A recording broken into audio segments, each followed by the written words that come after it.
right? We're all like kind of rogue characters, Okay. like very rugged group. Yep. Welcome And everyone. This is Dan Riftwalker here, D&D live stream with my new group. This is session 0 for TaleSpire. We are currently creating characters for our new TaleSpire group coming up hopefully on the 14th or later date. Obviously the video will be posted when we live stream. It'll be live streamed and then it'll be edited for a YouTube posting. Thank you everyone for showing up, and let's get this going. So, BYCTD, what's your name, brother? you can call me George. George, nice to meet you, I think George. it's much easier than BYCTD. Yeah, George. All right, nice to meet you, brother. So, what was your guys' concept? Let me hear that one more time. We were thinking about playing the kind of anti-hero group. Okay. Right? A bunch of like misfits and rogue characters. Mm-hmm. They're together, but they are very accomplished. They actually deliver on their work. So that's the idea behind the group. Okay. Right? Yep. I like the misfit idea. I like that. Cool. Okay, so as an archetype character, mine would be the bully barbarian, like the very hard to kill and obnoxious kind of person. Okay. Necrodancer. All right, where are you at, Necrodancer? What you want to say, brother? Hey, I was thinking, for me, Spooky Boy, either a sketchy artificer or a necromancer. I like the idea of the artificer. That'd be kind of cool. I haven't played with one of those in a while. I know they got a massive update in Tasha's, and they are, according to popular culture, some very powerful class, especially in the early game, being able to throw out without magic items before like level 4 or level 5, where you don't get +1s, being at level 3, level 2, being able to give a +1 weapon or a +1 armor to the party is massive. So helpful in when it comes to weapons, and hopefully like extra bodies to deal damage. Okay. Are you thinking like armor? Or are you thinking the artificer? Not the beastmaster. Battlesmith. Battlesmith. Okay, with the pet. Yep. Mm-hmm. All right. And then we. So pet is subjective, I think. Okay. And Wailing, what should we call you? You can call me Amanda. Amanda. All right. And I'm thinking about doing an Eladrin Ranger. I guess that she would be kind of like the kind of the sneaky one. Like we were thinking about having your sister be kind of the mouth of the group, the one with the charisma and actually the face of the party, speaking to people. Yeah. And with like negotiations and stuff like that, if anything goes wrong, we'll have my character just ready to snipe. Cool. So you want to be the almost the ranger, kind of like the dark archetype that hides in the shadows, ready to strike. Yeah, but basically. Cool. Yeah. I like that. Ranger's always really good because if you're exploring natural environment, you need someone with really good survival instincts, ear to the ground, etc., stuff like that. It's really good to keep your characters alive when you're exploring the open wilderness. So having someone with a high survival, high stealth is really good. Especially if you decided to choose something like the new revised Beastmaster. It finally got fixed with Tasha's. Did you know that? I did not. Yeah, so Ranger at the beginning of 5th edition was considered the worst class in the entire in the entire game. It was just terrible. Terrible. Because if you were a ranger, you had to use your action to make your pet attack, right? So what are you doing on your turn? Nothing. Or you're attacking and your pet's just standing there like an idiot. Well, in Tasha's Cauldron and everything, they let your pet attack with your bonus action. So not only can you attack, but now your pet can attack with using your bonus action. It made snazzy. Ranger amazing. It made it what it was supposed to be. So Beastmaster Ranger is back on the board, and it is actually very strong. So that's really good. We actually wanted to ask you, how do you set up on the rolls for abilities? I would like to do point buy. Yeah, 27 point buy. Alright. Okay. And everyone. That's sad. I just rolled on roll 20, my first roll, and those are the numbers I got: 18, 17, 17, 14, 14, and 8. But you know what? Because it's my because it is the first play session, we can do the way I've done it in the past. I don't mind doing overpowered characters. It's fine. I have done in the past 2 columns where you roll 46, you drop the lowest, right? So you have 46, and you get a possible highest score possible of 18, and then you do 2 columns of 6 rolls each, and then if you pick a high roll from this column, you delete the lowest on the other side, and then vice versa. So if you roll 18, 16, 15, 14, 14, 13, then on the other side you roll 13, 12, 12, 11, 11, 11, 9. You go 18 and you cross out the 9 on the other side, and then from the I see. And then from the other side that you picked, you pick the highest and you cross out the lowest on the other side, and it gives you an array. That is the most. It's almost like 40 point buy. You can get some seriously juicy numbers. Yeah, I like this idea. Because. Yep. But I like point buy too. I don't mind point buy. I don't like standard array because I usually like characters that have 2 high numbers. I like when characters have 3 high numbers. Well, because yeah, it helps if you ideally. It helps if you want to multi-class into something you never thought possible. Like you're a fighter rogue, and you're like, you know what? Bard sounds kind of cool. I actually have a 13 charisma. Let me pump out some Bard levels real quick. It does help. So I might actually do that.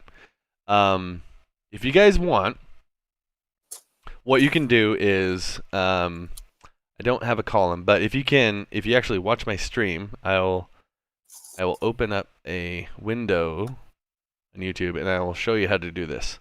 So open my stream. Let me put a link to my stream real quick.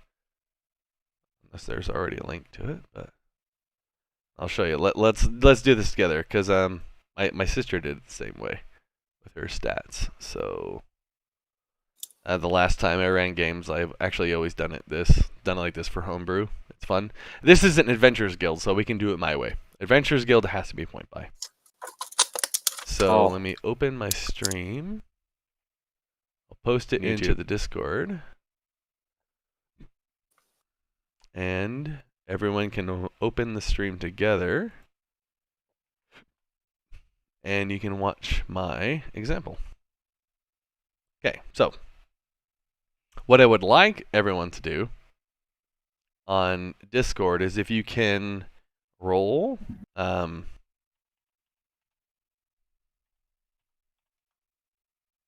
is it roll 4d6? I have a dice bot on here. I have Avery. Anyone know how to use Avery again? I can't remember. /roll. No idea. 4D.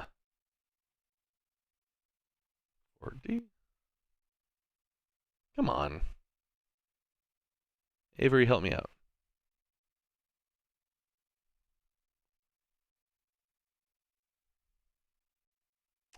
Come on, Avery.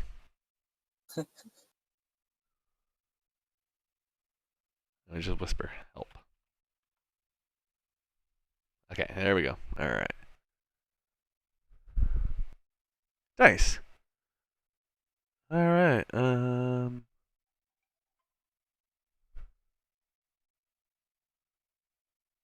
IT roll. Okay. Let's try that.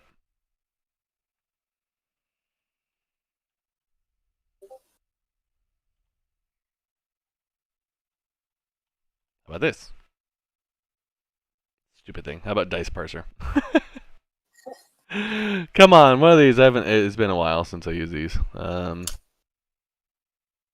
Anyway, just to keep it honest, what I was trying to do was, if you want, actually, if you have a pen and paper at home, roll 46 6 times, write the results. 46, drop the lowest, right? Do it 2 columns. Well, no, because it's more fun. There we go. He figured it out. How'd you do that?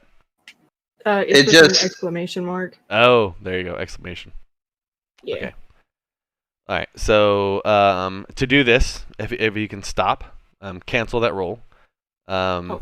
You say, I am rolling, wait. I am rolling, wait, and then roll 6, and then roll another 6.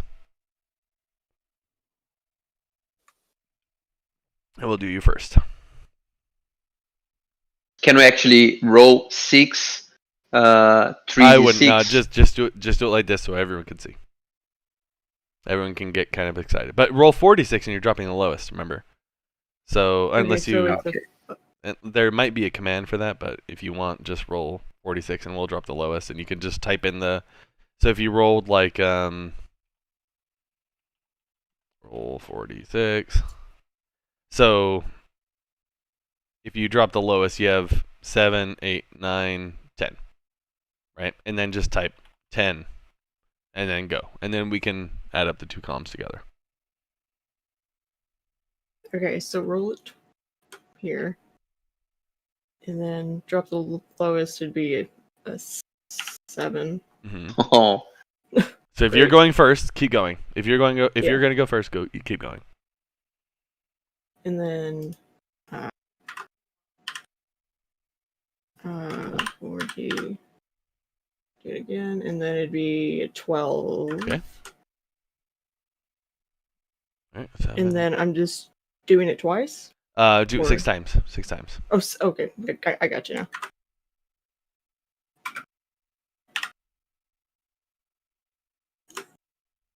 It'd be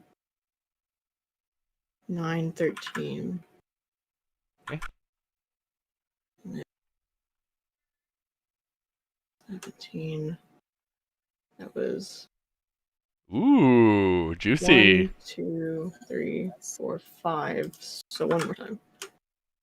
And that'd be a 13. Okay. All right. And those are my So rolls. now roll one more column. Okay. One more. I'll be watching. 12. So it's 1. And then it'd be 9. That's 2. 8. 20,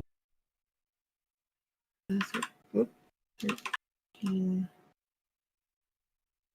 And then one more after this. So it would be Nice. 15. Okay. So what'd you get? You got 9, and then you got a 9, 13, 8, 19, 16. 9, 13. Was it 8? It was a 12, 9, 8, 13, 8, and 16. 12, 9, 9, 8, 13, 16? 12, Yes. 9, 8, 13, 16. Okay. So if you can look at my stream and look at my screen. Wait. Where'd it go? Oops. Got it. Copy. Come on. Copy. So what you do? Oh, jeez, really? That's stupid. What I would like everyone. All right. So yeah. So what you do here, right? If you can see my screen. Yeah. Okay. So I'll just share my screen on Discord. There we go. All right. Sharing my screen on Discord. Okay. So I have Avery. Anyone know how to use Avery again? 17 on this column, right? Yeah. Would delete the 9. So the 9's gone. And then 16 would delete the 7. 13 would delete the 8. And then, etc. So you have the highest of the two scores.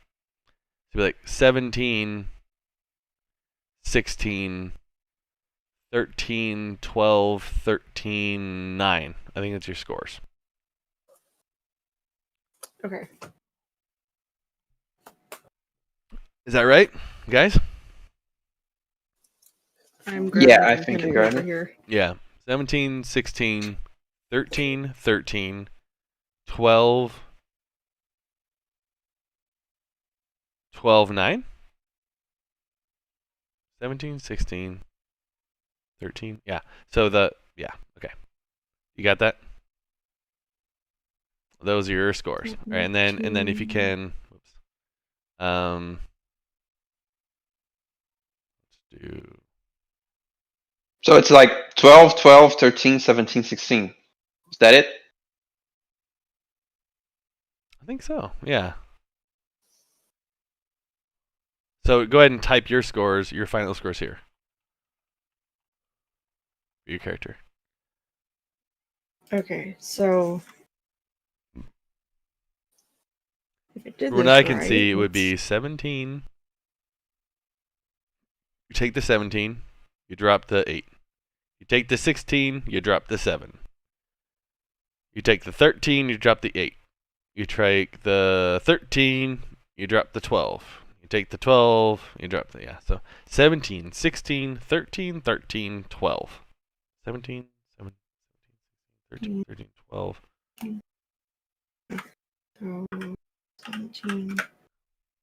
Yeah, see what I mean? 2 columns. You pick one on the high side, you delete the lowest on the other side. You pick one on this side, you delete the lowest on the other side. It's a flip flop. It's like a crisscross. Yeah, I got it. Okay. That's 6, sweet 1, numbers. 2, 3, 4, 5. Bingo. Strength, Okay, cool. Dex, Con, Int, Wisdom, Charisma. You're missing one. I think it was the 9. Oh yeah. Yeah, and the 9 is the last one. Cool. Just edit the post and just click edit and then 9. There you go. Bingo. Okay, so whaling. Those are your scores. That's it. Who's next? Sweet. That's a good array. Actually, that's almost 30 point buy. Nice. I think from memory. Yeah, that's really high actually. You have Okay. You're whoever's You want to next. roll now, Necro, or not? Or should I do it? I can. Okay. Go for it. Let's see. Okay, so it was. Exclamation point roll 4d6, I think. Okay. Right, Amanda? Yeah. Help. Yeah, Yeah. 46. Yeah. So go ahead and roll them up. I'll be right back. 1 second. Nope. It's like that, but just Okay. remove the space between the exclamation and the roll. Or add a space to yours between roll and 4d6. Oh yeah. There we go. Oh! Already a good one. So 16. Yeah. 16.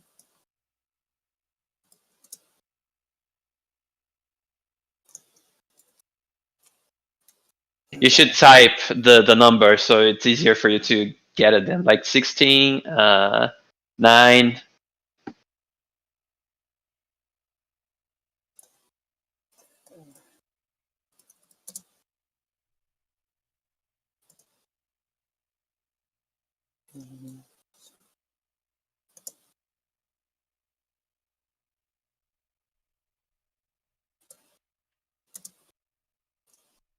Get an 18, man.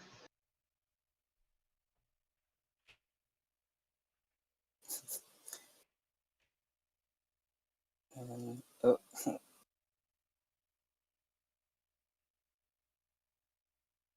So that's 1, 2, 3, 4.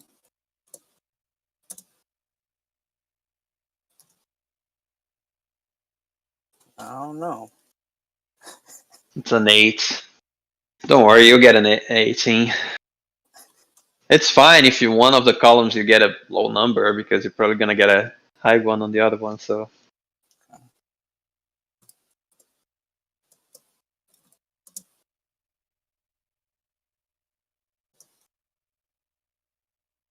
Okay. 12. 12. Okay.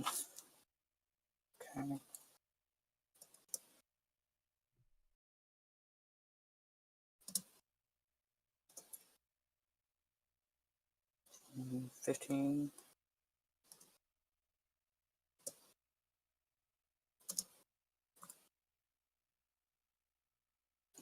Nice. 6.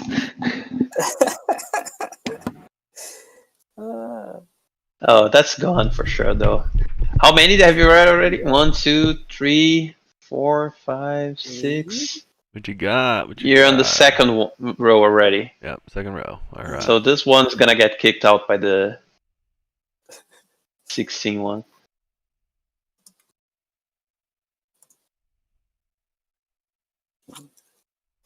13.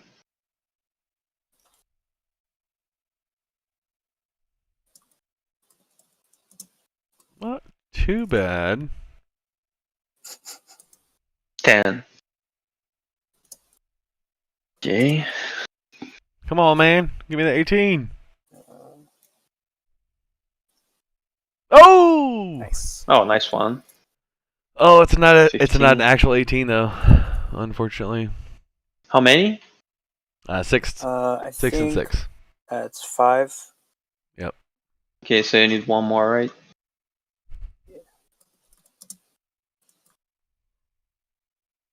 Not bad. Is 12. It's not a bad array. It's not a bad array. Okay, so you get 16, 9, 12, 10, 8, 15, 10, 8, 12, sorry, on one column. And on the other one, you get 15, 6, 13, 10, 15, 12. It's not going to be so bad. Well, It's going to be similar to... what I'm going to do is let you have... Because you're going to remove the 8 and the 6. Yeah. So they're going to actually I will allow you to have 1 16. If you don't have one. Do you have 1 16? Yeah. Sorry. I would allow you to have at least 2 16s. From memory. Whaling. What's your name again? Sorry? I need to set a note for you. How do I set a note for you on Discord? Anyone know? Hello? You guys hear me? What the hell? Did I hit the thing? Hello, hello? Hello? The heck?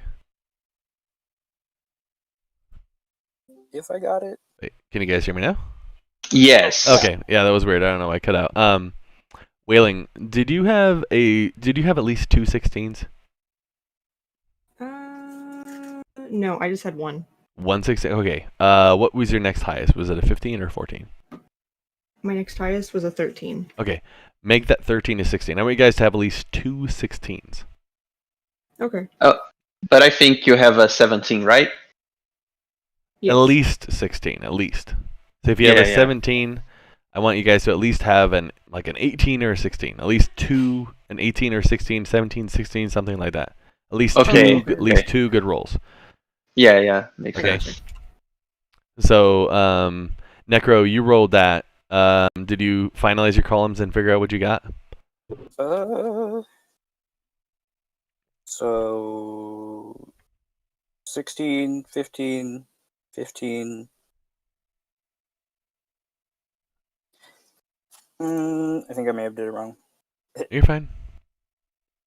Highest from one, delete the lowest. Highest from that side, delete the lowest on the next side. Highest from this side, delete the lowest on the next side. Left, right, left, right, left, right. Pick one, delete one. Pick one, delete one.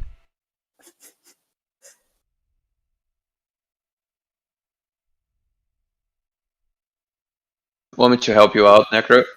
I think I'm highest. Could almost do it in my head, but too many numbers.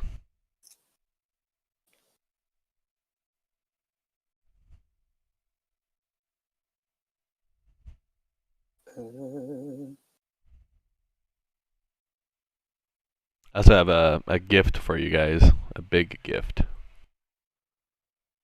That's interesting. Yeah. Gifts are always, always cool. It's a $100 gift, actually. Holy shit. Yeah. Well, not really a gift, but more of like a you can use. Okay, so looks like we have 16, 15, 12, 16, 15, 12, 13, 15, 12, 16, 15, 13, 12, 16, 15, 13, 12, 16, 15, 13, 12, 12. 16, 15, 13, 12, 12. Okay. And then turn one of the 15s into a 16. So 16, 16, 15, 13, 12, 12. That's pretty good. Right? Pretty good number. Yeah, that's actually really good. One more time. Really solid. 16, 16, 15, 13, 12, 12. Yep. All right. Bingo. All right, that's you. That's you done. Pretty good. Those are really good. All right, and you're up.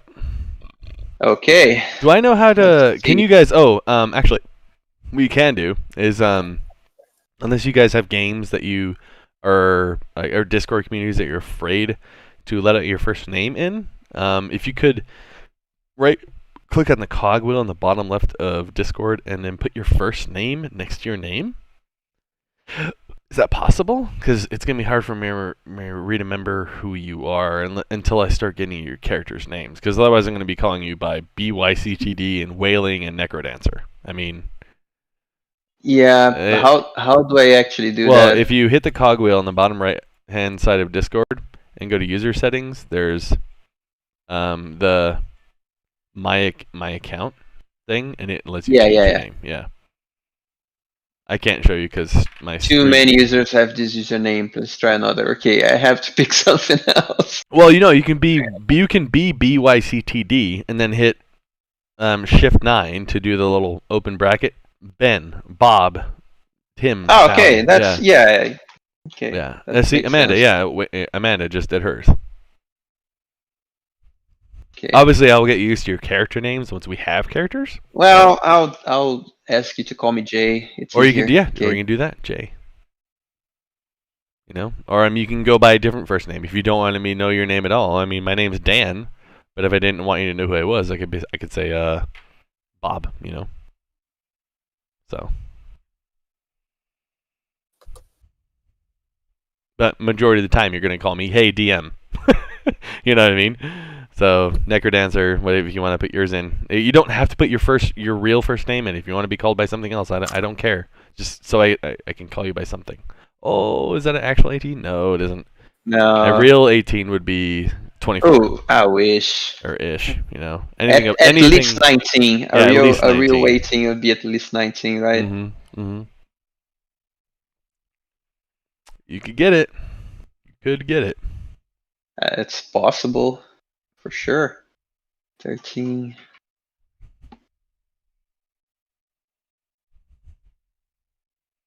And let me sort out the gift that I'm going to give you guys here. Oh, nice. I don't know if it's a gift, but it's kind of a gift. Because I spent money on it. How many did they roll? 1, 4, 5. Okay, one more.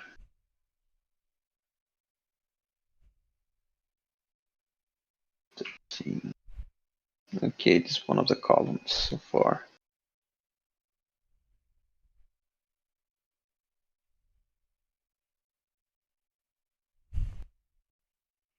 Alright, I'm about to send each of you a private message. And I need to send it to you off screen, so no one on the stream that's watching can abuse the invite. I'm getting lucky on those rolls, man. Good. Alright, you get one. And who's next? See how many. Necrodancer. Please do not share this with anyone. Please, guys. That would really frustrate me.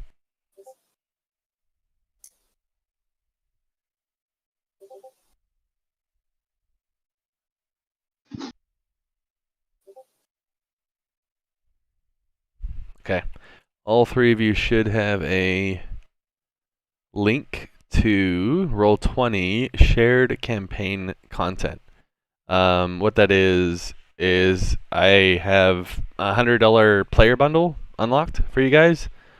It lets you get everything except for the stuff from Ravinka, I think. like the Echo Knight. Unfortunately, you guys can't choose that or roll that in the Roll20, but this gives you Player's Handbook, Xanthar's, Skag, and Tasha's Cauldron of Everything to create any character you've ever wanted to multi-class or build anything you ever wanted in Roll20.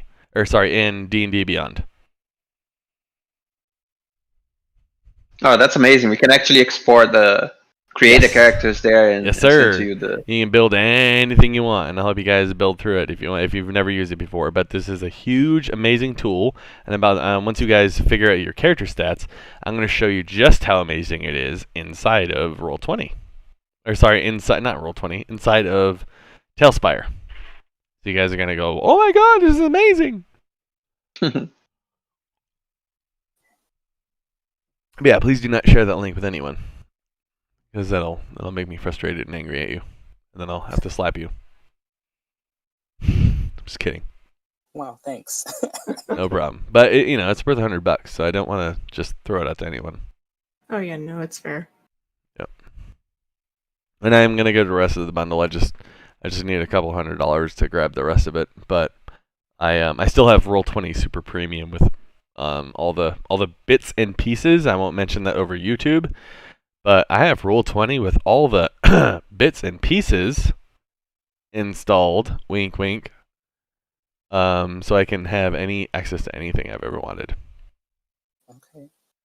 So I don't have to worry about monsters or anything like that. And I actually kind of memorized most of them after playing for so many years. But all right, what are your scores, my friend? What are you looking at? Ooh. Yeah. This first, you can go the first line. Not bad at all. We got 17, 16, 15, 14, 14, 13. Nice. Okay, so if I pick 17, I take a 10 out. Yeah, dump the 10. And then you have to pick something from that column. So you pick the 16, and then you dump the 10. On the other column, the 10. And then you pick the 15. So 15, drop the 13. Yep. So I get the 14 and drop the other 13. Mm-hmm. And then a 14 again, and then there's a 13 left. Yep. Yeah, I guess that's it. Ooh, boy, man. That's all positive. Pretty good. That is strong. Yeah. That's good, man. You don't have to worry about picking as 16 then. So you're good. Yeah. Your stats are perfect. Yeah, those are really strong. So what this is going to enable you guys to do, if you haven't noticed already, but it's going to give you free reign to multi-class into any class combo you've ever wanted. Which is very rare because if you run point buy, restricted multi-classing options unless you roll fighter, for instance, at beginning levels and choose to spend your ASIs into different ability scores to pump up the volume on your stats to gain access to multi-class. This will enable you to basically do whatever the hell you want with your character. So this is good. That's what I like to hear. Now, all right, so we go from there. If you guys are still paying attention to the stream, you can see the TaleSpire thing here. But what we're going to do instead of TaleSpire, I'm going to show you guys the D&D Beyond screen that I have here. Oh, shit. Whoop. Shit's all over the place. Sorry. Okay, so if you're looking at the stream, you can see the D&D Beyond webpage, right? It might take a minute because of the delay and the concept, or the fact that I have so many people on the stream right now and viewers and all that. But so how many people have used D&D Beyond? Say I. I saw it before. Okay. Yeah. Juan, is it Juan? Juan, have you used it before? Yeah. And Amanda? I have. Okay, cool. So, you guys now have access to the 4 core. Most importantly, you guys have access to Tasha. Tasha's Cauldron of Everything literally rewrote the game for 5th edition. It gave everyone the freedom to do whatever the shit they wanted to with the game. It's fantastic, okay? So if you guys go to your that link that I sent you, you should be able to create a character, right? Is everyone able to do that? with the link that I sent you, are you guys able to somehow create a character within that window with all the options available?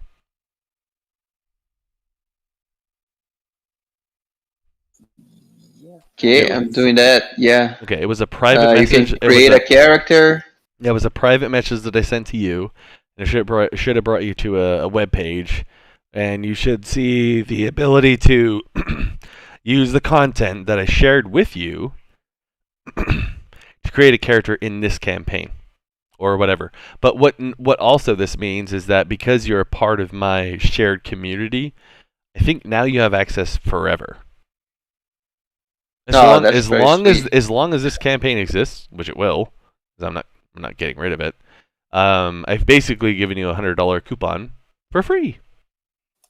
Oh, That's wow, amazing. Thank you.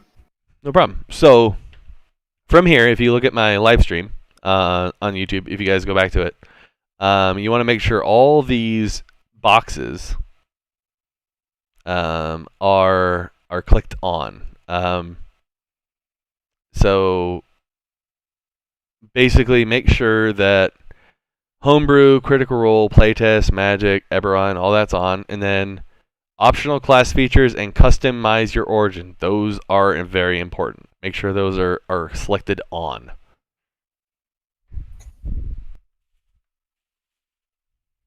Okay. Okay? And then set your experience by milestone. It doesn't matter. We're going to level up together. Hit point type, set it to fixed. Unless one of you is crazy and actually wants to roll your hit points, I'll let you do it, but I highly advise against it. Highly advise against it. But if you're a crazy person, you want to try and do it, then go for it. But set the multi-class requirements on. Show level scaled spells, put that on. No encumbrance. If a D&D or if a GM actually plays with encumbrance in this game, they're stupid, because eventually you guys are going to get hold of a bag of holding eventually. You know what I mean? Forget encumbrance. Don't worry about it. Modifiers top and set the character privacy to public. Okay. Okay. At the top of the screen, character name, portrait. You guys can edit that later, but set it to. If you guys have no idea what you want to be called right now, just set your thing to Amanda's character. Juwan's character, Jay's character. You guys can edit it as the days go by. Okay? Okay. All right. Are we ready for the next screen? Yeah. Yes. Everyone ready? Juwan? Yep. All right, let's go. Okay, so race. All the races, I have one strict no. No Arakoas. Or no Arakakras. Sorry. And no winged tieflings. Sorry. What if they're decorational wings? Decorations are fine, but no flying speed at third level. Sorry. I played Adventures League too much to know that starting out at level 3 with unlimited flight is just a big no-no. Sorry. So you have to choose. Alright.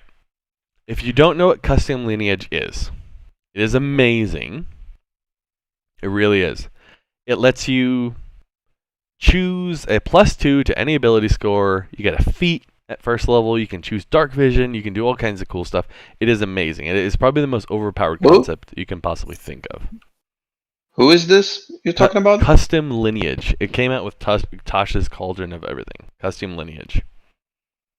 It's right here. Right under Arakakra. Or Arakokra? Whatever you want to call it. Custom lineage lets you basically, it's create a race. Mm-hmm. It's very powerful, very strong. But you say if you want to be like custom lineage wood elf. I'm an elf, but I'm custom lineage. I'm awesome. You're not an elf. You are custom. You can't then choose elven accuracy, the feat. Yeah, the game won't actually let you do it. It's against the rules. So if you have no race specifics that you're after, custom lineage is the bomb. Custom lineage is like literally the new human variant 2.0. Yeah, Because I was going human variant, so it's very strong. Human variant gives you a feat and a +1 and a +1 a skill choice and a language. Custom lineage will give you a +2 to a point, feat, and a language and a skill, I think. So custom lineage is the only possible way, standard array point buy system, where you can where the only way you can get an 18 starter ability score increase on Adventurers League rules. Because what you can do is you can choose 15, right? Put your +2 into the primary ability score, which gives you 17, and then you choose a half feat, like Observant, Heavy Armor Master, Crusher, Piercer, stuff like that, and then that'll gives you an 18 starter. It's the only way possible. It's very strong. However, if you want to be a winged tiefling, or Aarakocra, I will give you flying at 7th level. If you actually want to choose it.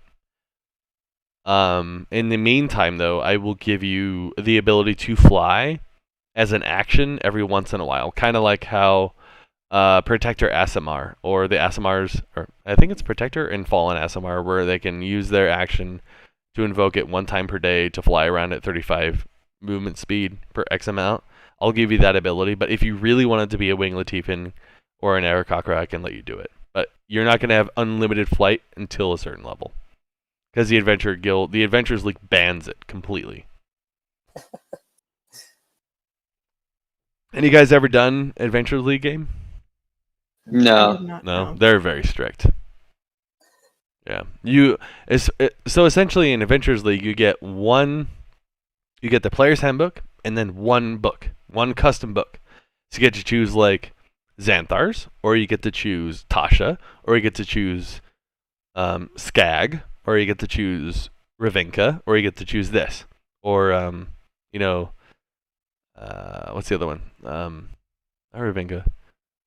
Eberron, right? So you get to choose like one and the other, and you get to choose the rules and player and races from either, but you only get to choose 2 books. I'm giving you guys access to all the books, except I don't own Eberron or Ravinka. So if you wanted something from there, I'm sorry. Like if you wanted Echo Knight, I don't have it. But if you want to run it, that's fine. You can send me a screenshot of your character sheet, and I can have a screenshot of it, and we can work around it. If what is here is not enough for you, I can work around it with you. If this is not enough, but 4 solid books, hopefully you'll find something you like. So does everyone have a race in mind on what they want to do? Yeah, I'm doing with Tasha's, by the way, with the origin feature, if you chose a Dragonborn or an elf, and you know the elves only get a +2 to Dex, +1 to Charisma or whatever, well, the origin feature lets you swap it. You can swap any stats, any background features, any background skills. You're good. You can literally swap everything now with Tasha. So if we're ready... Interesting. Yeah, it is. So even if you chose Goliath, and they come with +2 strength, +1 constitution, off the top of your head, we could go, well, I want to be a Goliath cleric, so I'm going to choose +2 wisdom, +1 constitution. Well, now you can do that. You want to be a half-orc rogue. Well, instead of having +2 strength, +1 constitution, you can say, I'm going to have a +2 dex, +1 wisdom. You can swap. And we're starting at level 1, right? No, we're starting at level 3. Yes. Yeah, we're pumping up the volume, baby. Yeah, we're pumping it up. We're gonna roll in with some meat on our shoulders. All right. Rolling in with meat on the shoulders. So if you have your race, I set up my custom lineage already. Cool. Now you go to the race section or the class section after you chose your race. You can always go back and edit these, but go ahead and choose your class. Multi-classing is available. I told you, pick whatever you want. I don't care. Blood Hunter, Cleric, Rogue, Druid, Fighter, Rogue, Monkey, Artificer, build, combo. It's up to you. I don't care. Do what you want. You can even do Life Cleric. You can even do Life Cleric with Shepherd Druid. I don't care. But I do have a rule with Shepherd Druids and conjure spells. If you conjure animals, by the way, remember this. If you do the conjure animal spell, the amount of animals conjured equals the amount of party members there are, and each party member then controls an animal on their turn. It's the best way I've seen the spell handled.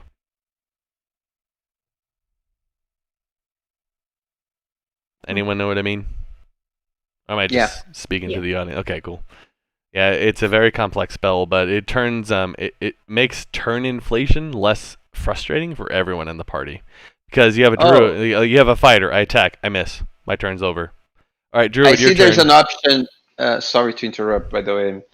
I see there is an option to actually put the level when you select the class. Should we already put it 3? Yes. However, when you choose your levels wisely, so like if you go Bard, do 2 Bard, and then at the bottom of the screen, after you choose like 2 Bard, at the bottom, add another class. It's the very bottom if you want to multi-class right away. Oh yeah, I see. See that? Okay, so if you want to go 2 Fighter, 1 Rogue, 1 Fighter, 2 Rogue, 1, 1, 1, 1, it doesn't matter. But yeah, go to the very bottom. Talk amongst yourselves real quick. And talk about, can you guys tell each other where you guys are going? I'll be right back. Okay. I'm going the Path of the Bear, Barbarian right now.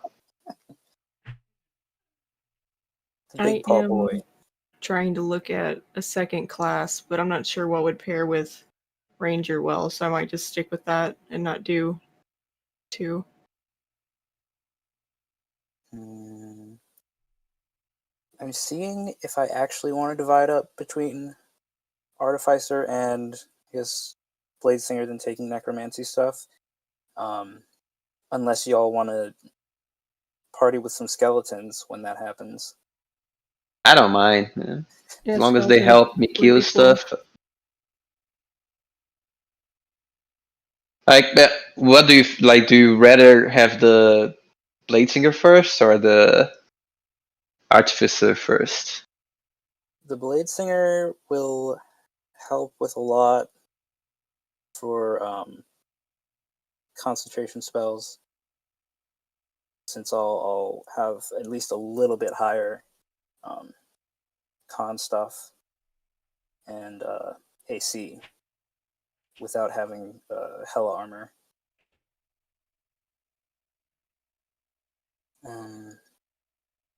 Artificer, I would just really want to get my Steel Defender, but that's full on level 3.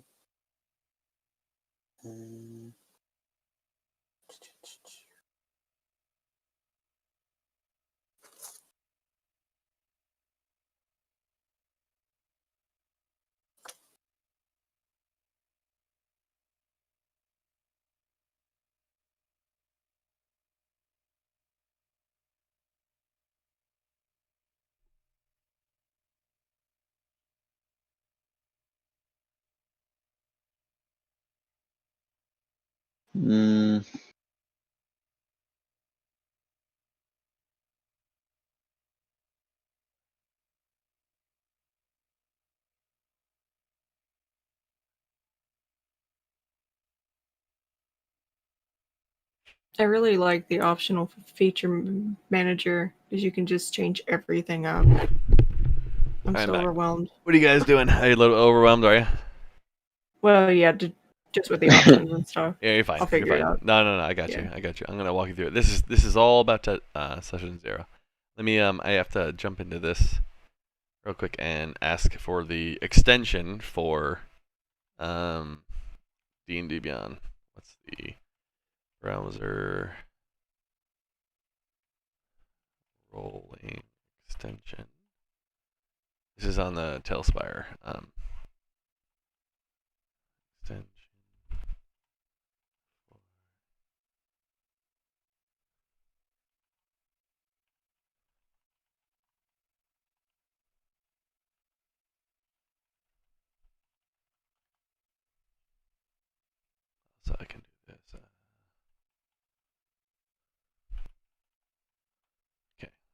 go up.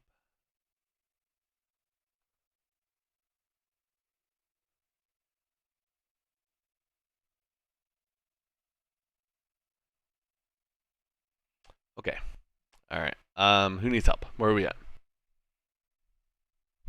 Deciding on backgrounds. Oh, backgrounds. Okay. But I think Amanda. I think Necro. Oh no, like I'm good. It's just like I'm not sure how to maximize my ranger, like what I should be focusing on when it comes to like the different this and skills that and things. Okay, cool. Yeah. So tell me what you want out of your character, and I'll tell you how to make it the best. What do you want? Okay, that's fair. You want to stab people, or you want to shoot people with a bow, or do you want a bit of both? I would like to shoot. You want to shoot? Okay. So you chose ranger. Yes. You're level 3. Do you want a pet? Do you want to be the pet centric? To have an animal companion that your soul is bonded to, that is like your lifeblood, or do you want to be the solo sneaky chick that shoots people with a bow and sneaks up on them every once in a while, stabs them, or do you want to just completely chunk people from ranged? I think it'd be interesting to have like the animal just go in and flog them in the face, and then I just kind of just shoot at them until they're dead. Hopefully. Yes. Perfect. Okay.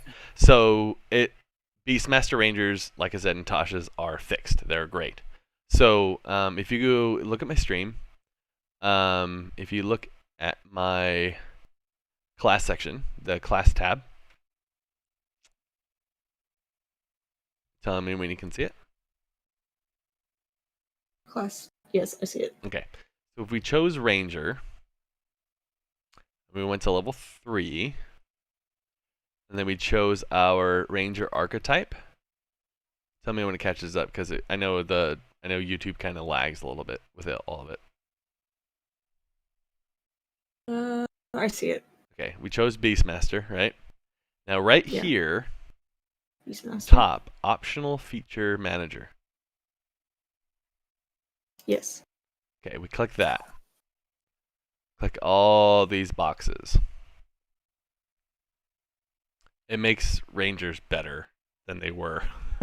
A lot better. We pretty much choose all these boxes. It just makes the Ranger better. If you scroll down and choose all these boxes on the optional feature manager under your class, who of everyone else in this Discord, Jay and Juan, go down when you under your class section and go to optional feature manager. I don't know if you saw that. Click all the boxes relevant. Yeah. And then go back. Did you see that, Amanda? Yes. Okay. So now go back to class features, and you have a whole bunch of exclamation points. Like, oh my gosh, there's so much to click.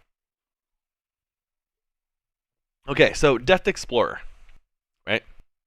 It replaces Natural Explorer. It just makes the class better.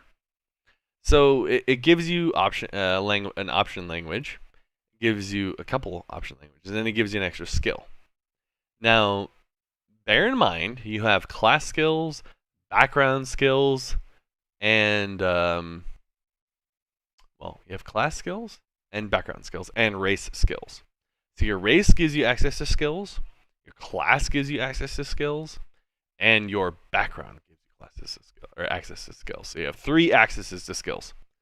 So whatever your race gave you,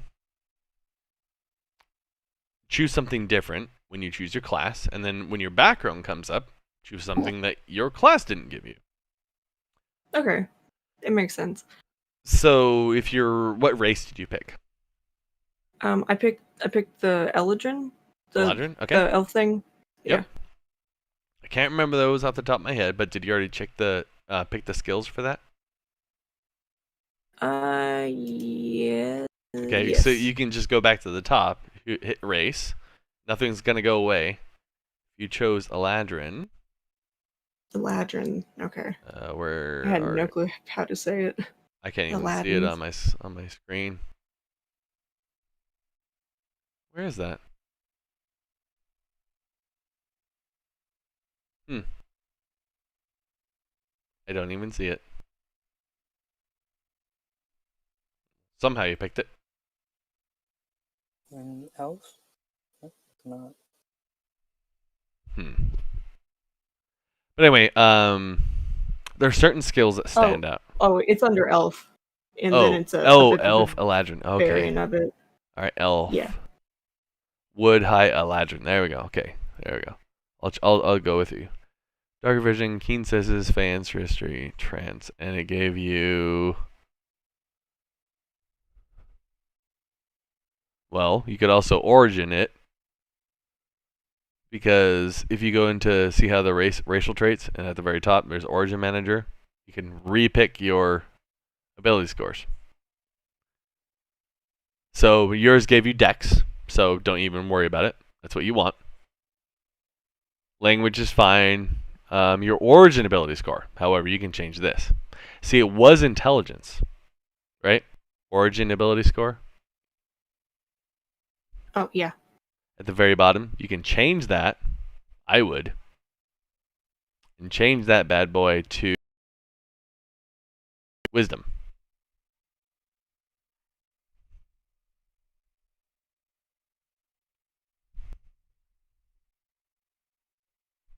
Or maybe we do that in abilities, I think. I think we maybe do that in abilities. But anyway, so we go to class. We choose Ranger.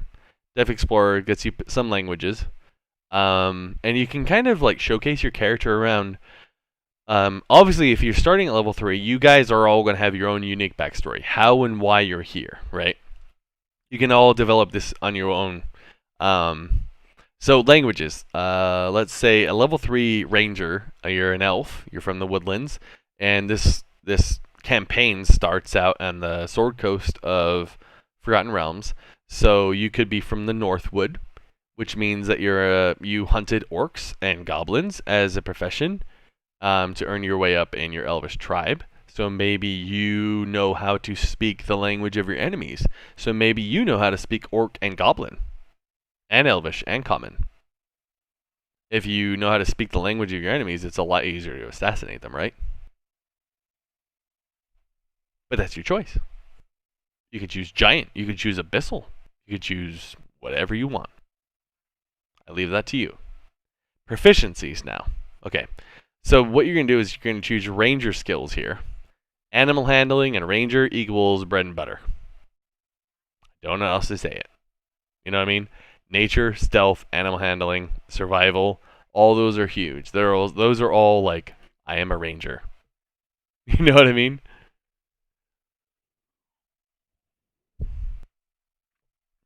Can you hear me?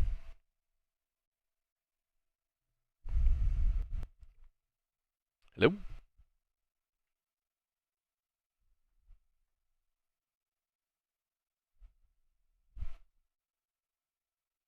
I might have disconnected. Oh. Can you guys hear me now? Yes. Oh, Hello. did I There cut you go. out? Where did I cut out? I Behind don't know you. exactly. Man, I was talking to myself and I'm like, hello? Where am I? Was I in the middle of like... You were You were- explaining to Amanda about the class setup. Okay.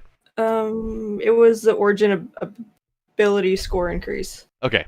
Oh, there you go. That's where I cut out. All right. Yeah, you can change that out. If it was set in intelligence, I would highly recommend setting it to wisdom. Because rangers are dex wisdom con. Okay. Dex, wisdom. I'm taking notes as we do everything, Mhm. but I'm gonna forget half of it. No, you're fine. Probably The best thing is it's going back. Like once your character is complete, you'll go back and you'll go, okay, why is this there? You go, oh, that's why that's there. You know. Oh, that's why I Gotcha. did that. Okay, so as far as ranger skills on your ranger page, you're looking for the staples of ranger, right? You're a ranger. You're out in the wilderness. You're with your animal companion, which is your best buddy, right? What do you do in the wilderness? You stealth. You hunt. You hunt. You feed. You food. You just pick things that are natural. So, Let's say animal handling. Duh, you talk to animals. Nature, stealth, survival. Those are all your staples. Or more importantly, stealth, survival, animal handling. As a ranger. Nature's more druid than it is ranger, but you could do what you want. Now, if I pick animal handling twice, does that give it a boost? It might can't. No, it's gonna cancel. It's gonna cancel it out and ask you to pick something else. The only way it goes up twice is something called expertise. Expertise is gained through feats, the rogue subclass, and the bard subclass. Or the bard class and the rogue class. It's the only way to get expertise. So if I were you as your ranger starting skills, I would do animal handling, stealth, and survival. By the way, aside from Amanda, does anyone else have any questions about optimizing, meta building? Like, hey, what's this, that, the other? I think I know pretty much all of it. I was in doubt about my feats. I actually want 2 of them. I want to be a dual wielding barbarian. Strength or finesse build? Nah, it's gotta be strength. Dual wield strength? It's very hard to. It's very hard to, because with 5th edition, the only way to pump out the volume of damage that you're thinking of is because dual wielder got really shit on with 5th edition, because it unfortunately it doesn't like dual wielding at all. It only likes it if you use the bonus action, right? You don't actually attack twice. But your bonus action gets eaten by 1 feat. And 1 feat trumps them all. It's called Great Weapon Master.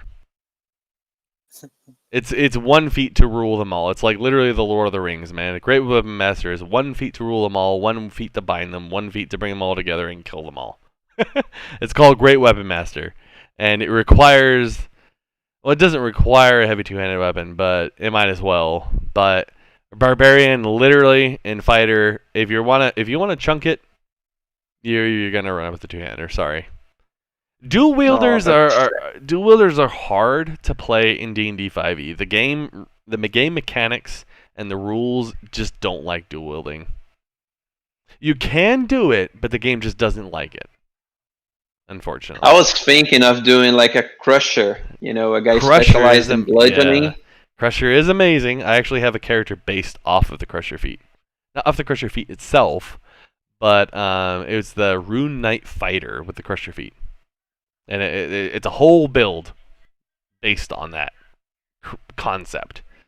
But it's a gigantic Goliath that is a Rune Knight that has the crusher feat that runs around with a giant 2-handed maul and just pounds things into tomato paste.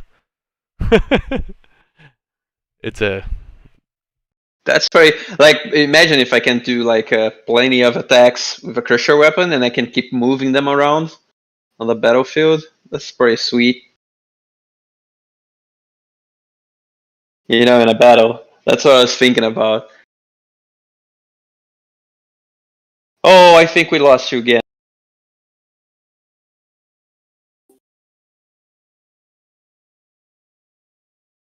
Hello? Hello? It's blinked twice. Am I back now? Yeah. There we go. There you go. Okay, you're back. You're back. Jeez. All right. Can I have someone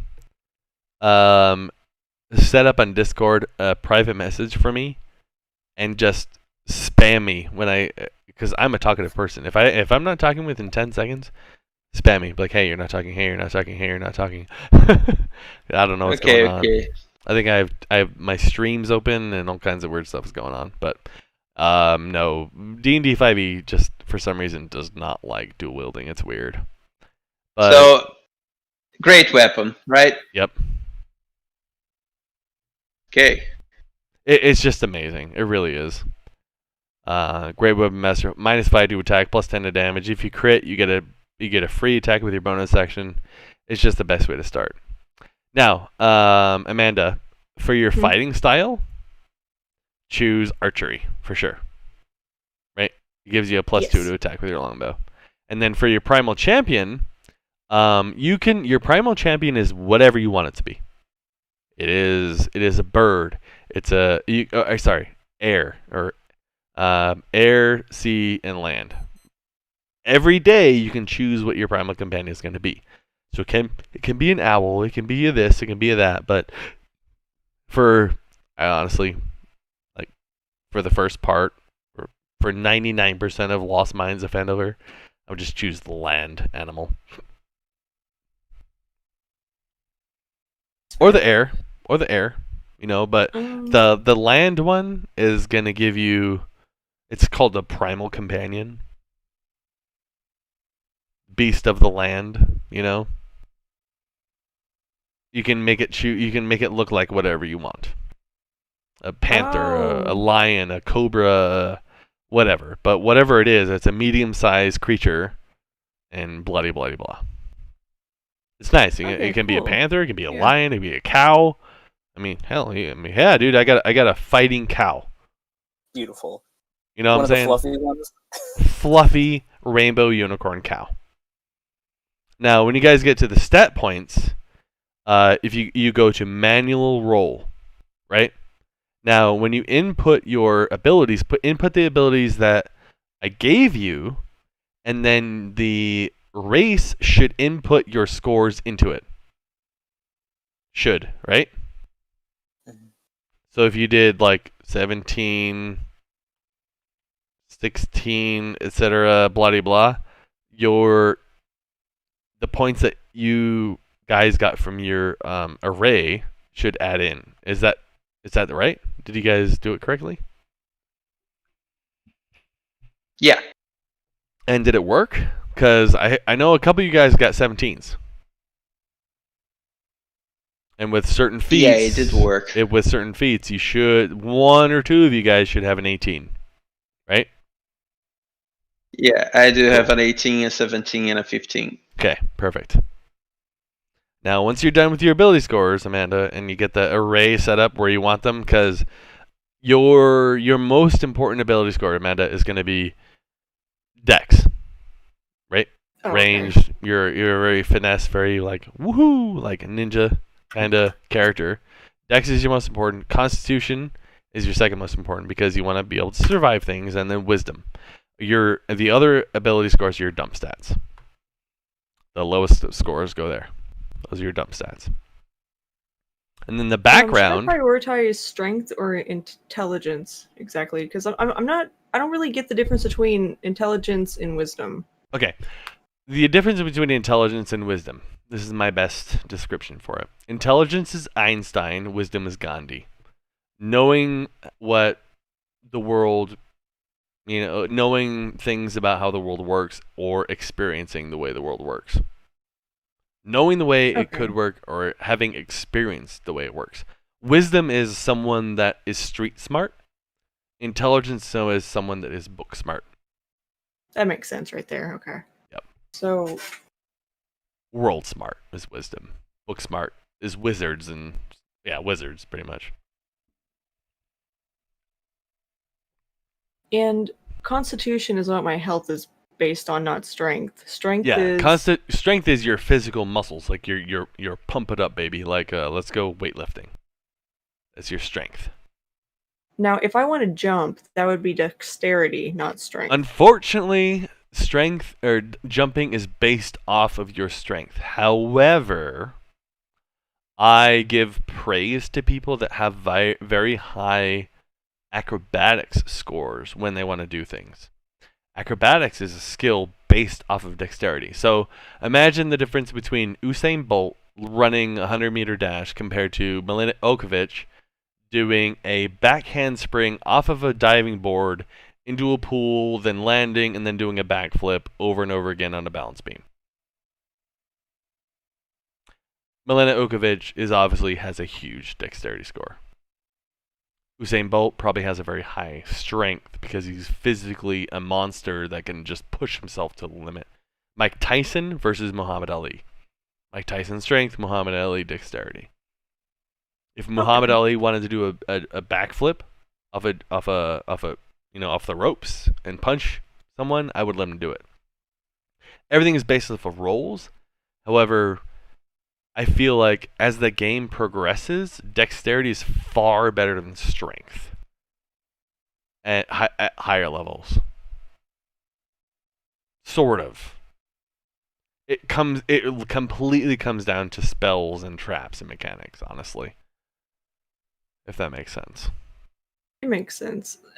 So the score calculations is our final, since it's been changed by the Mm-hmm. the So if bonuses you and had 17, 16, 16, 15, 14, 14, your scores, if you had a +2 here from races and +1 there from there, it should be like 19, 15, 14 for the something, right?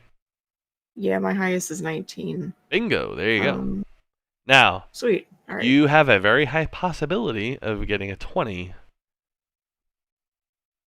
Unless you chose a Ladrin, so you don't have a feat yet. But at level 4, you will have a feat. Next level. So let's go to description, right? So we go to background. Dude, for real, no one choose a background. No one choose a default background. They're useless now because of Tasha's. Okay? Everyone got me? Cool. Right? Juwan, Jay, you all got me? Yep. All right. Yeah. Choose custom background. Done. Right? Hit the configure button. Okay, let me see. Name, custom. No description. Choose your options. 2 skills, 2 tools, 2 skills, 2 languages. I don't care. Whatever you want, it's yours. Choose skills you don't have. Choose skills that you think you might want. Choose tools you think you might want. And yes, I do actually do skills, by the way. I have downtime days in my Discord. I have downtime activities in my Discord. You will find them in my Discord channel. In between playing sessions, I will actually let you earn an income based off of your roles with your downtime activities, with your downtime skills. My bow snapped, or my bow broke, or I lost my bow, or my bow sucks. I want to try and craft a new bow. Okay, roll it, baby. We just killed 3 elk.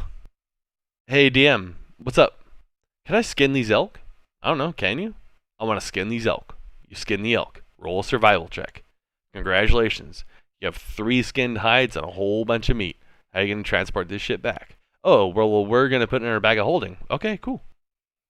Right, you head back to camp. DM, I want to tan and hide all of the skins, and I want to make a new bow using my antlers with an enchanted bowstring that we got off the hag from earlier on in the adventure. Cool, roll. Oh, hey, shit, guess what, dude? Amanda just made a +1 elk skin longbow. Well, fuck! Why didn't I collect this goblin ears, man? You guys know what I'm saying?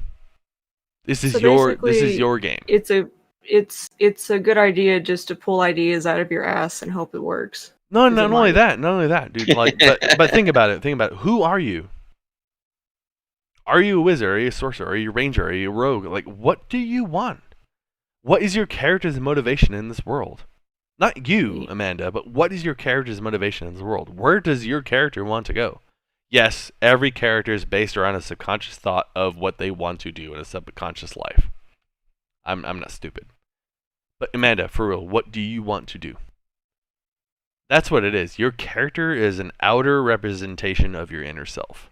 That's the best way I can describe D&D. Interesting. An outer representation of your inner self. Be that person. Do that person. Do what you've never been able to do in your life. Stab that fucking goblin in the eyeball. Or I will do that. Yes. Save that chick. Save her. No, Save I don't her like her. from the clutches of those orcs. I see we're getting into anti-hero already. I'm just saying, dude. Like, for real, this is your guys' game. And I am the guy. For real, if you tell me you want to do something, I got you. Let's do it. This is your game. I am literally I am a narrator and a storyteller. storyteller for your game. A dungeon master isn't the bad guy. They shouldn't be the bad guy. And it happens so many times. I've played with so many DMs that want to be the bad guy. No. I don't want to play this game to fight a bad guy. I want to play this game to escape my shitty reality and have fun. Or just do something else, you know? Anyway. Do So, what you want. what will be everyone's alignment? I had to come back. I had to read. Hello. Yeah, I just had to Okay. reconnect just because I wanted to. Your alignment is what you choose. However, I would prefer people don't go completely abstract so we can keep it party. So I would prefer not having a chaotic evil summon with a lawful good summon. If you want to play outside of the bounds, I can manipulate that. I have done it in the past. It's harder for me to do. But it's like any role-playing game. We're like, hey, fuck you. Oh, no, fuck you. Well, all right, guys, you actually want to continue the story or you want to kill each other? Make your mind up. I would prefer everyone choose something within the same cluster. So lawful good to neutral good or chaotic neutral. Like in the spectrum. But if you want to do lawful neutral, lawful evil, if someone wants to be lawful evil or chaotic evil, I would prefer everyone to pick the branch aside from that and go chaotic neutral, chaotic lawful neutral, maybe just in that spectrum. But it's hard, honestly. Chaotic evil campaigns are really fucking difficult, especially when you're trying to deal with NPCs when everyone just murder hobos and kills them all. It's very difficult as a person and as a DM. If you kill the storyteller, it's very hard for me to tell the story. You know what I'm saying? Did I drop out again? I think I dropped out. Fuck. What the hell's... My mic's busted. Yeah, because if you guys die, I don't know if it's my mic. Is it my mic, guys, or is it Streamlabs? I think it's a driver issue or a program. Yeah, it's not your mic, because if it was, relogging just like that wouldn't solve it. I think it's Streamlabs. TaleSpire didn't have a problem the other night when I was streaming. I feel like I have to constantly check to see if I'm talking. Anyway. Well, are you running Discord as an admin? It might lose access to your microphone for some reason, but it might solve if you actually do it. 1 second. You might be right. I didn't think of that.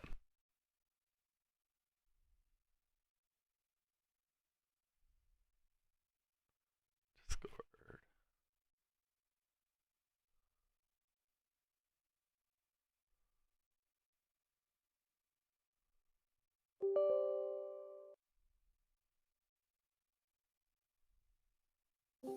Alright, we're running as an admin now. Okay.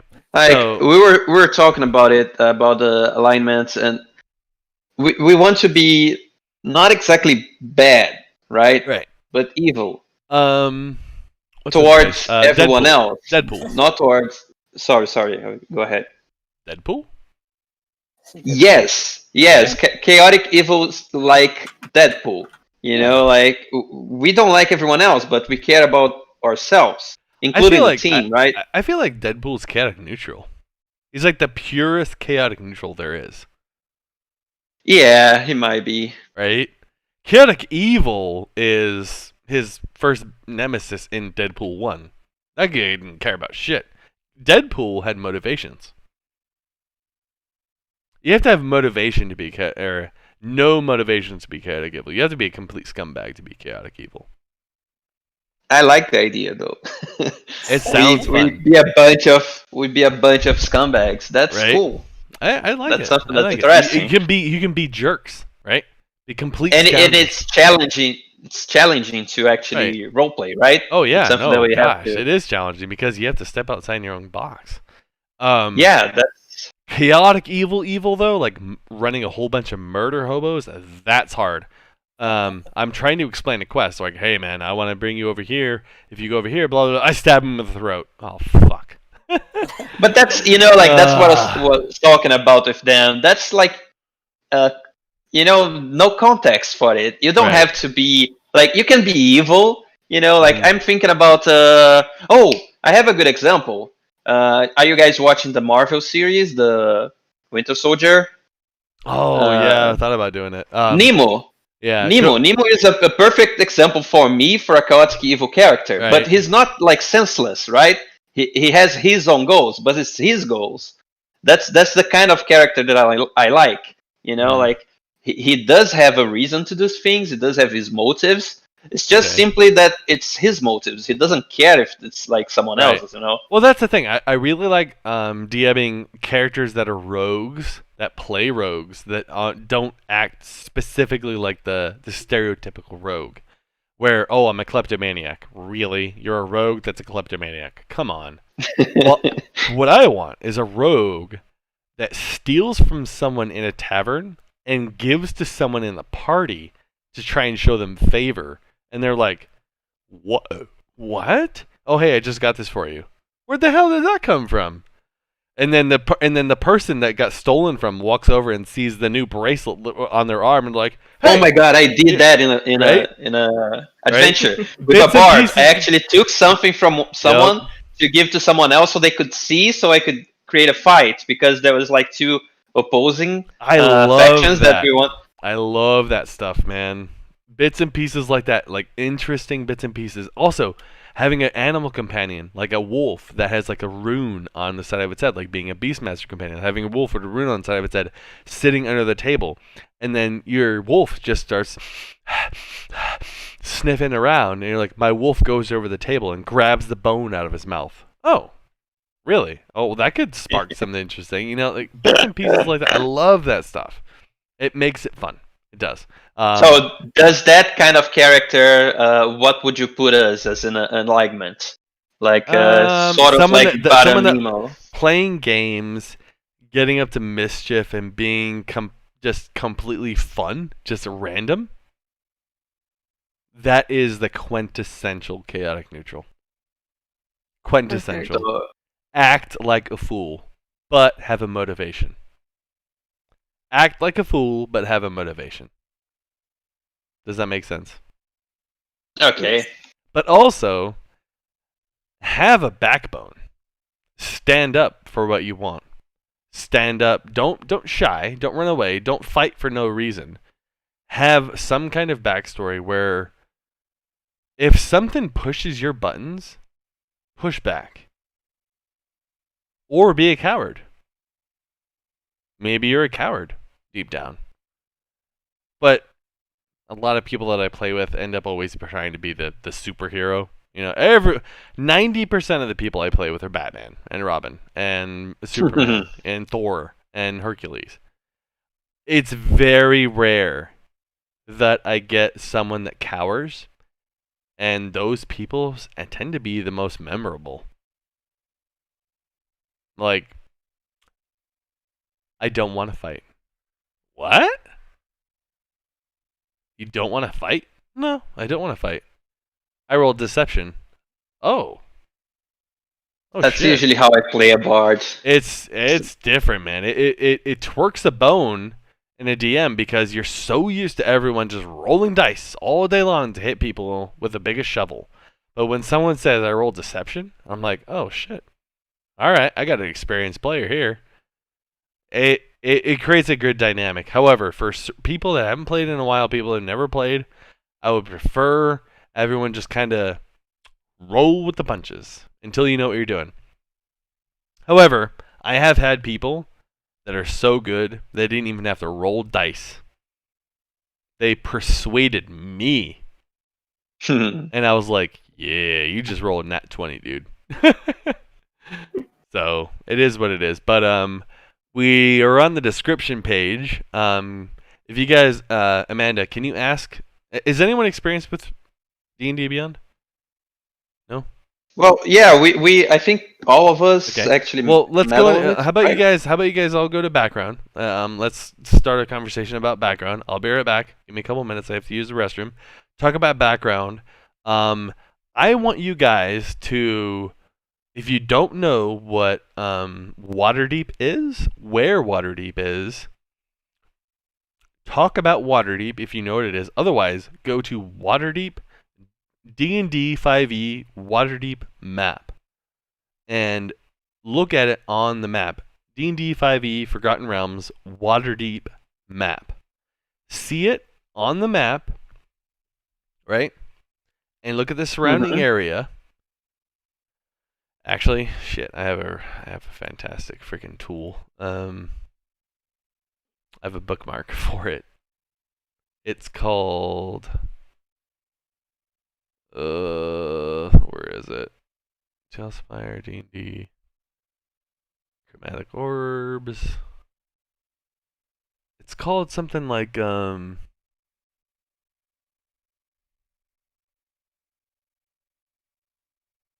was like an integrated map. Pyro map. No. Oh shit! I saw it. This is the bottom of my screen. It was up here.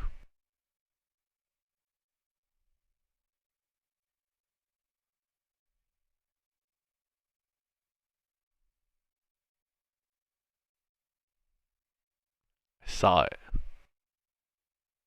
Saw the icon. There it is. Bingo! Got it. Control C. Alright. Get in your Discord on the general chat page. Alright, guys. Explore that bitch real quick. Be right back. I'm gonna go to the restroom. If you scroll down to the middle, you're looking at the Sword Coast.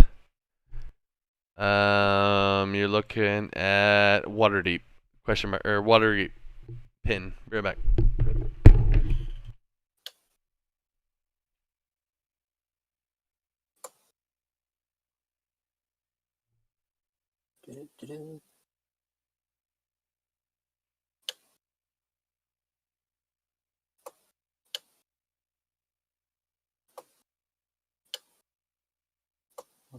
Going out on a limb here and assuming that Waterdeep is important.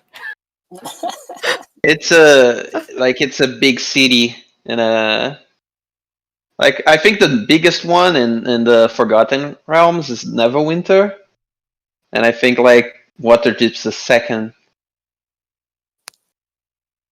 I'm not sure though, but I think it's something like that.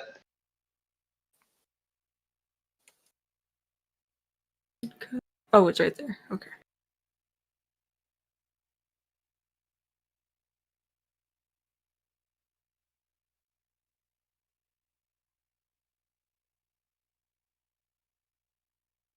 What languages did you guys choose to know? I went with the basics, like my guy is like a barbarian, so he lives on wild and stuff, and so he's Elvish and Dwarvish, just so he could move around different settlements without needing help to speak to people. Okay. Elvish for sure, right? Because since I'm in you guys' group, you're both elves, so I'm guessing we know each other for a long time, and I'll probably pick something up. Oh yeah, because they all know each other. It's not one of those we started at the tavern things. Yeah, I mean, since we're gonna play this, bad guys group, Yeah. I think it's easier if they know each other for a long time. Oh, I bet that Elvish is like my default because I am okay. Well, I don't. Yeah, you for sure speak Elvish. Okay. You can choose one more probably, and maybe more because of the background. I can choose two. I think I might. I don't know. Undercommon. That's the one that like under the ground, like those civilizations, they speak that, right? Undercommon? So I think it's not exactly like the rogues can't, right? Because the rogues have their own language, but I think Undercommon is the, like the slums kind of language. Okay.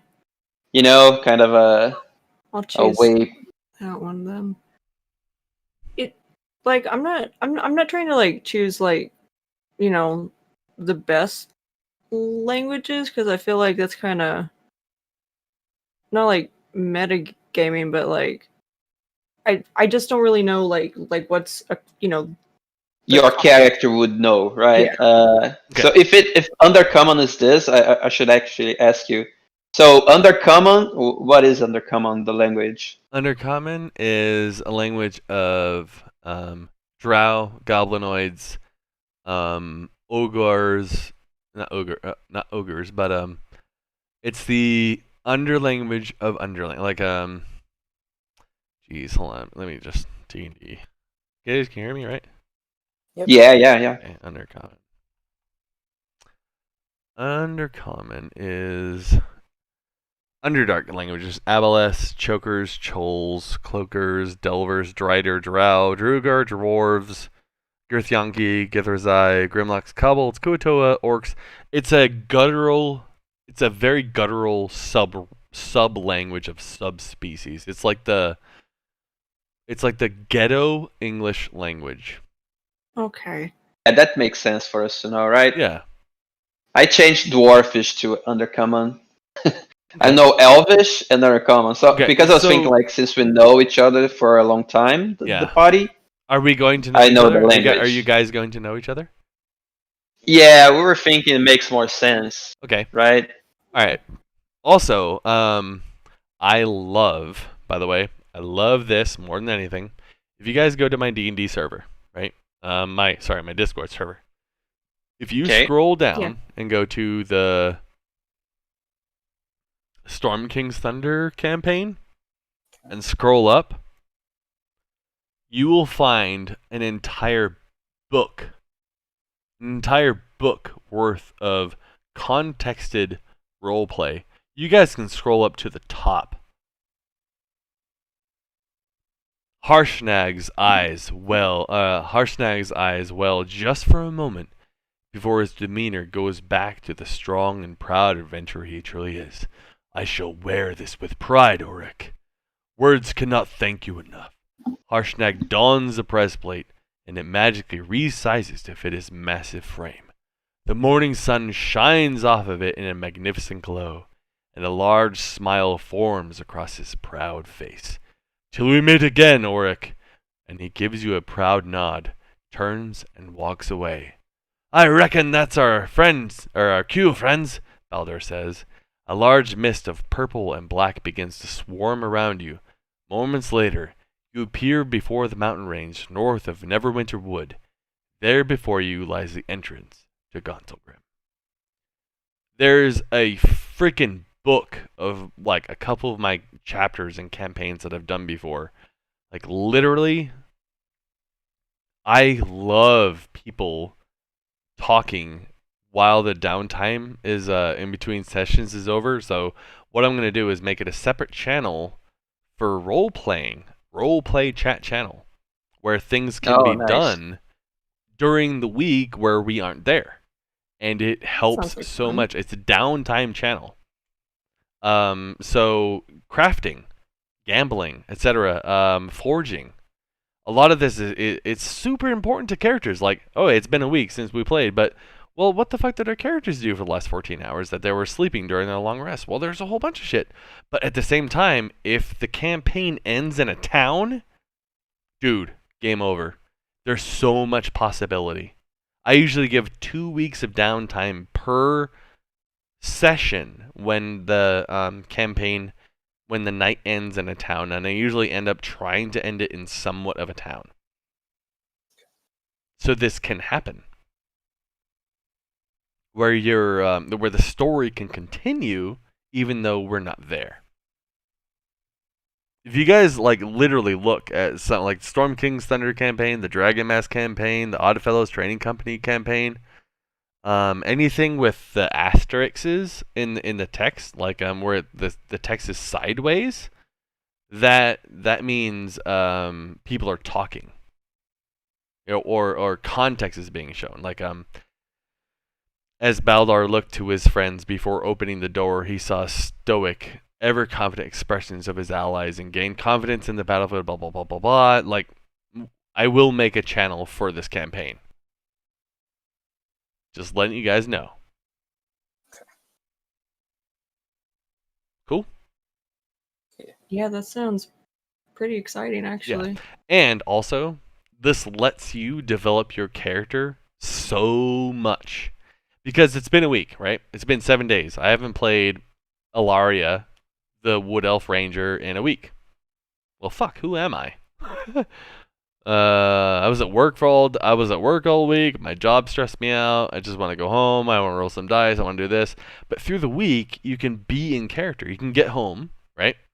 You can log on Discord and go, oh shit. Or you can be on your lunch break, right? You're on your lunch break at work and you see something like, oh shit, Dan, the DM just posted something. Yes, for me. And you can type something like, oh, Eladria says, I look at the dwarf and I ask him, blah, blah, blah, blah, blah, blah. Can he do this? Can I do that? And then, maybe the next day you get a reply. But it gives you something to do. And a lot of my players have commended me so much for this because they felt like they were away from the table for too long. You know what I mean? Yeah, I do. It looks pretty sweet. Yeah, I encourage you guys, scroll up and read through some of it, like especially the Storm King's Thunder one. Oh my gosh. It was epic. We got to I boosted that campaign all the way to like level 18. It was nuts. It was just fantastic. So anyway, we're getting off topic, but trying to get back on topic. I know people are running out of time. Maybe not. Actually, no. Everyone agreed kind of like 3 or 4 hours, but let me ask from the top. Let me try and take control of this real quick. Jay, where are you with your character? I kind of finished him. I'm on equipment. Okay. I want everyone, Juwan and Amanda, aside from your starting equipment, I want everyone to give themselves 1,000 gold.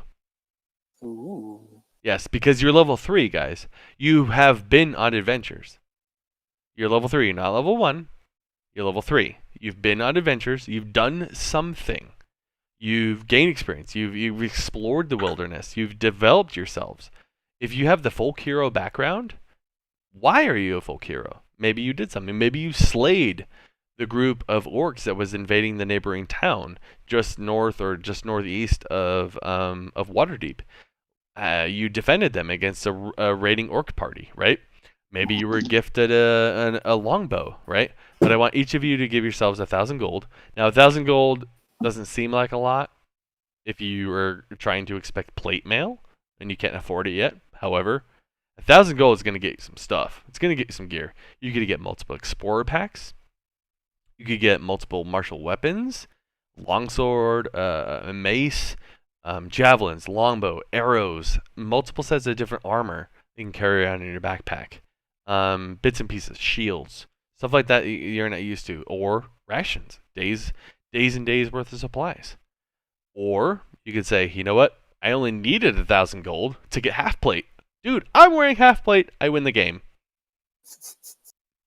I know someone snickered, so they know what I meant. Juwan said, yeah, I got half plate. Yeah, I got half plate, bitch. Yeah. So it may be something, or maybe nothing to you, but Juwan sounds like he's happy because he might have just got half plate. So, whatever. But yeah, you would have at least had 1,000 gold by level 3. That's how I've run my games.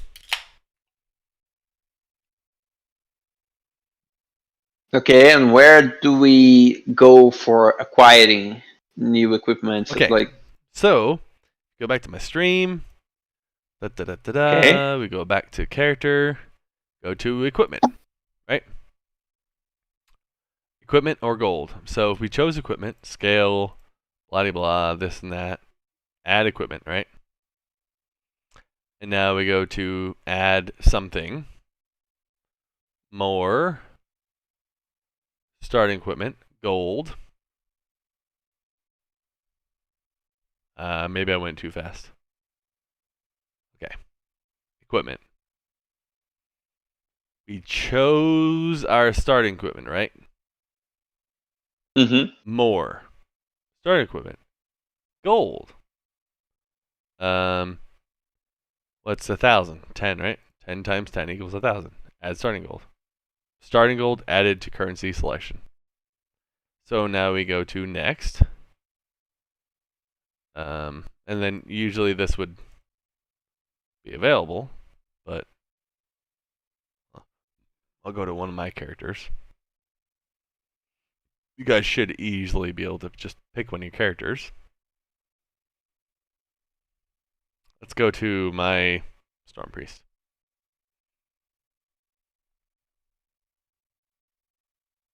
Alright, let's look. Storm Priest. Equipment. 129 pounds. He's got this and that and the other. I want to give him some gold. 10 times 10. That's only 100. 12 times 10. Add starting gold. Add starting gold.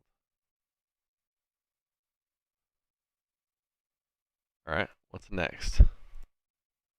View character sheet.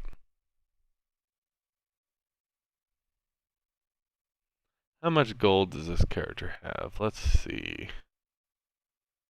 Equipment. When you're in the equipment tab, there's like a currency thing besides manage, and that's where it shows like all the currency and stuff that you Where'd can you edit find it? it. Oh, see, there it is. Currency. See, guys? Yeah. In the stream right here. See how mine says 720? Well, go back and just clicking the button until you have 1,000. Now, and then what you do there is you go to manage equipment. You just buy some gold, buy some stuff.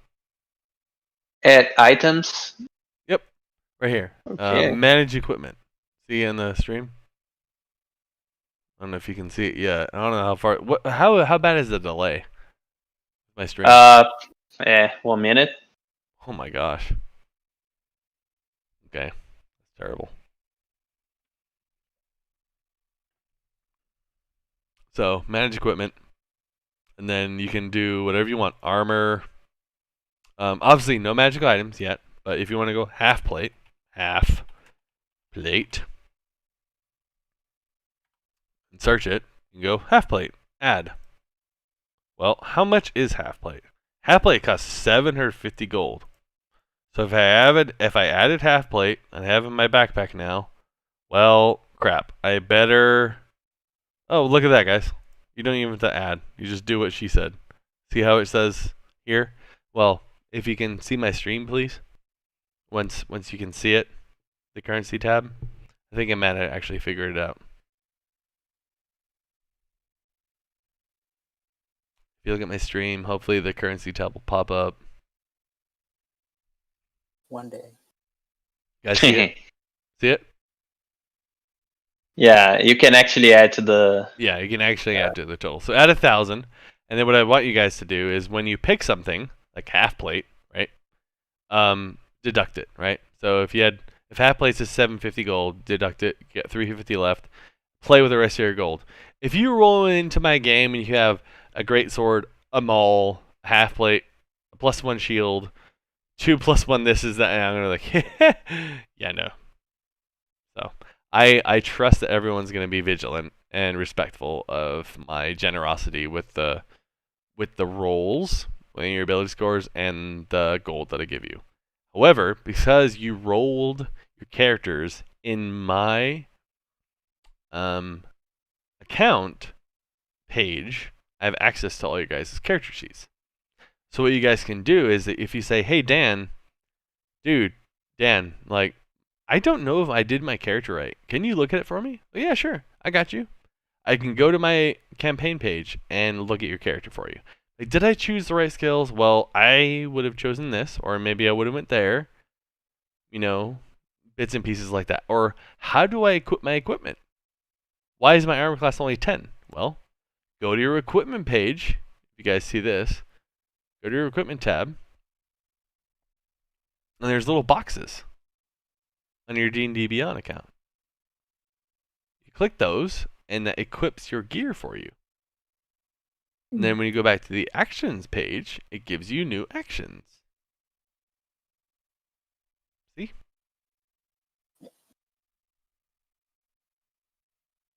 Oh, I also have a link for you guys. Pretty sure this is the link.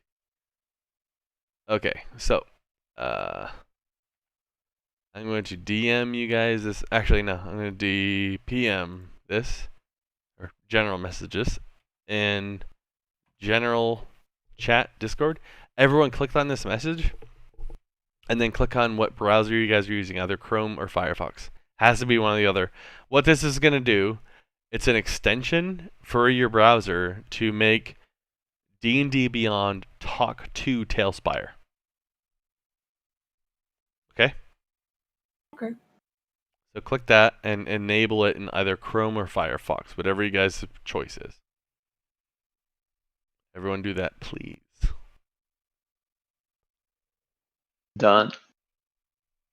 Cool. Juwan. Got it. Awesome. And all that is, it's an extension. You can update extensions by over the years, either getting, asking sources or people that have created the content, or going to the source file itself, and then copying and pasting the source file into a browser, and it should link you back to the original source file creator. I don't know if that's above any of your guys' internet stuff, but anyway. So there's that. And then where are we? Do we know how to equip equipment in D&D Beyond? Everyone got that? Yes. Okay. So if we go back to the actions page, we should have attack, like longsword, firebolt, shocking grasp, bits and pieces, right? Who here is the spellcaster? I. You. Who's I?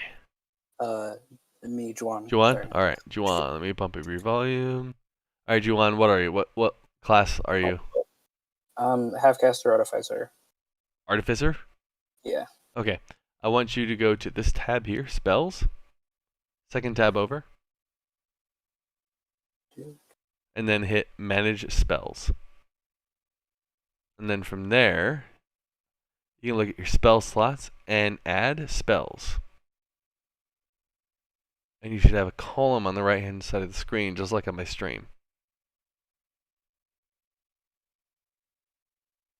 Hopefully you can see my stream when it pops up.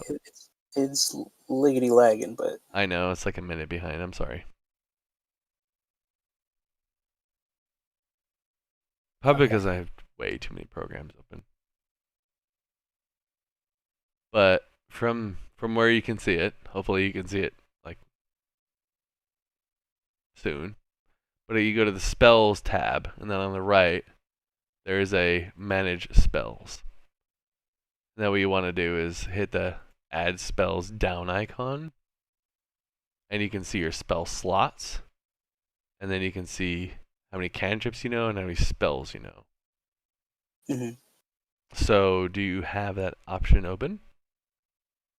I have. Let me see. Spell slots. Known.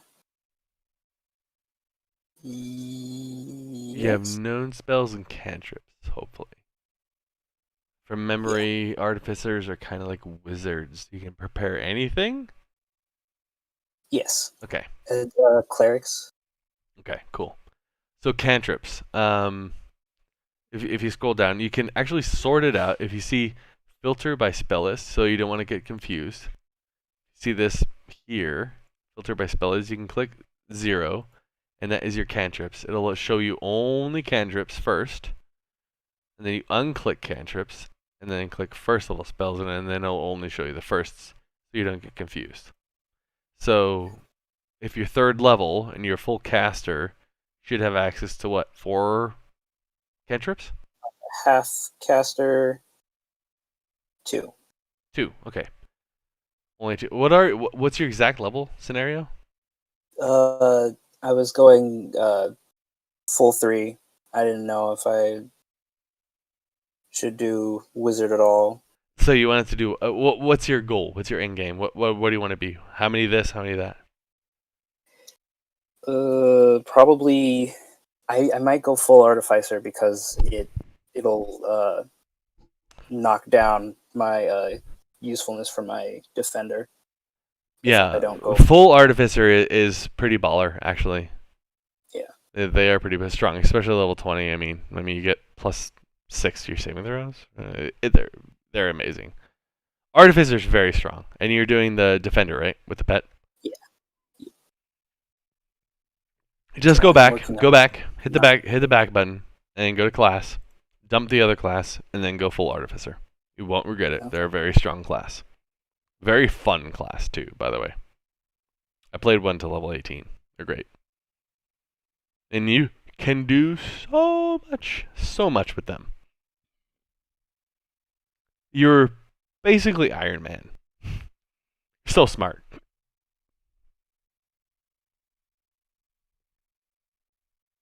Okay. And you're ranged you're pretty much a ranged melee hybrid combatant badass super tinker awesome intelligent person.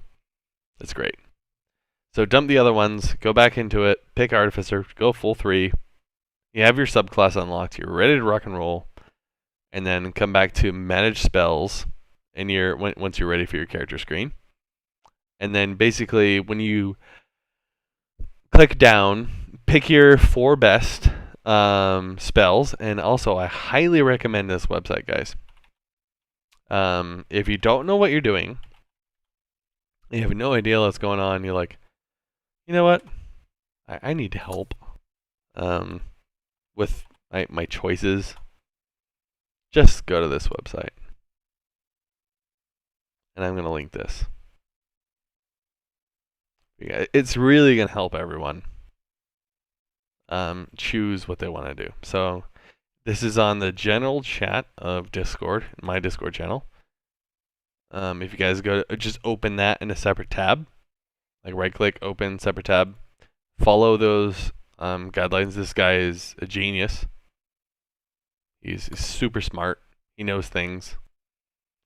What else is a really, really, really strong website? Oh, 5e tools. Oh my god. Okay. I actually use 5e tools for literally all my rulings in the game because it is only current stuff. Bookmark this bad boy too. Everyone that is a D&D player, if you've ever wanted to know anything about other classes, your current class, what you get, when you get it, how you get it, 5e tools. It is the creme de la creme of websites. It really is. Those 2 websites, 5e tools and rpgbot.net, you need those. Like big time. I actually should bookmark these.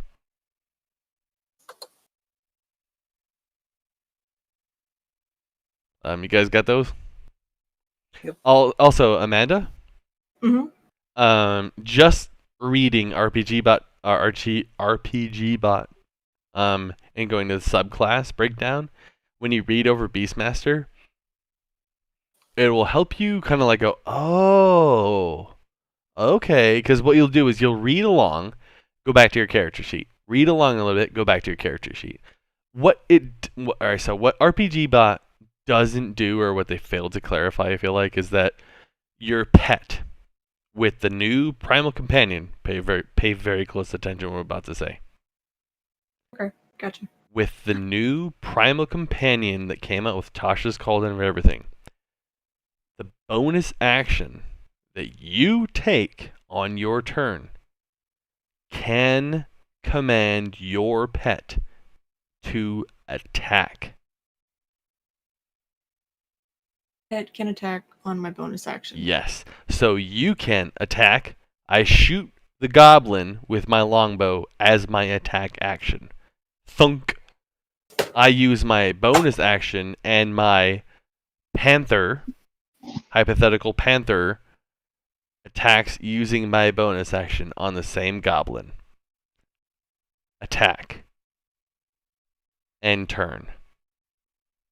The old version of Hunter or Beastmaster used to be, I'm useless.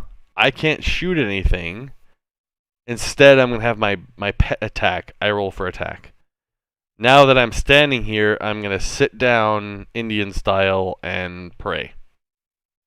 It was irrelevant. The class was useless. Tasha's Cauldron of Everything fixed Rangers. It really fixed Rangers. That's what I have to say about that. So, there you go, Amanda. Read it up. It's fantastic. There's lots of cool hints and tricks and bits and pieces for you. Really, really good website. Juwan, what you got? Oh, for... Oops. Okay. What you got? Yep.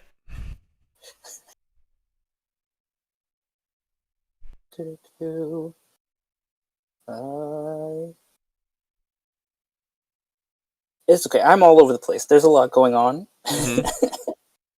I know. You're the artificer, right? Yeah. Okay. Are you scared? Overwhelmed? Like, oh my god, there's so much going on? Slightly, because I was lagging behind because I was choosing my infusions and stuff and going back and forth. Okay, calm down. Go slow. Take your time. My opinion. Go to rpgbot.net and just read something, because maybe I'm explaining it too fast. Maybe I'm overwhelming you. It's fine, because I tend to do that. I'm very fast. I'm very descriptive, and I'm very powerful with my voice. However, if you want to go really slow and you want to read, go to that rpgbot.net and read what Artificer is and read its subclass breakdown. Go to the Battlesmith breakdown and go, okay. And read it slowly. Now, other than that, is there anything else I can help you out with? Because I'd really like to get to the tutorial for gameplay with TaleSpire. That's what's next. No, not right now. Okay. I think Jay. I'm good mostly. Okay, Jay. Yeah. You ready to rock and roll? So, yeah, I got my character ready. What you got for me, bro? I just did a small change, right? Okay. I didn't go with a great weapon right now for one reason. My armor class, right? If I start with Crusher, I can get like +1 on Constitution and use like a single-handed weapon and a shield and actually be a little more tanky at the start. When I get more powerful, I get I'll get the feat, the great weapon. All right, so what's your subclass? Well, let me ask you, what's your subclass? What class and subclass are you? I'm a barbarian, right? Pharaoh. I'm a barbarian, the totem barbarian, the bear. Totem barbarian. So why are you even worried about armor class, dude? You can have armor class 4 and be a beast mode. It don't matter, dude. You go into rage, you get resistance to every damage type in the game. But it's better to have resistance and not be hit, right? No, it's better to have resistance and take hits at half damage. Because the game is all about dice, bro. You could roll a 2, you could roll a 1, you could roll a 4, you could roll a 20. It don't matter. It don't matter what it is, bro. If you're a barbarian, right? Your armor class, you have natural armor class anyway. It's gonna be based off of Dex and Constitution anyway, bro. You don't need a damn shield. You're a barbarian. You literally roll with a 2-handed weapon, a big ass strength score, big ass Dex, big ass con, and you just roll around like a beast mode. You go into rage on your bonus action. You're like, "What up?" And you take half damage. That's it. That's your armor class, bro. Half damage is your armor class. You're in rage, right? I hit you with a fireball for 34 damage. You go, nah, 15. All right. Your armor class is the rage mechanic. Okay. You So- are a beast because you're a bear, or you're a barbarian in with the bear totem. You have resistance to every single damage except psychic damage.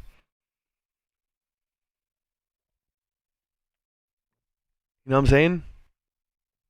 Resistance to all damage except for psychic damage. I'm thinking about using them all, right? Yes, sir, dude. I can help you out, dude. I was for real. gonna take it on level 4 and not level 3. Did you do custom origin? Yeah. Ah, okay. All right. You know, so I'm taking Crusher because, like, right now it's tough to, like, I have 30 points, right? If I hit every single turn, and my AC, my armor class will be like 15. Okay. Check this out. If I don't take Crusher. Check this out. Listen, I have level 20 barbarian. You will never have an armor class as a barbarian unless you get a cloak of displacement, which will counteract your reckless attack. Unless you get a ring of protection plus a cloak of protection, you'll never have an armor class. Do you know what a barbarian's armor class is? It's your hit dice, bro.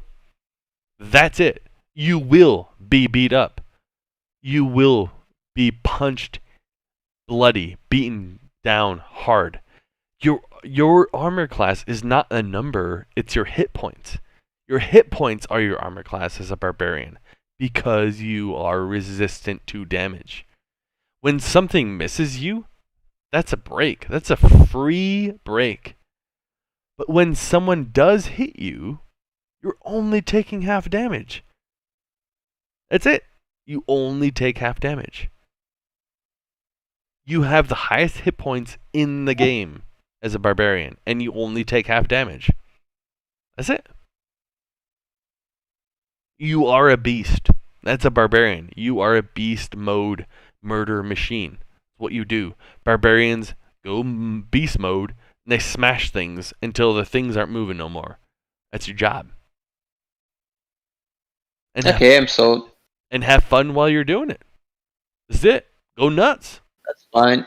Kill it with fire. Kill it with smashing. Kill it with just turn things into tomato paste. That's it. Turn things into tomato paste. I'm done then. That's everything. Let me remove the shield from the... To hell with your armor class, bro. Run around with that big ass maul. Turn things into tomato paste. You feel me? Sure. Good. Get it.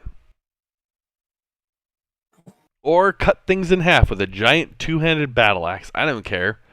But a barbarian... Nah, I'm gonna maul things. Cool. Good for you. I've got a character based around a maul too, but I was going to do a Rune Knight Fighter as a kind of a weird, eccentric, kind of colossal, strange mix. But you went custom origin, right? Yeah.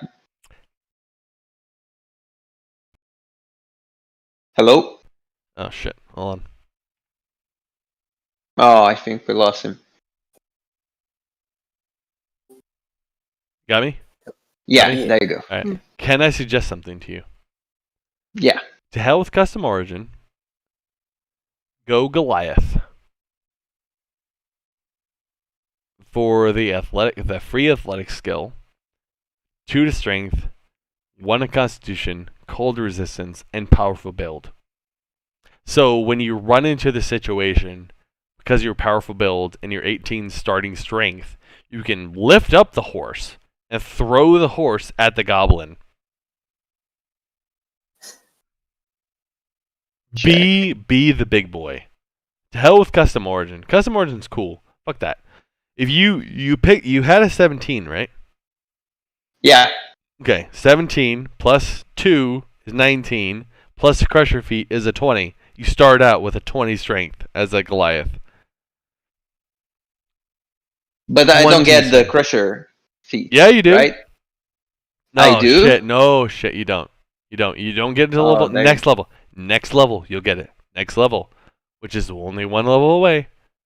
Only 1 level away, and you get crusher feat. Trust me, you'll get it. You'll get level 4 very soon. Probably after the first play session. Trust me, bro.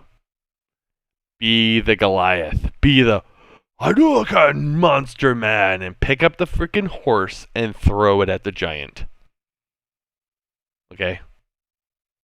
Be the bear totem Goliath barbarian, the strongest man in the room.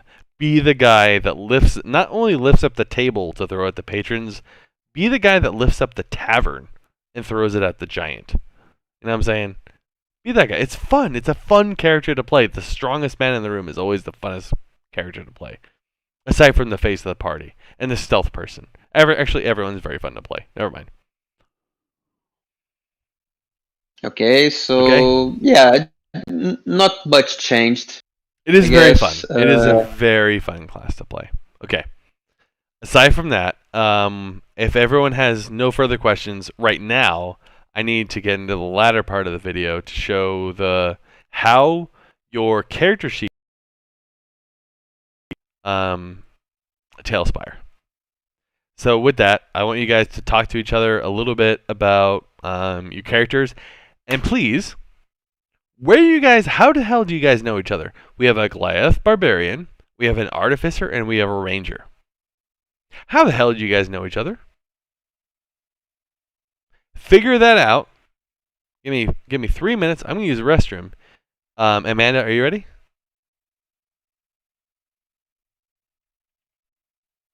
Yeah. Amanda? Oh, fuck my life. All right, I'm back again. Sorry. Okay. I can't figure out why this is doing this. All right. I'm going to use the restroom. This is what's going to happen. Amanda, Jay, and Juan. Juan, you're the new Goliath Barbarian. You're the Goliath Bear Totem Barbarian. Jay. Yeah. No, I am the Goliath Bear Totem. Jay. We have the Artificer, and then we have the Ranger. You guys are all in Waterdeep. How the hell do you guys know each other? How is that even possible? I want you guys to pull up mercenaries. I want you to pull up the Faerun map and also hop into the YouTube stream so you can see the stream with the TaleSpire map. I want you to talk to each other a little bit. Figure out how you guys are a thing. When I come back after my bathroom break, tell me how you guys are a group, and I'll be right back. So, what I suppose is that we're mercenaries, right? Like, we do stuff for money. Doesn't matter the job, right? Yeah. We have a complementary set of skills. I'm guessing the brains behind the operations is a necro. Okay. I mean, makes sense. Right? You're an inventor and all, right? So it's fine. So Joa is the guy that leads us, kinda. Amanda is like the assassin, and I'm like the imposing figure to make the deals, and that's how we began. My character was like a wilderness kind of dude, so he lived outside and all.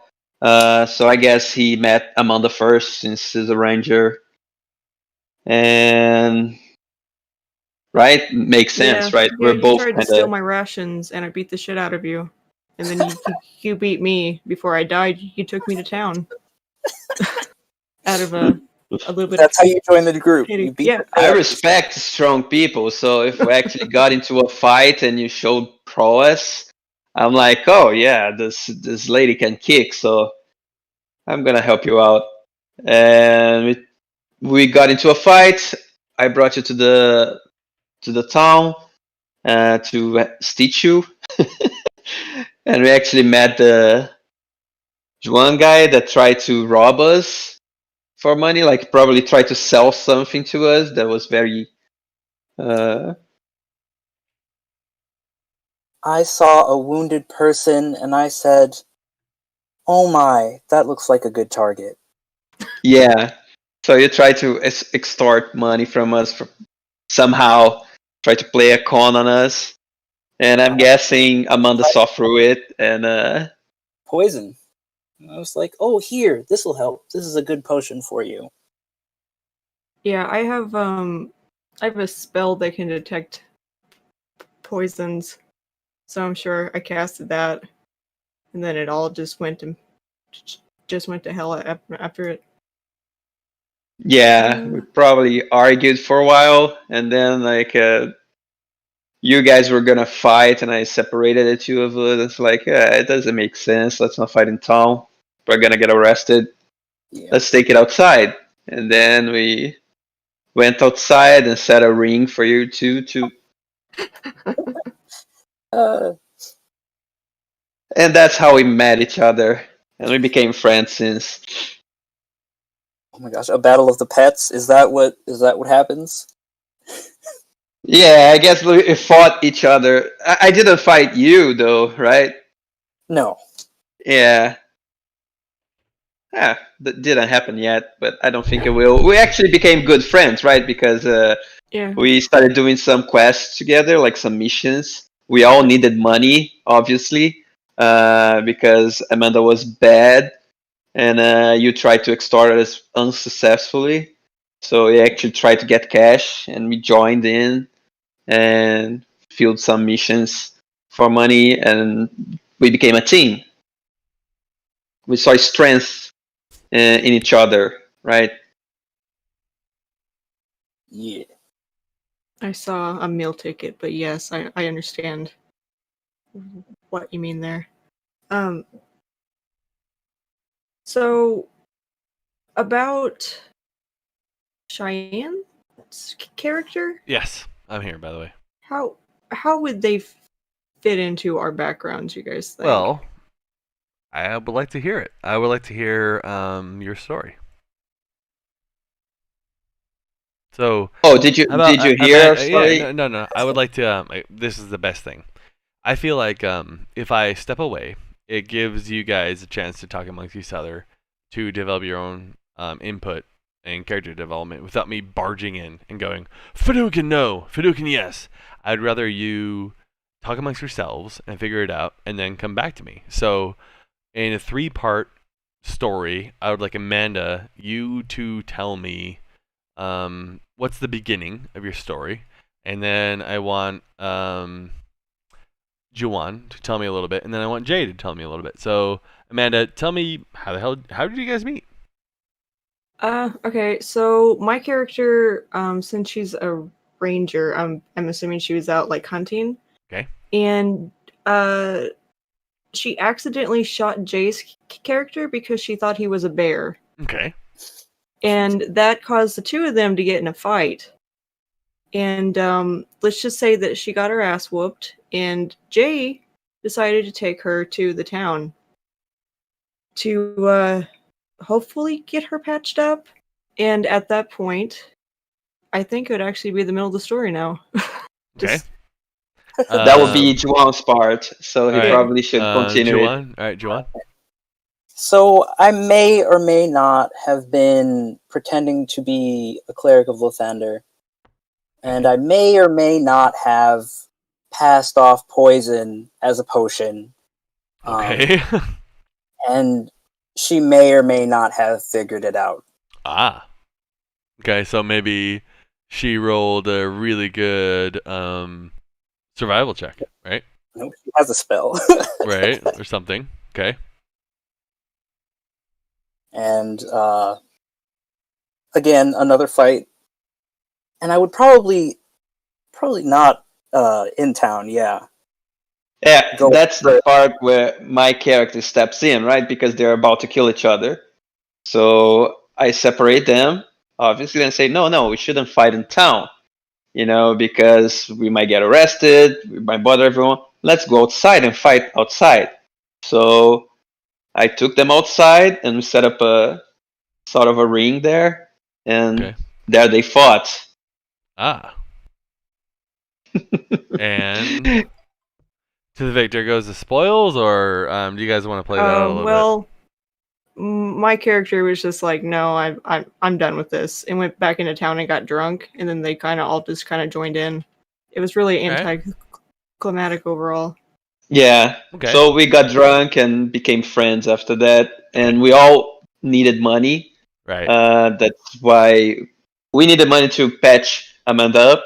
It Yep. was still a little, Yeah, no, it's and not then we Bill. started doing like missions.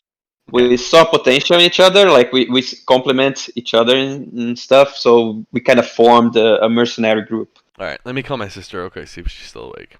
See if she can jump in on this. And see if she's available to add a role play. She's really quick with certain with things. See if she is available. Just to get her character down. She's cool with anything. Hold on. Call her real quick.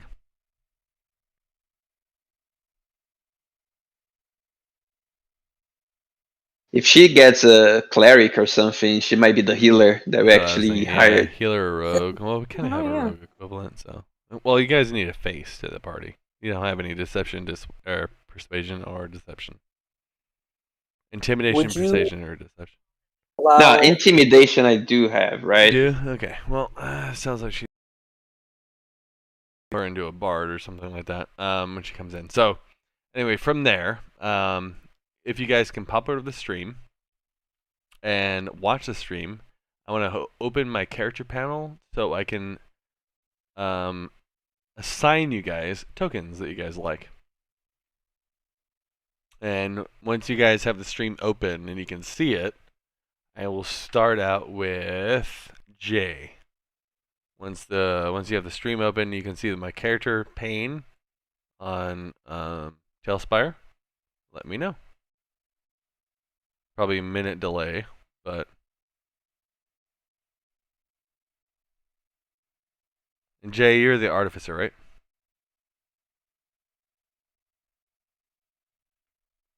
Shit, is the thing cut out again? Oh, can you hear me now? It looks pretty cool. Yeah, we can hear you. There we go. Sorry.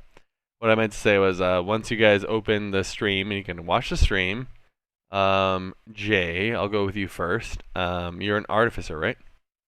Nope. No. Jay is the barbarian. Okay, Jay, we'll go with you first. I know you have to blow up your screen, full screen, so you can see the live stream, see all the cool stuff on the screen. This character is obviously blocked by my window, but this is like a knight with a pickaxe, and then there's a monk. So, do you see anything here that interests you so far? For token. Okay, I'm probably gonna have to wait 1 minute to see it. Okay. Because, right. But anything big, how about this guy? I'll trust your instinct. I still haven't seen the ones you picked. I know the one that you use because that's the.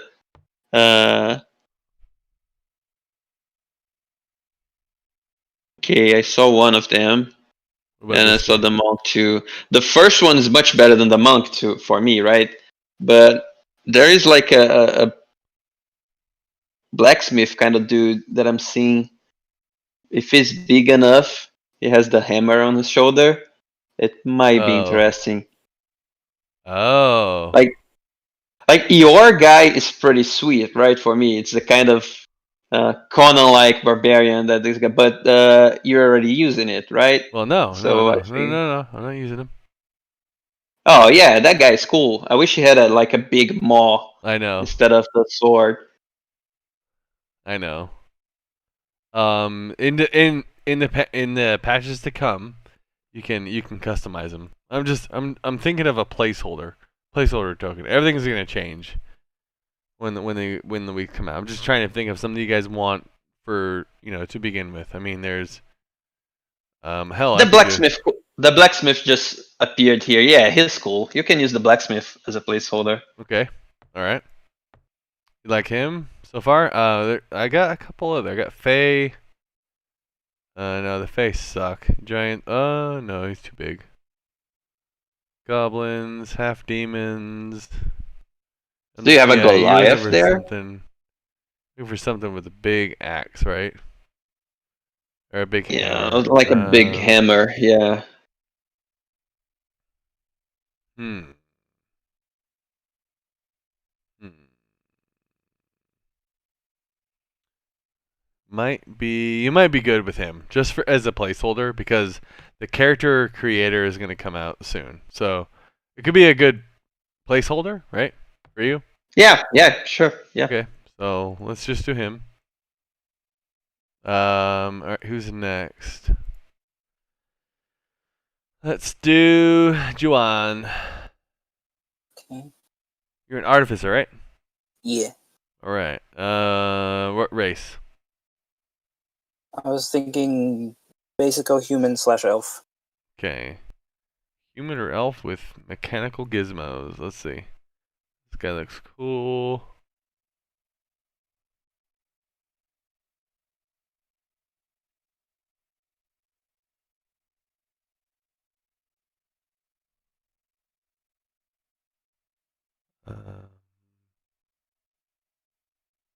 No.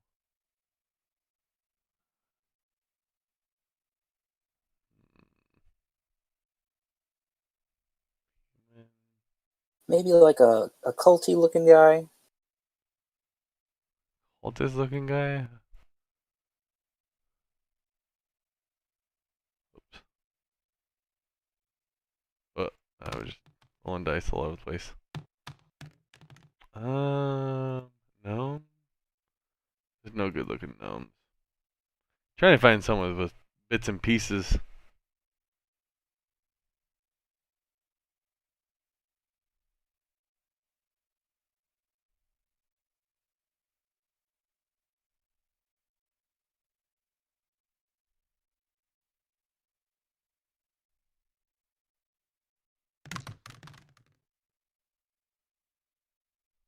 Ooh. I like how the character stood on top of the. Like wagon or wheelbarrow. Yeah, on the wagon.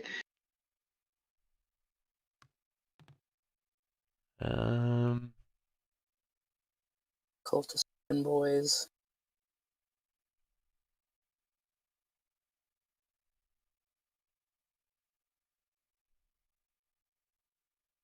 What kind of elfish characters are there? Yeah. Let's see. Oh, Oh, wait, that one wait, looks wait. cool. For you see the one that we're seeing right now? One Which? like it's kind of gnomish thief. With the cape, green cape. Yeah, that one looks cool.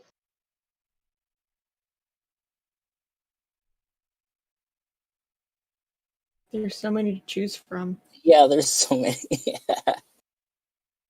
Just pulling out more and more. That one should be the one that I used. Well, I like this one better.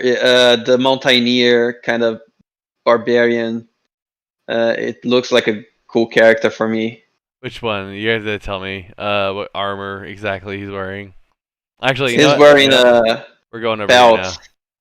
The winter stuff with like the fur Yeah, lined red Okay.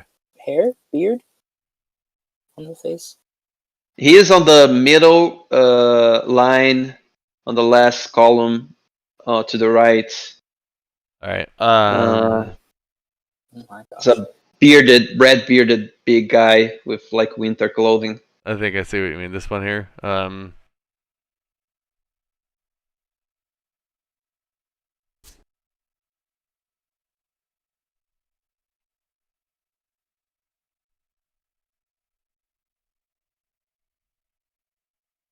Oh my god, it looks so cool.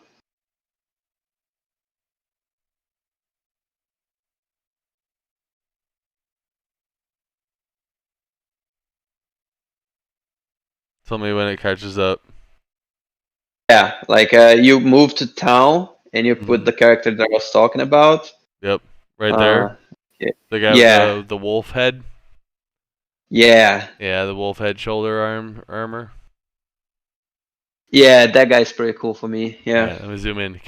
Tell me when it zoomed in on him? you did. Uh, Okay, so that's you, huh? Yeah, the All right, I'll put him over there. Like in the Spooky Boy with the Sword. Which one? that that looks cool too. Yeah, it's Uh, a guy with he's like in a dark, leathery Oh, with the coat. sword, with the sword sticking out. Yeah, All it's right, like all a right, all right, cross all right. I got sword. you. I feel you. I feel you. Hold on. I know exactly what we're doing. Go back to my stream. Going through it. I'm just deleting. I know exactly what you mean. I feel you. I feel you, dog.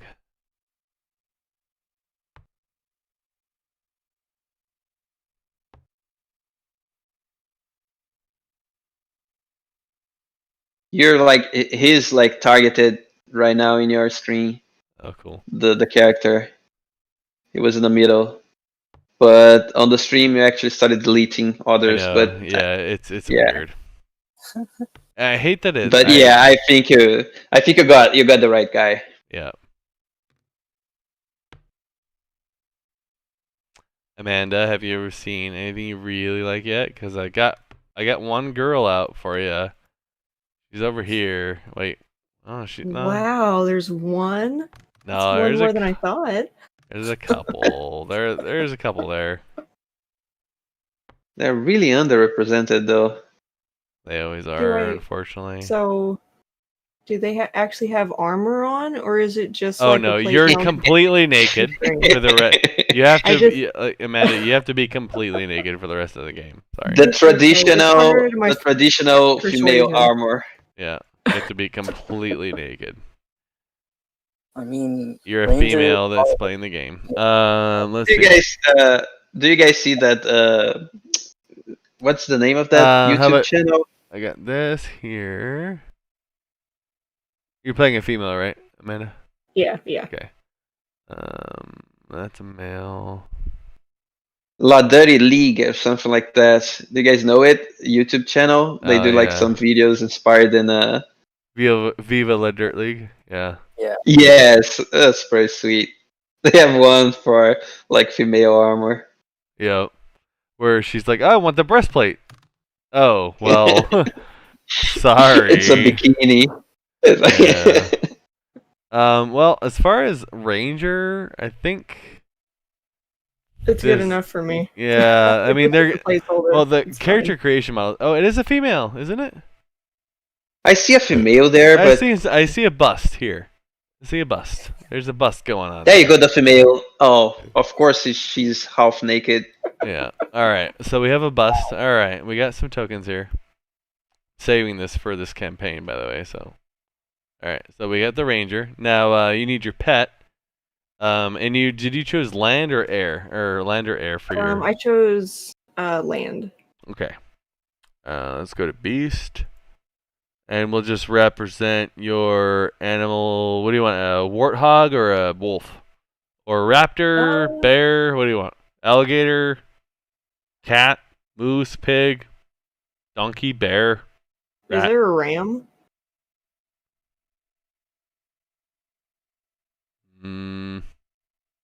That's an interesting. Yes, interesting there is right there. choice. Yeah, how about there? Oh, look at that.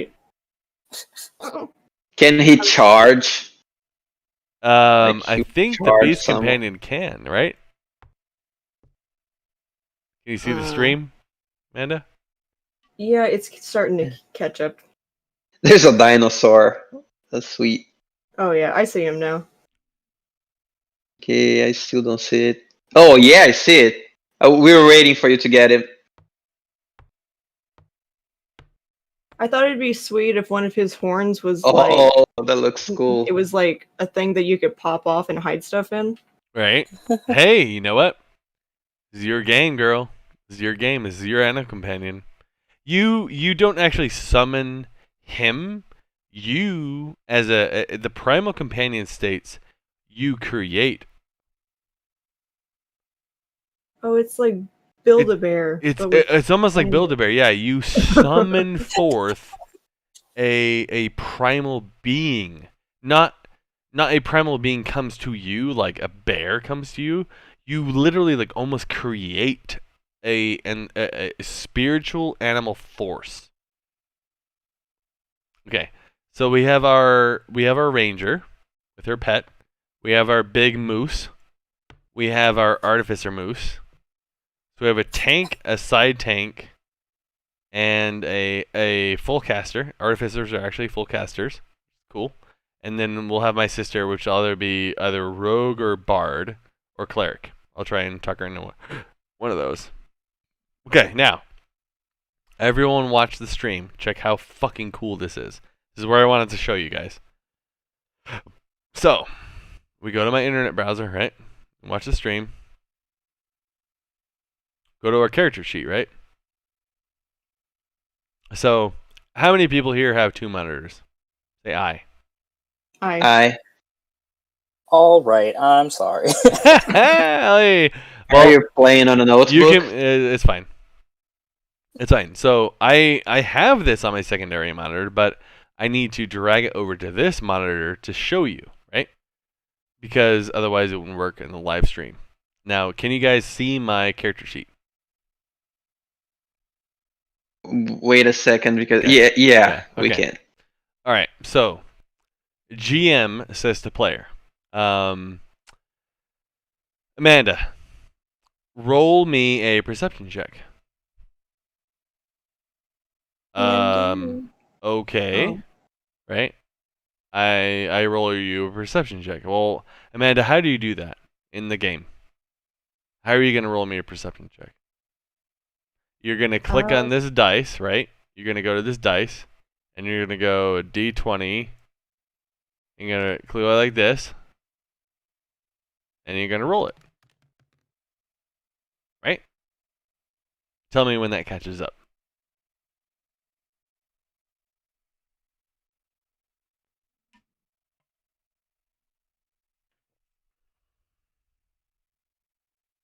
Did they catch up? It's getting there. All right. I reconnected again, just in case. No, yeah, we were hearing you. I was just timing it, but it caught up. Did you guys see the roll? Or just Yeah. drag the 20? Yeah. Okay. So, did the roll happen yet, guys? Yes, you just rolled 10. Now, watch this. So, this is what I wanted you guys to see. The script that I had you guys download and integrate was this. All right, Jay. Roll initiative. Where do I click? Jay? Oh. Tell me where character? I click. Tell me where. Where do I click? On initiative? Right here? Right? I just rolled one. Yeah, but... Okay, watch this. Look. Rolled initiative.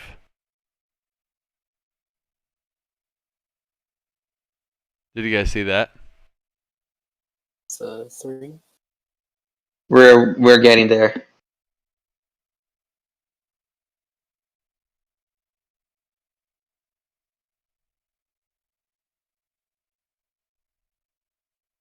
Yeah, I guess we're about a full. Okay, yeah, we're about to see it. Clicked on it. Mm-hmm. Oh. Fancy. Oh, that's very sweet. Right? Now. Okay, so we put on the second monitor the character sheets, and whenever you ask us to roll something. Yes, exactly. So That's check it out, awesome. right? So you have your full character sheet right here, right? All right, Amanda. Amanda, roll to hit on the goblin. Right? Amanda, roll to hit on the goblin. And you go, okay, Dan, I got you. I'm rolling to hit on the goblin. Amanda, roll to hit on the goblin. Boom. You click this. Roll it. Amanda rolled. Rolls longsword. Oh, that's awesome. I actually saw in the chat too on D&D Beyond. Yes. It says Naz Wilbeth rolled longbow damage. Now, check this out. Okay, let's do Jay. Yeah. roll me an Arcana check to see if there's a secret door. Okay, Correct. so I click my Arcana, +1. Roll it, baby.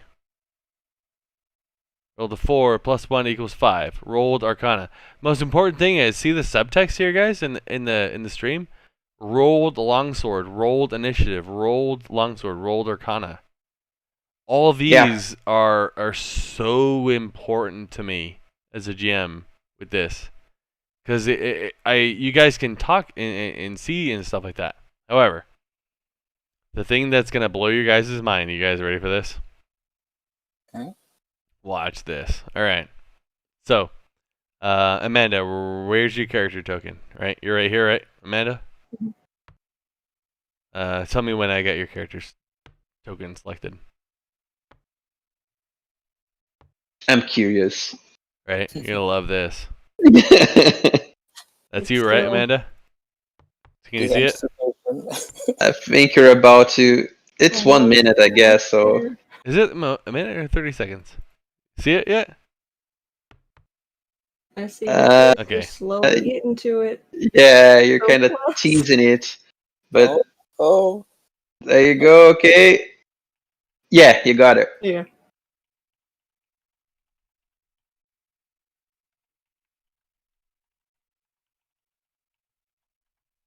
Okay. Yep. Did we lose you? Nope. Okay. So we're gonna see some magic in like 1 minute from now. Nope.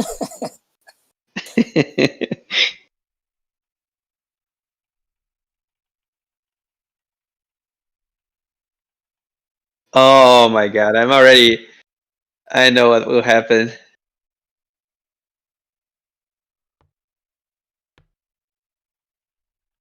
It has AI. It knows exactly everything about me. Oh, that's amazing. That is really sweet. Do they have animations like when you like effects? Yes. Watch this. So, who is a spellcaster? I got you. All right. Not Juwan. Juwan? Yeah. Yes, Juan. Juwan. The All right. cloaked. Check this Yeah. out, dude. You're gonna love this shit. All right, Juwan. Ready? I'll tell you when. You can say Hadouken. Okay. All right, and you're gonna love this. Watch YouTube. All right. Say Hadouken. Okay.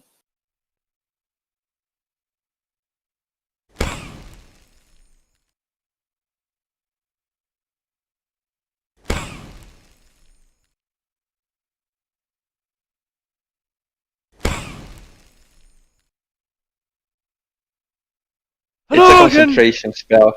Apparently, No. takes a little time. You're casting it as a ritual, so. Right.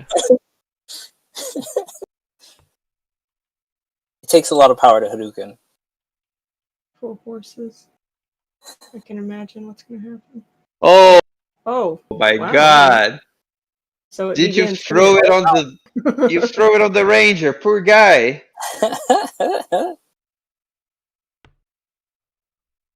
Oh, it's the actual magic missile. Yeah.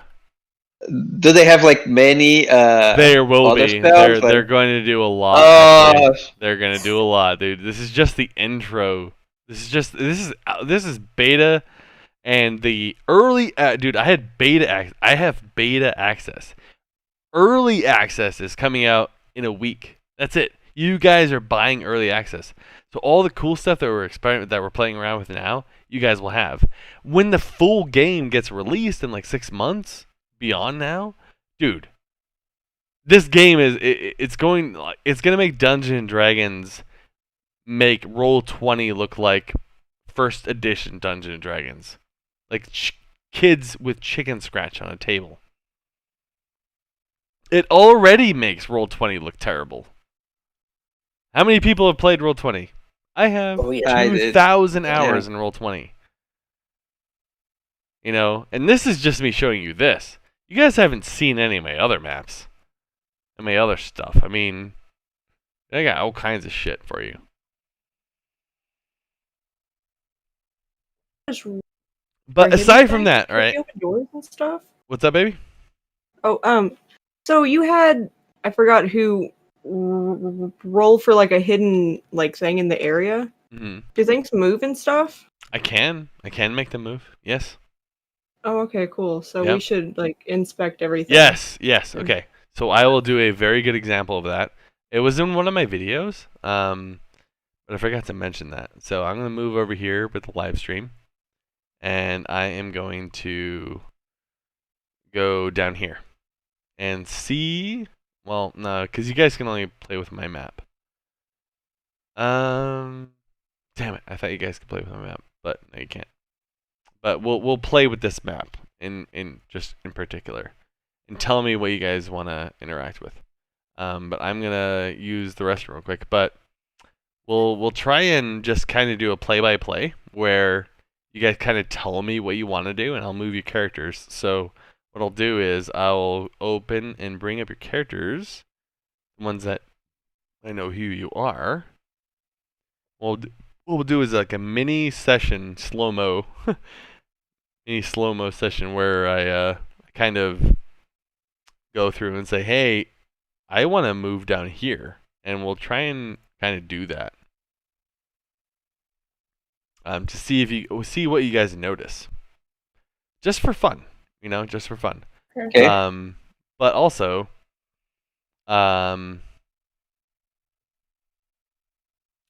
if you guys had just met and you guys, figured out that backstory, I'm gonna fill my sister in on all this, but I want to have a session 0.5 before we start on the 14th for my sister, because I feel like you guys have got a lot of play time together already, where you guys like met and talked to each other, and you guys are kind of feeling each other out already, especially between the downtime. So it's only fair that she kind of has like a chance to go, hey, how are you? Kind of thing. I tried to call her, but I think she's really sick, actually. But tell me if you guys can see the stream. Has anyone actually run Lost Mines of Phandelver before? Nope. No. Cool. You guys are running this. I did once. Okay. Like recently, honestly. But yeah, I'm a good role player, like I won't know anything. Don't worry. You're fine. Okay, so in a situation like this, on the stream, I'll back it up. So you guys try and tell me when I come back, like, what is something that your characters should not see versus something that they can see. And I'll try and pan it down. There we go. Perfect panning. All right. Try and tell me what you guys should see versus what you should not see. I'll be right back.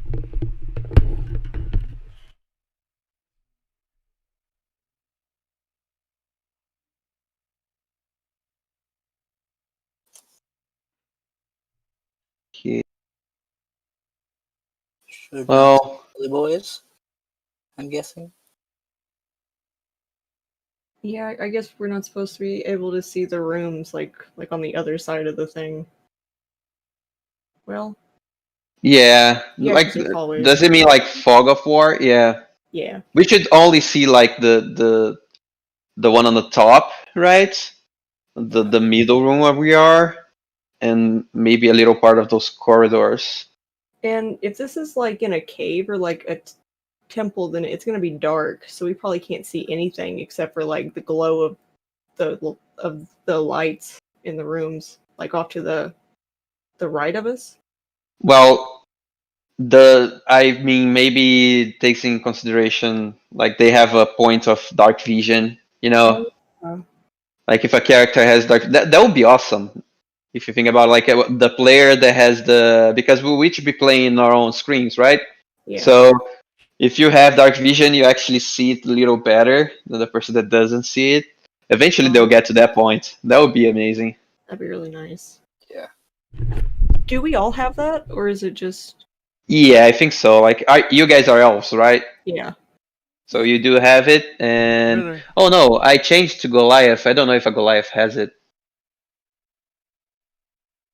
Also, That's can actually you guys hear me still? yeah, we can hear it. Cool. All right. Um, aside from that, you guys are creating your own Discord channel on my Discord for the campaign. So, you guys have to create yourselves a Discord channel name. We had the see, I've had the Oddfellows Trading Company, the Dragon Masks, and the Storm King Thunder campaign, but that was just default. I've had the Dragon Masks and the Oddfellows Trading Company. So what's our name? I don't know. What is it? You guys got a little bit to think about it, but think about who you are, where you are, what you're doing, and come up with some kind of name. It could be anything. I don't care. It's up to you guys. So I'm interested to hear what it is. I'll be right back. Okay. What do you guys think?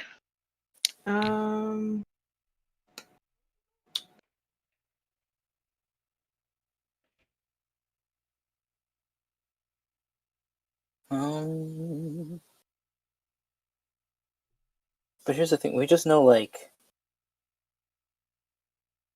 races and classes. Don't know much about the characters. Well, yeah, like my character is very, very like a unpolished person, right? He's like he likes to take. Let me see the traits and stuff. Like I changed it right because of the. Let me see if the description they do it. Yeah, personality traits. I face problems head on. A simple, direct solution is the best path to success. His ideals, independence. When people follow orders blindly, they embrace a kind of tyranny. His bonds are those who fight beside me are those worth dying for. And flaws is like I have little respect for anyone that is not a proven warrior. So he's like this kind of the way he sees the world is like you either are a winner, like you know how to handle yourself, or you're a loser. You don't know how to handle yourself.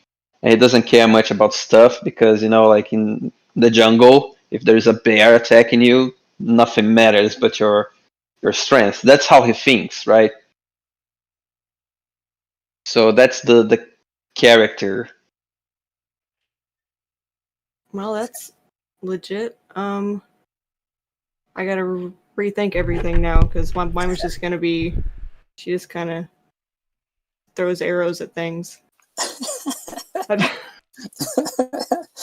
I'm a sniper. I snipe things. Yeah, I like it. I'm back, by the way. I'm gonna throw arrows at things. That's what I came into. Yeah. I don't even put them in the bow. I throw them. Right, just throw arrows like a beast. I like it.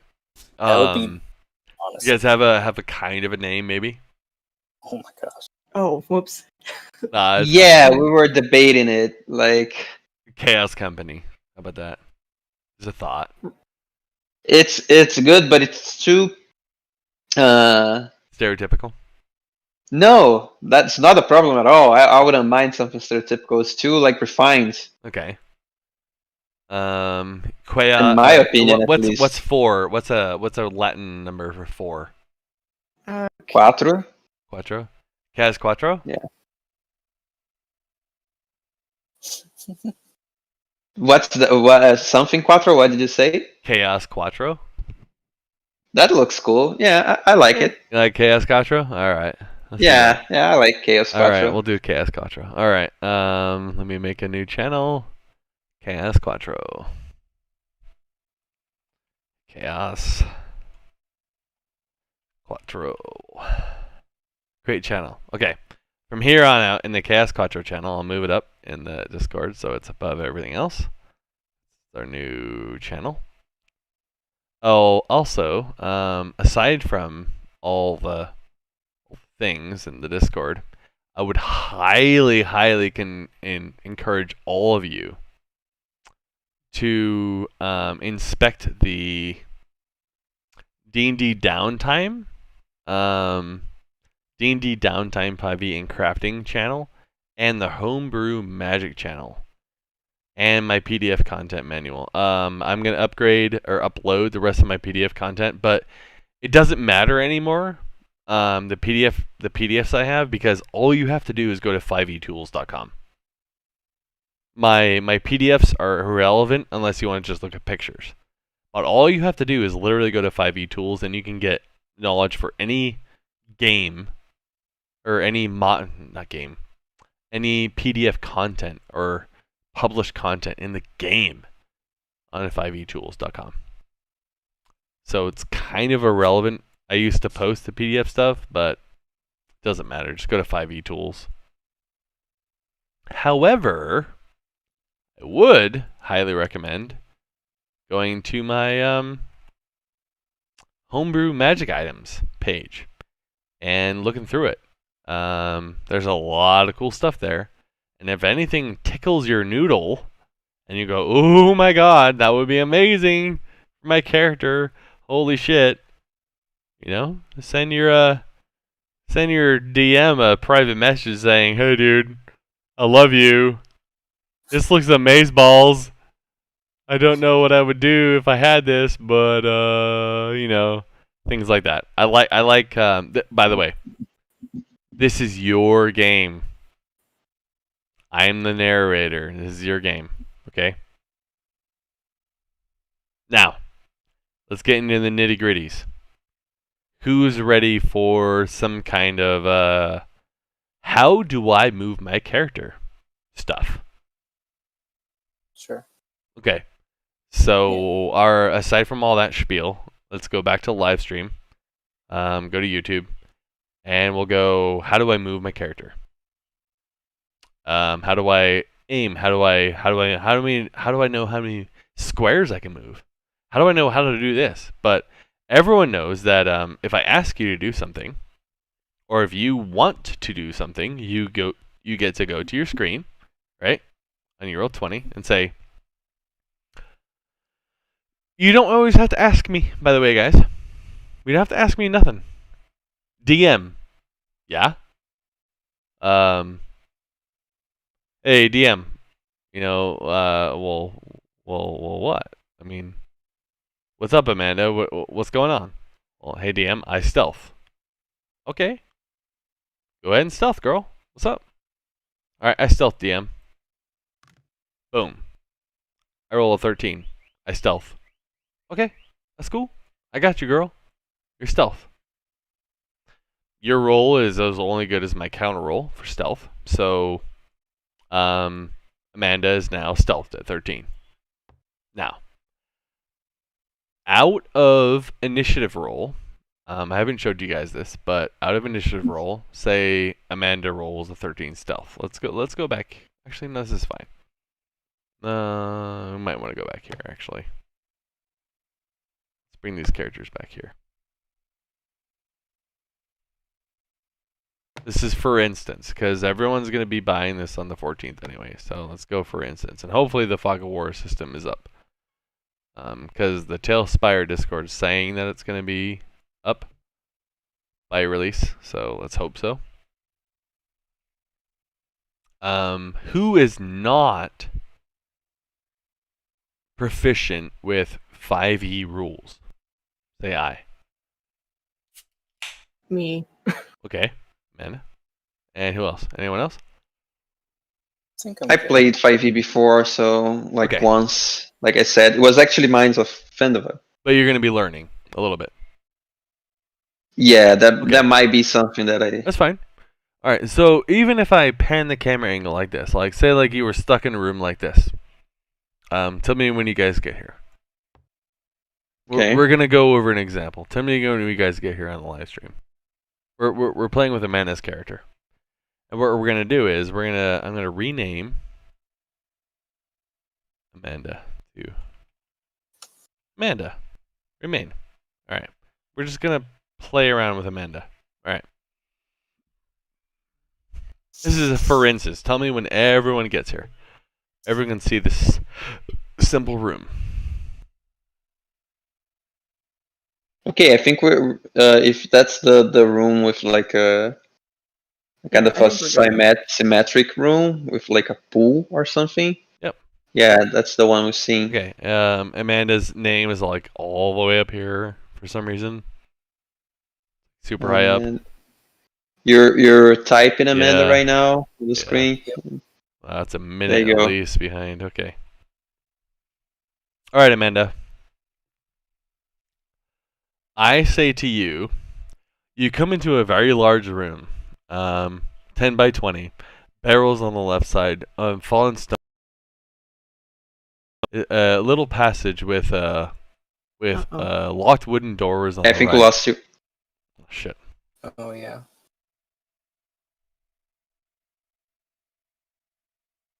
All right, got me. Okay, Yep. Got me. there you go. All right. A wooden door is off to the right hand side. You see some crates and a small. Hey, check this out, by the way. Small pool. Raise a little water level. A small pool. You're gonna love that when it comes into play. A small pool in the center of the room. Roll me a perception check. Okay, so Amanda says, "All right, DM, I got you." And everyone has the opportunity, so everyone's gonna roll a perception check. Right. So Amanda rolls a 10 on her perception. Aside from the pool being beautiful and stagnant, you see no other discernible objects inside the pool. What would you like to do, Amanda? Or your character? I will call you by your character. Yeah. When you create your character name. Can I cast detect poison on the water? Yes, ma'am. I wonder if it's like some. Is that I a don't know, cantrip or goo. a first Oh, level spell? it's a actual spell. I think it's a Yes, you may. Absolutely. Go ahead and level cast 1 or it. something. Yeah. Okay. Do Ooh, you cast it? casted. No, it's it doesn't have a roll or anything. It's Okay, just a so you just cast it, right? yeah. The water is naturally clean and actually beautiful. You feel like you could fill up your water skins and drink from this water, actually. It's actually very pure Huh. water. We could bottle it and sell it, and not bill anymore. It'd be a trend. Gonna be a water company. Okay, at this point, I would move on to my next character, and I would say, Juwan's character. What would you like to do in here?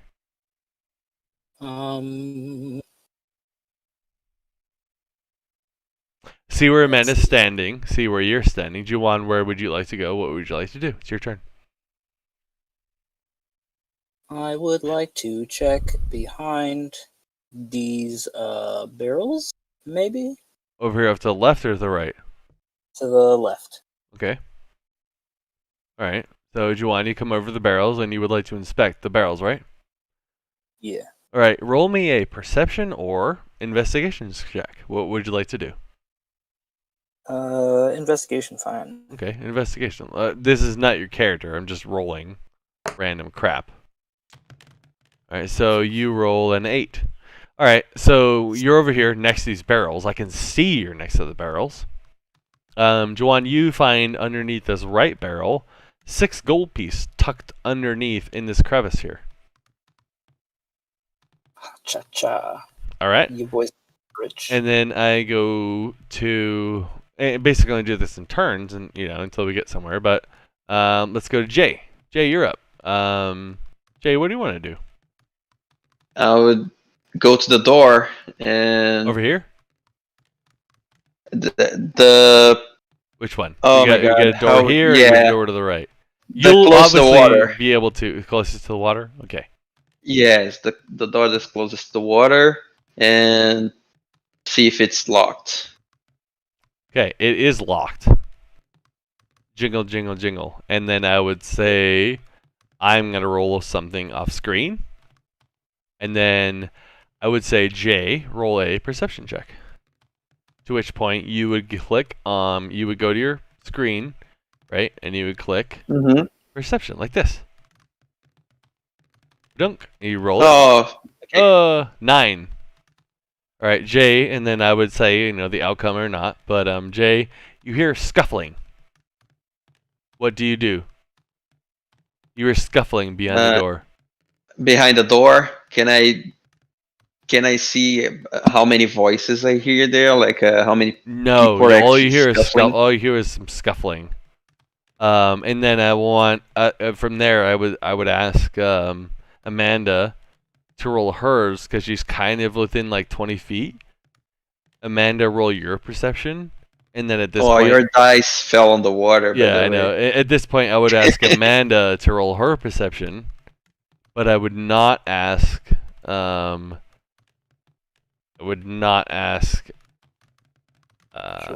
because his character is just too far away. See, and then from there, I would go, okay, Amanda, depending on what you rolled, looks like your character rolled an 18. So I say, Amanda, you hear scuffling and rummaging behind the door that your buddy's in front of. Roll for initiative. Because you jiggled the door handle. And then from there, we would go, boom, open the door, and then we go into combat. Okay. It just depends, like how you guys negotiated the room. But with Fog of War, when Fog of War is available, you can see on the stream, all of this will be blacked out, except for the door. You won't know you won't know what's in here. We'll have no idea there was 4 guards in there. You know what I mean? It'll be a lot better, but Fog of War is still experimental. But what I saw from the beta videos, if you guys want an invite, you guys should actually join the TaleSpire community because it's freaking amazing. These guys are awesome. Let me see if I can send you guys invites because this TaleSpire community is just off the chain. TaleSpire chat. Aside from that, like as far as movement, right? Check this out. Each square is like a square, right? Yeah, it's yeah. Actually... Each square is 5 feet. So let's go back, right? Let's go back to Jay's character, right? Tell me when I moved Jay's character back. Is Jay's character back yet? No. Okay.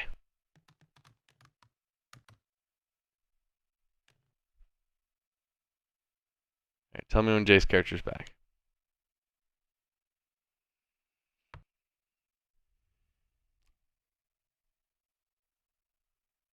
I think you're Wow, about... really right is now. a minute-long delay. Okay, so Jay says, I want to move da-da-da-da-da. So there's this cool little tooltip down here at the bottom right.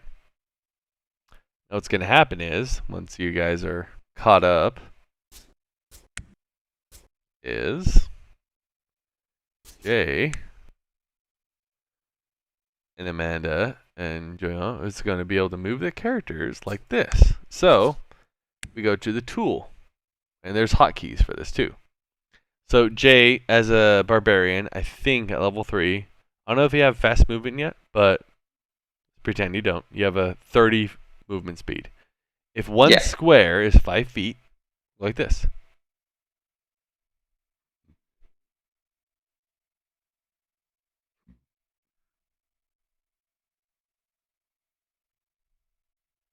Tell me when you see the thing at the door nearly.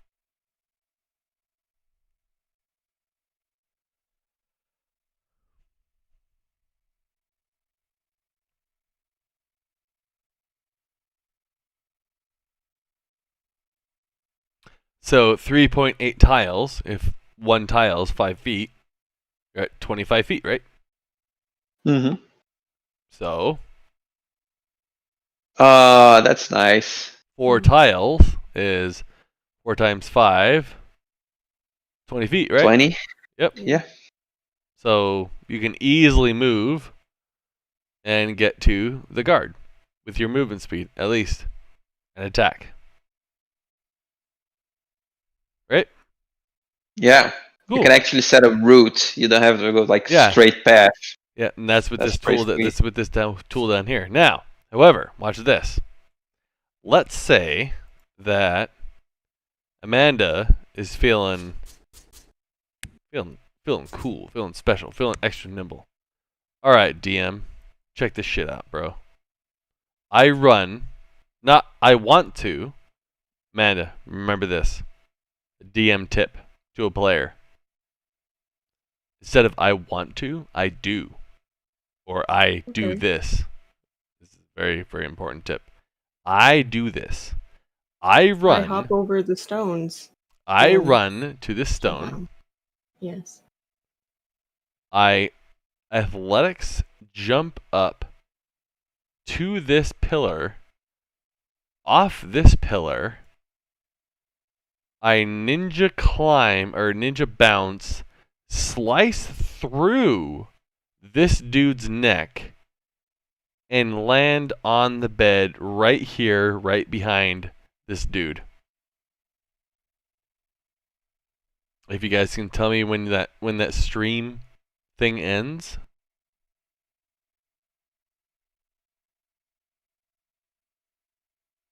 So 5 feet per tile. 6 tiles is 30 feet. So if she had a bonus action, she dashed and bounced through, she could totally do it, right? So Yeah. I That's love things like that. Tell me what you want to do. Now all I do is say, well, roll for it. If the physics make sense. Please make the physics in this case, there's a roof, right? Right. So I Yeah. don't think we Just can do that. make it sense. Don't jump through imaginary objects. Just make it make sense. But at least you can see the physics, right? She had some bounces, right? Now check this out. All right, DM, guys, are ready for this? All right, DM, I cast Fireball. Fine. All right. Where do you cast it? I cast it right here.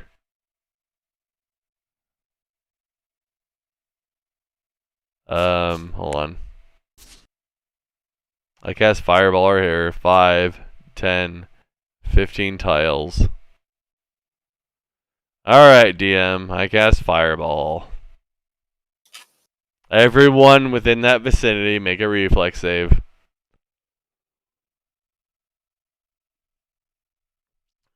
Can you guys see that yet on stream? You're kind of seeing You'll see it you here in a placing second. the fireball, and now you got Yeah. Shit's amazing, right? Shit, it is stunning, isn't it? It is. How well they did Wow. this. Uh, Isn't it amazing how well they did that? The graphical animation Yeah. for it is just so good. All right. What other questions do you guys think? Wait, but check this out.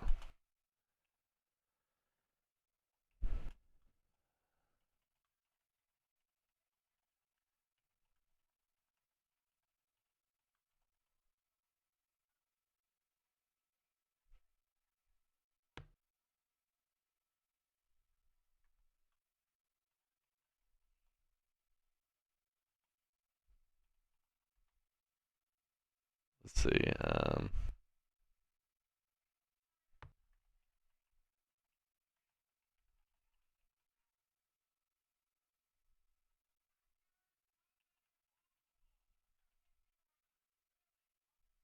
right. Also, check this out.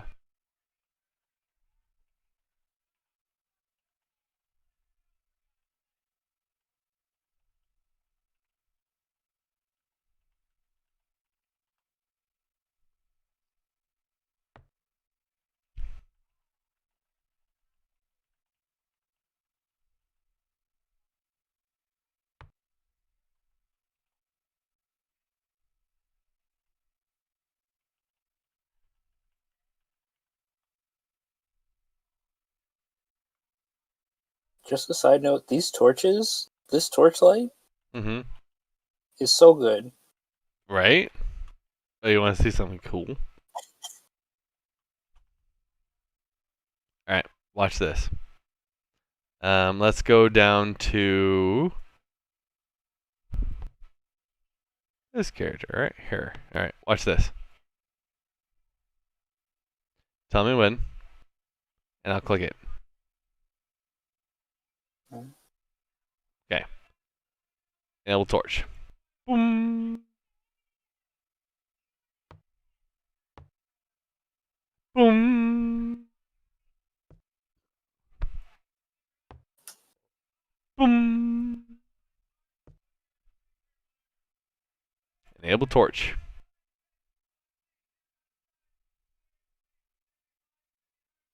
There's a torch icon for people that don't have dark vision. Oh, I see it. Yup. Also, the normal attack animation. I forgot. I started doing the magic missile attack animation, but let's say we're Jay, and we're gonna attack this guy right here. Attack. Yo. Yo. Yo. Really fool. Yo. Too real.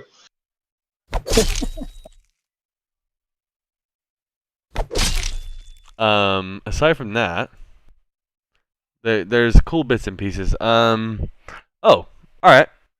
So we have an artificer, right? Yeah. Yeah, we're Alright. about to see the attack animations. Check this out. Oh, you're about to see those. Okay. All right. Yeah, sorry, it's taking for long. And it disconnect and reconnect, just in case.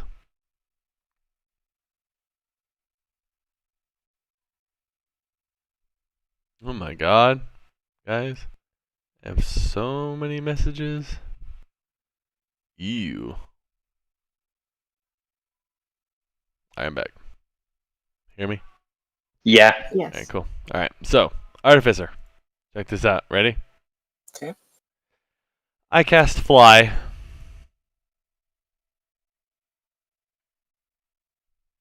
I fly 30 feet up in the air. Okay.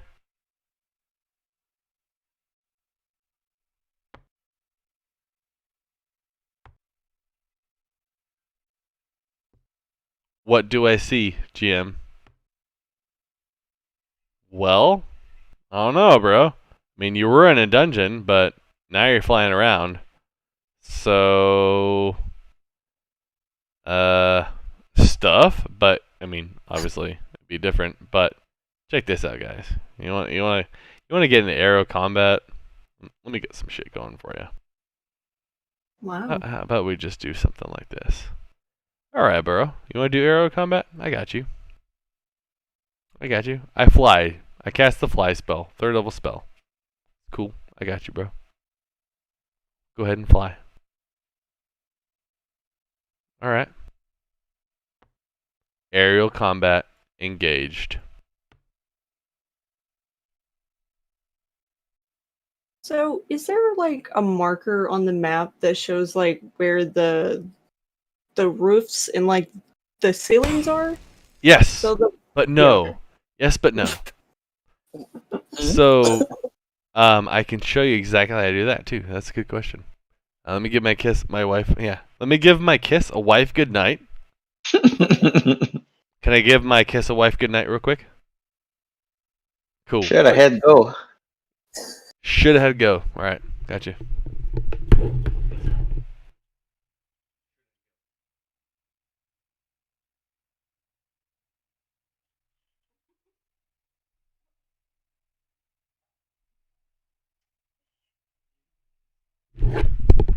Geez, she's so shy. She didn't even want to kiss me in front of the camera. Okay, so let me scroll back. We go to water level. All right. And yes, this is actually very important for camera control. So let me know when my water level shrinks down, and you can see a Gigantor Tavern. Gigantor Tavern in the center of the screen. Well, we're watching you get denied right now. Oh. Yeah. Well, yeah. You got swerved. Mm-hmm. Oh. Yep. Okay. Gigantor Tavern in the center of the room. Yeah, we just seen the tavern. Okay. Yep. So, Okay, you drop the water. Flooded. Yep. All right. Okay, there goes. In the center of your screen, there's a tiny little white dot. Tiny, tiny little white dot. It's your placeholder. It's your baby. There's a way to bring it up. I think it's control. No. Anyway, there's this tiny little white dot. I'll zoom in on it again. There we go. Okay, so there's this tiny little white dot. It's your camera anchor. It doesn't go away. It's always there. You'll see it as the stream goes on. It's there. Yeah. Okay, cool. Now, what happens is you can move the camera with WASD. Q and E, flip right, flip left. A and D, left and right, right? And then you can hit your middle mouse button and pan, right and left. You can scroll and you can right click and drag your camera around circles. And then if you right click and drag around circles and hold your middle mouse button, you can do this funky game. Whoa. A whole bunch of weird shit, right? So what happens is you end up getting control of your dynamic camera, and it fucks with you for a little while. However, what you can do is, let's say you're Krogman the Barbarian, and you wanna see what's inside this multi-layered, awesome peninsula of a tavern. So what you do is you turn on this thing at the bottom right of your screen. Tell me when we're there. When my mouse is at the bottom right of the screen.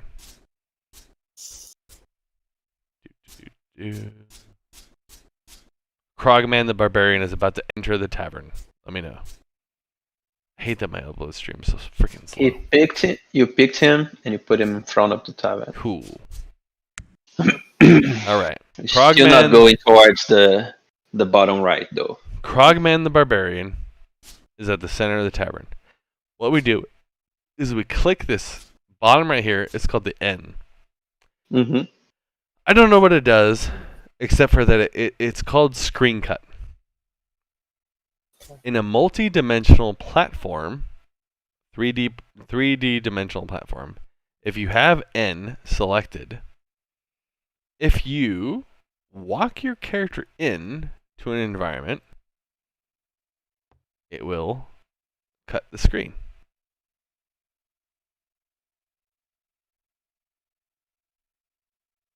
Tell me when you see it.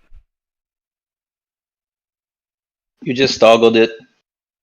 Oh, You're about to move him. jeez, that's slow. Oh my god, my shit's slow.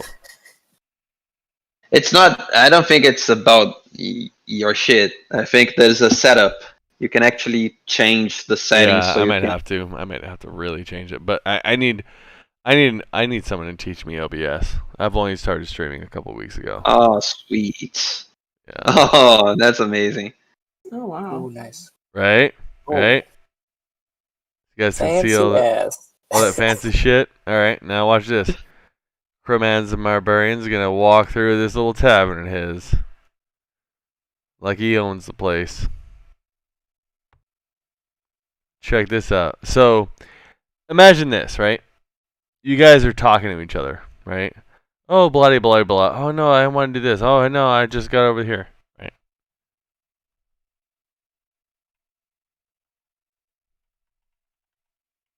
Oh, I think we lost you.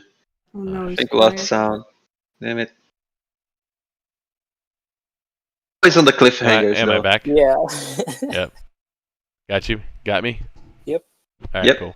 So imagine you guys are walking in the tavern, and you guys are discussing amongst yourselves, like, oh my god, blah, blah, blah, blah, blah, blah. Hey, maybe we should do this. Or no, I want to do this. Or hey, DM, what do I see over here? And then I'm like, alright, well, I got you. Hold on. Oh my god.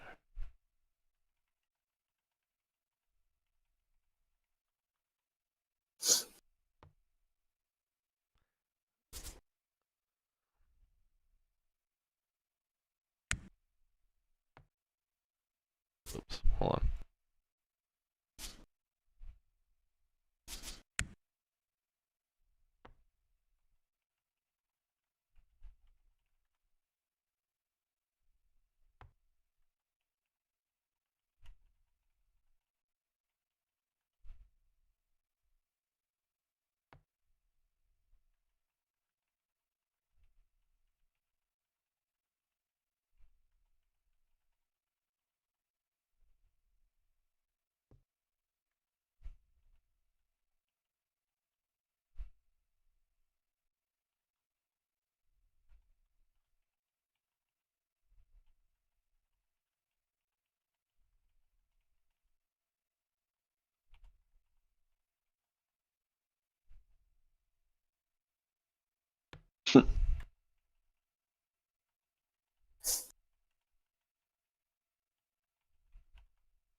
Okay. Tell me, without a doubt, just reading things without me saying anything, how dynamic would that be as a character walking into a tavern going, what am I walking into? Just tell me, for real, the Roll20 games that you guys have played. For real, please comment.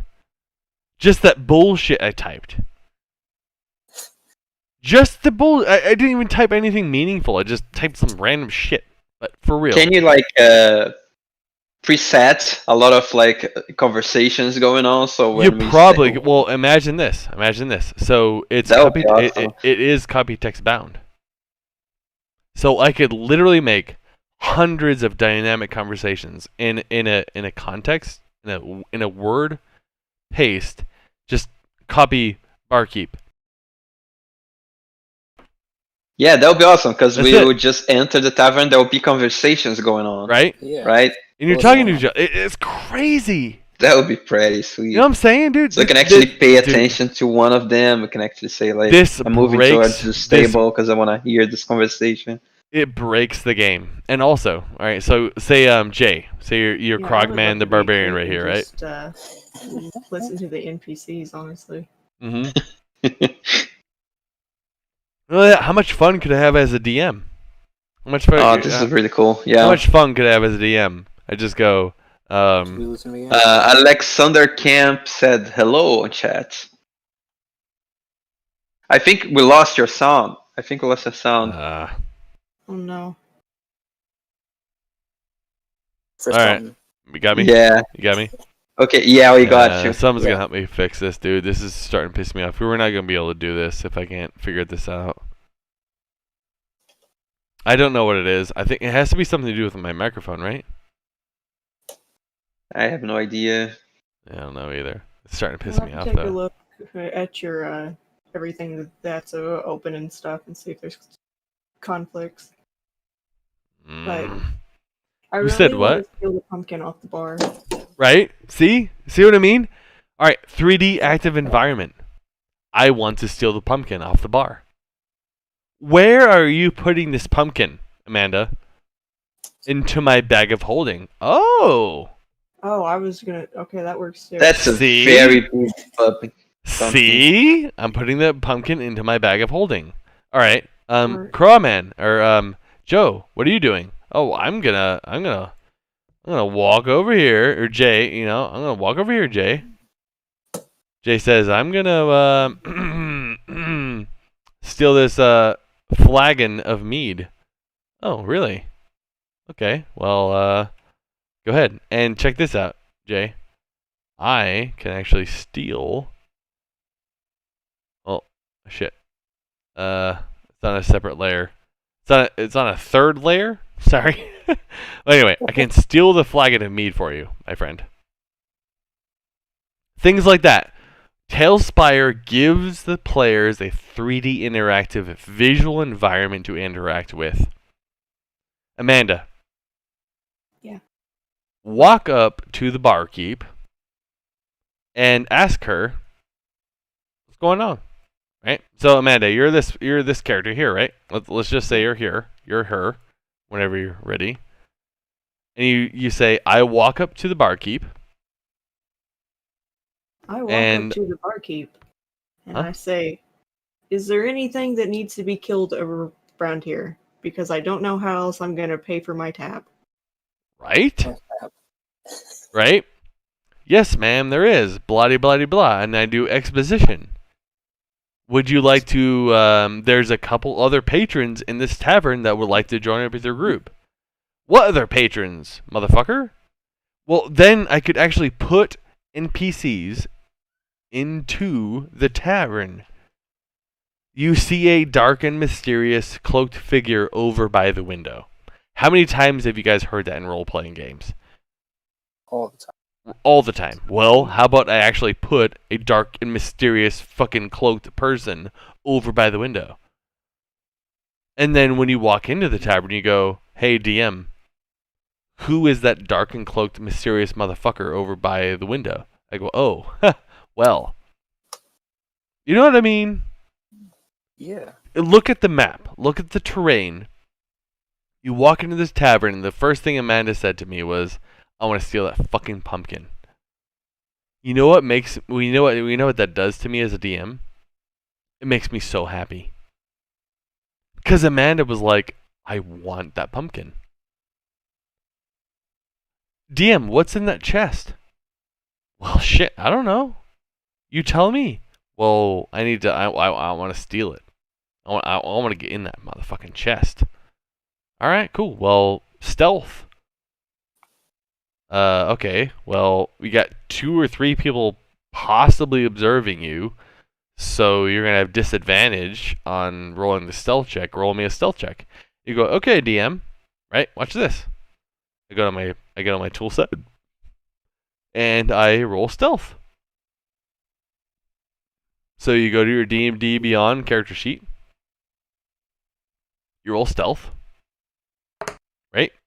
And you roll it up on the board. Hey, I rolled a 2. Well, you got caught. You're fucked. It is what it is, man. But you can at least interact with your environment.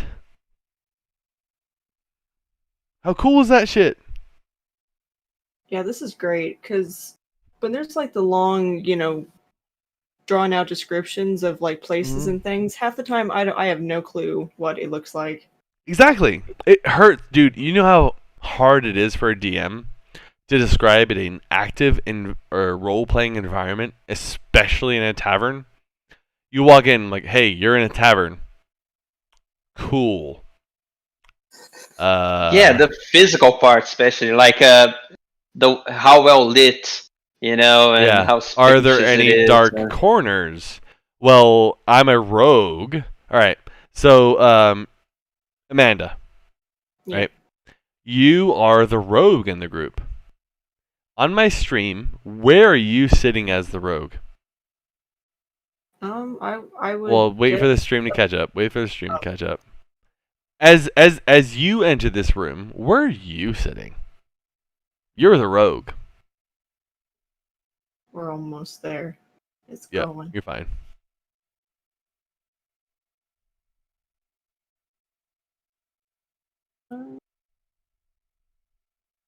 Thing is, this is great because you're in character, right? I'm the rogue. I'm the ranger. I'm the fighter. I'm the wizard.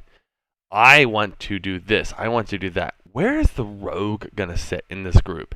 Where are you going, right? As the rogue, to me, I'm over here. The table that's closest to that barrel in the corner, because I want to see what's in the barrel. Are we right? Are we left? Where are we?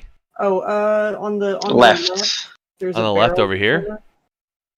On the top left, and like in the middle table. Yeah. So Amanda, oh shit.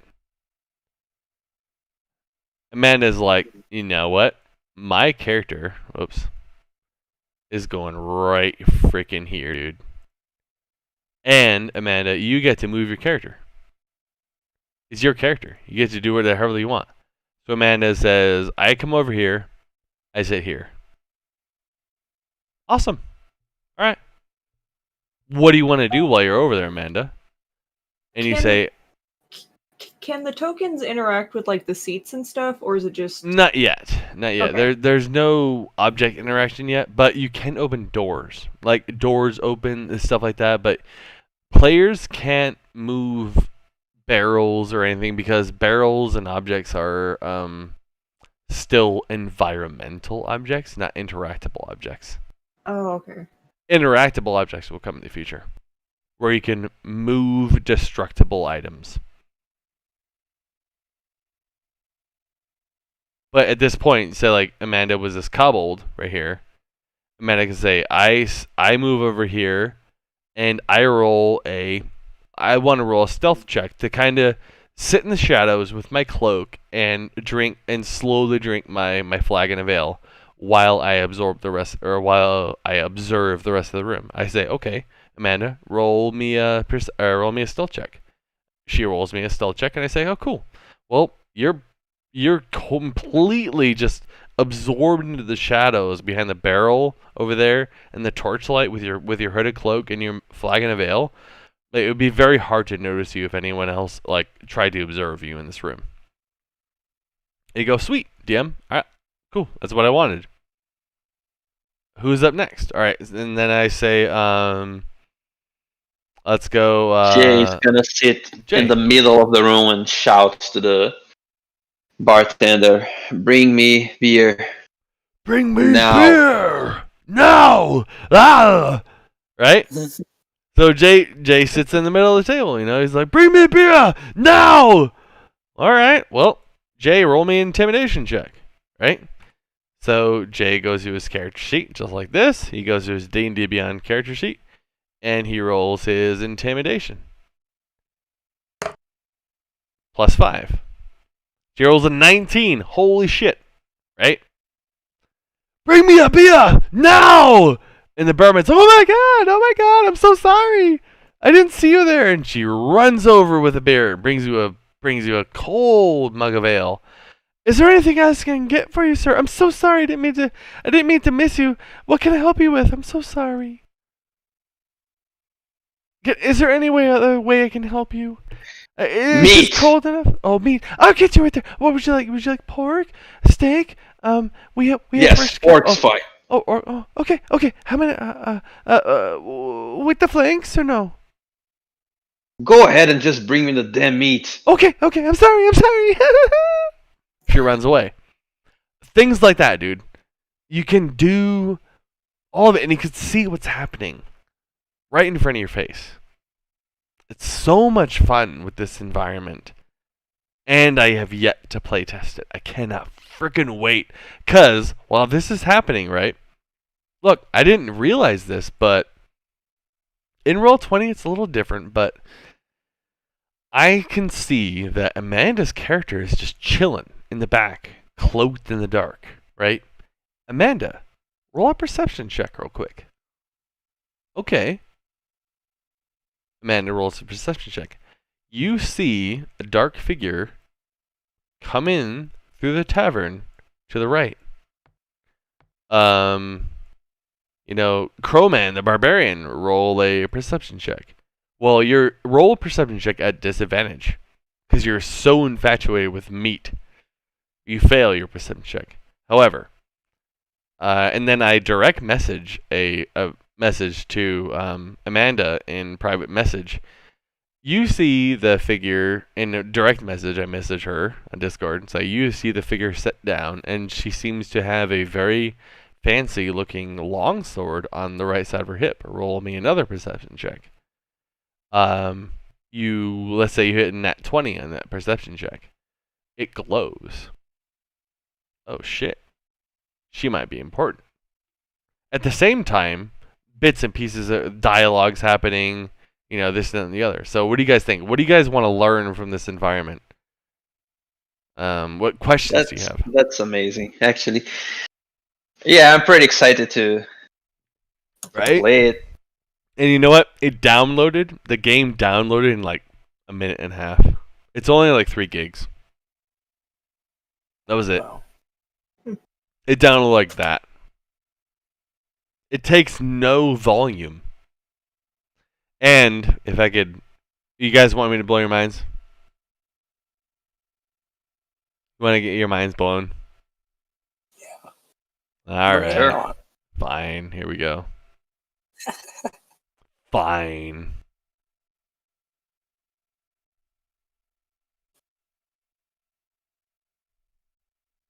Yeah. Did we lose you? No, okay. You're No, here. you didn't lose me. Just go ahead and watch the stream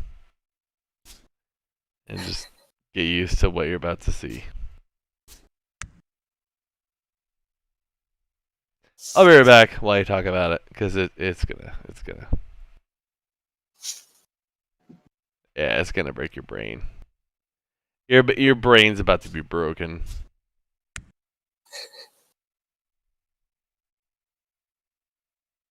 Holy shit. Yeah, Oh, I know. wow. And we get to steal from all of that. Oh, beautiful. Perfect. Or we could set it on fire. Yeah. Wow. Dude, imagine dragons. Jeez. Imagine like a bunch of new tile sets too, like build this like huge kind of underground I'll be right city. back. You know, like a draw city. Oh, wow. That's so cool. Because you never get the scale of the city you're in when you're playing. Yeah, like hardly you have like 3 places in a city, right? You don't actually feel, the city. Like that's pretty sweet. Oh, you can have like districts. And we can actually get lost and have it be legitimate and not just, oh, I don't know what's going on. No, Exactly, right? where I'm at, yeah. We can like for a campaign too. Like they can have the whole campaign in like one map, right? So you're in the city and suddenly like you're traveling and then you go to the cave or whatever, and everything's like if you zoom out, like everything is one place. It's real That's cinematic. yeah, it gives it like a different perspective. Yeah, I can't wait to play it. And I love how just sitting here, you can see like the little torches in the different houses going. I'm really mad Yeah. about this. That's what that is. I saw like the flickering. I couldn't figure out. It's the torches. That's sweet. Oh, the shadows, dude. Look at the shadows. That's prime for sneaking. Alright, you guys saw that shit, right? I mean, That's pretty. the guard. So let's go like this, and let's say you're actually at the gate, dude. You're actually here at the gate. You can actually see them. They got bows. I say you walk up to the gate, and there's 3 armed guards on top of the gate. Well, what does that do for an intimidation factor for you outside of context? Nothing. Okay, there's 3 guards. But you can see the gate now. You can see your characters at the bottom of the gate. You can see that they have the advantage, the height advantage. Alright, well, DM, what's up? I would like to hide and sneak over here. Well, okay. Tell me when the character moves over to the right.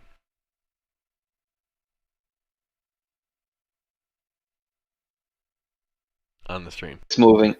It's moving. Alright, DM. I would like to climb the wall. Alright, roll me an athletics check. Or an acrobatics check.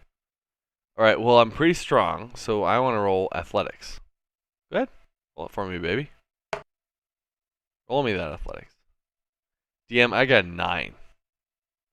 You try and climb the wall, but you miss the right handhold and you fall back down. Oh, shit. Now I roll a perception check for my guard, right? He didn't hear nothing. Alright, and I roll again. I try and climb the wall again, DM. I succeed. Oh, cool. Or you succeed. So now you're up here, right? Now, while while the DM is talking to the face of the party, the deception checks.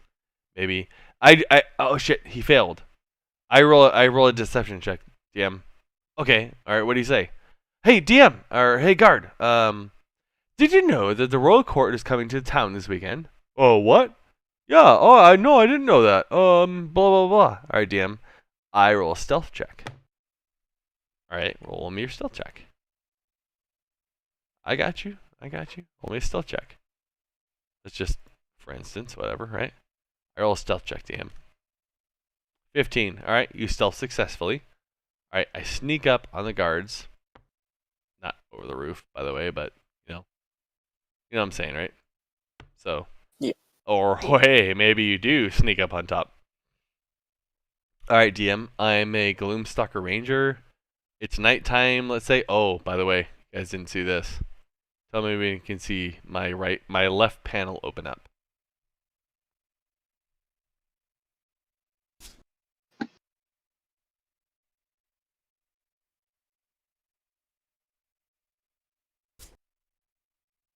God, I need better internet. This should be. Yeah, it just did. Okay. Yep.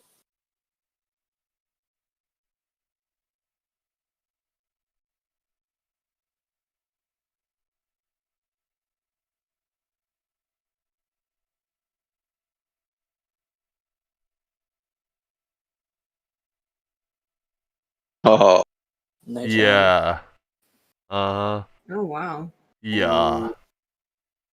It's nighttime now. get the torches on the guards. Right. Put on the nighttime and the torches so we can see the effect of the light. Alright.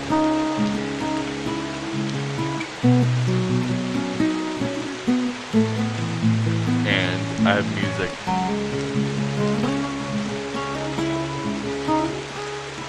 I can set the music to Marketplace, maybe? Oh, that's so sweet. Look at the torch, man. Yeah. So, alright, DM. I sneak up over here on the right. I rolled a 17. Am I still invisible? Yes, you are. Alright, DM. I want to jump down right here behind the guard. And I want to sneak attack the guard. Roll for attack. Alright. Roll for attack. I roll with my longsword at advantage, as I'm invisible. So, if you're rolling at advantage, what do you guys roll on 5e rolls? Yes, sir. So, I roll 2d20, not 120. And for some reason it's working. Right here? Yeah, we can hear you. No, I'm just trying to make sure. Maybe I have to roll twice. I roll a 19. And I roll... Oh, not crit! Not crit! Boom! 24. Alright, I roll a nat crit, Donnie. Yeah, I got you. I can see the nat crit. Obviously, you're in a separate window. So I roll this twice. For double damage.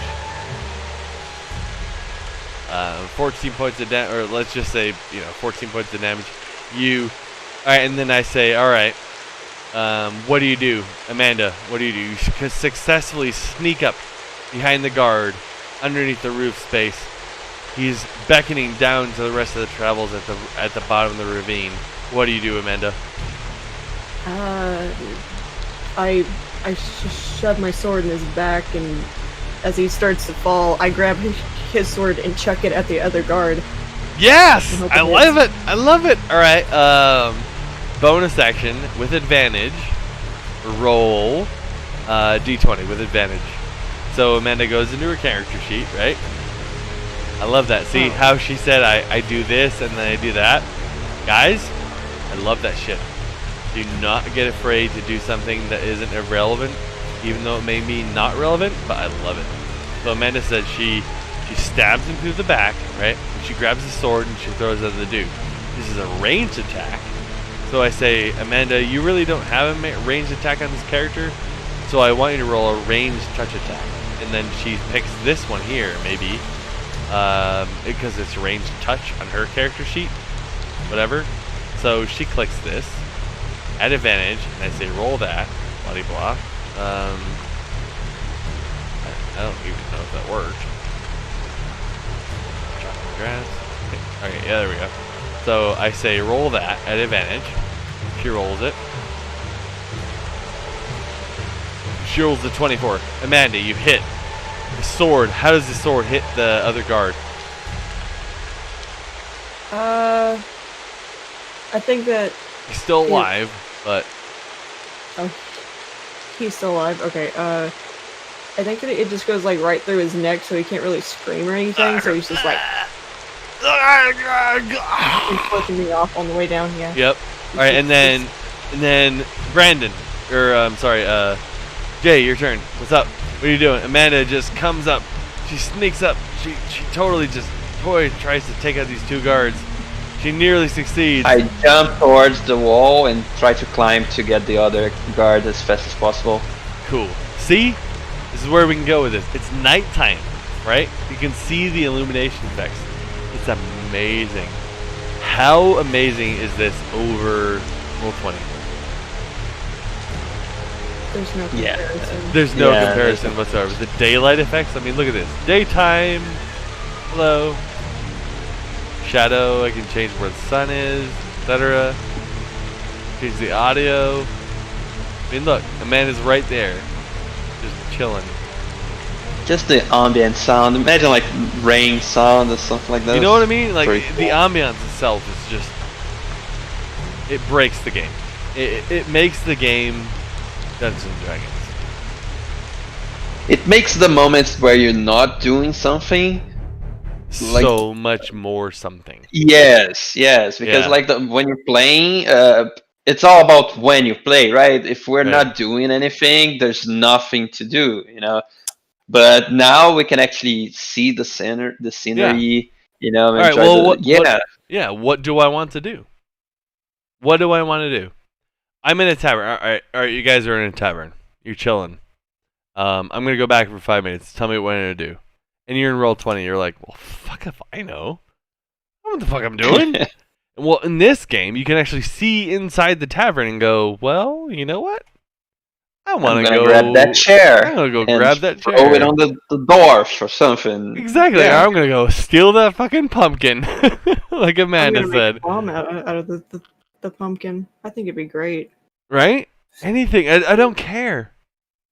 It's your guys's environment.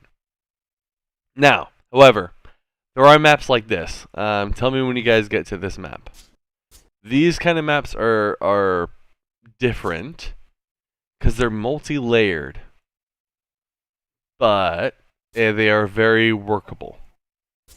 It's just that the Fog of War environment hasn't come in yet, so you will be able to see things that you shouldn't, but you should. If that makes sense? So one of my buddies said, "Oh, well, that's cool and all, but I don't know because the Fog of War isn't there yet." And I went, "Well, dude, what if rooftops were there?" He goes, "What do you mean?" I said, "Well, if Fog of War is there and you can see things that you'd naturally be able to see outside of Fog of War, why is that a problem?" "Well, that isn't a problem." I go, "Okay, cool. Then don't worry about it." And he said, "Well, what do you mean?" And I said, "Well, you can see things that your character should be able to see, like what you can see on my map now. But if you want to see them, all you have to do is simply move your character into a environment, and then your character should be able to see them." There we go. Cut the screen. You have to cut the map. So there's this tool where you can cut the map. So I don't know. It is what it is, but you can cut the map. You don't have to break the game for yourself if you don't want to. It's just with the the older maps that people have created where it gets kind of unimmersive. If that makes sense. But still immersive. Like I don't agree to that. Like, oh, the fog of war, the lack of fog of war ruins it. It doesn't. No. You know, like imagine the other option. You would have like a sheet of paper in front of you with like a small, yeah, exactly. Drawing. It's not so immersive. Like, okay, the fact that I can see on the other room is much less immersive preventive than the sheet of paper in front of me, right? It almost encourages you to move your camera angle around so you can get more immersive. Yes. Right? Yes, so you can actually experience the environment. It also makes you want to go like, okay, well, if I can't see this, maybe I want to move my camera angle around so I can see certain things, like this town here. This is one of my other favorite towns.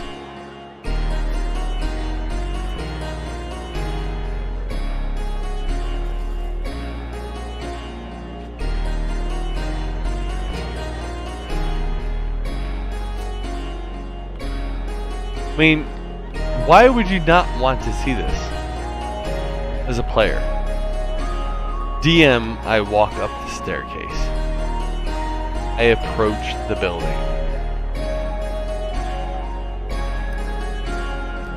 I mean, are you kidding me? DM, I walk up to the building and I knock on the door. Why would you not want to experience that?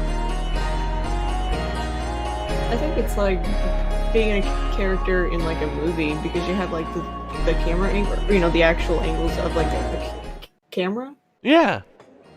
But it's your life. It's your game, Amanda. Like, it's your character's game. You can do whatever you want, Amanda. Like, it's your game. Yes.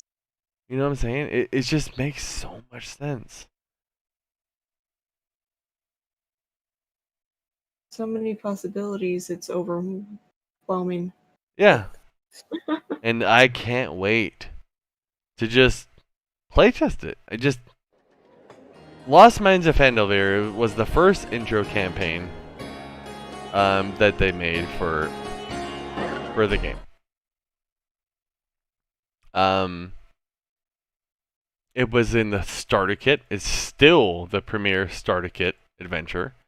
It makes people go, okay, these are the rules. Let's play, right?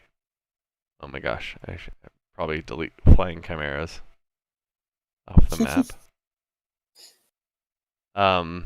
But what Lost Mines of Phandelver was, it introduced D&D 5e, and it was like, all right, guys, let's do this, and let's give you some story context, and let's just play the game.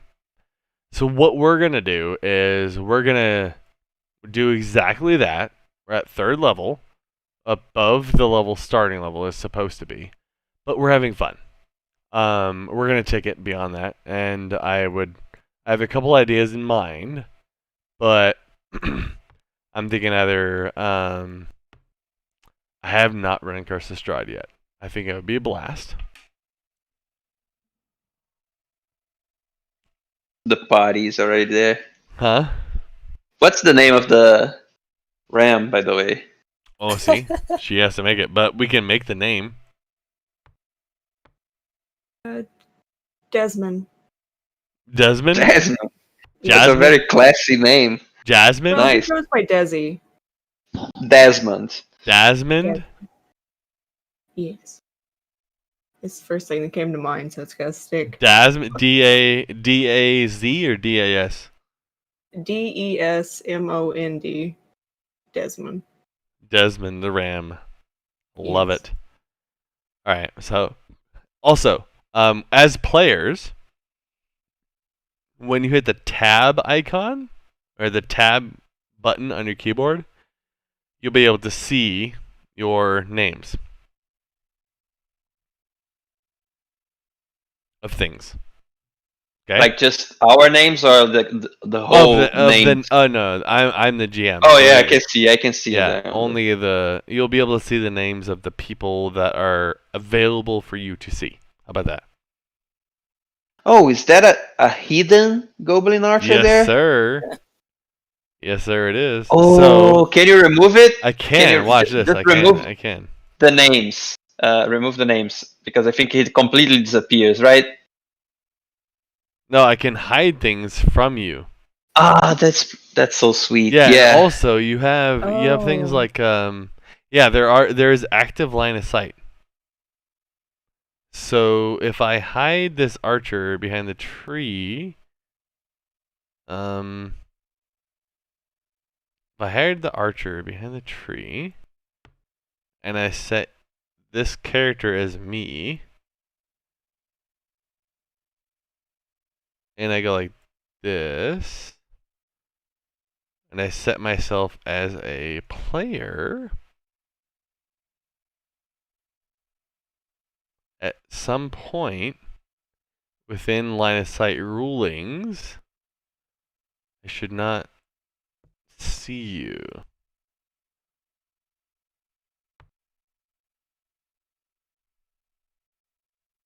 Cutting off a little the audio.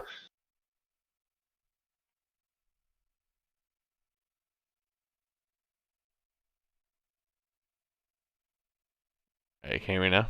Hello.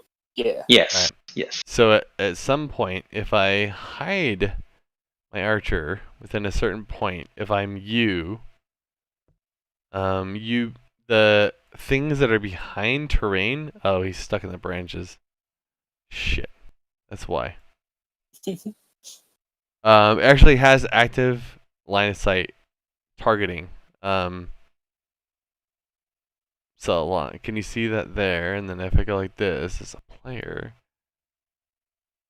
you shouldn't be able to see him if you go behind a certain wall.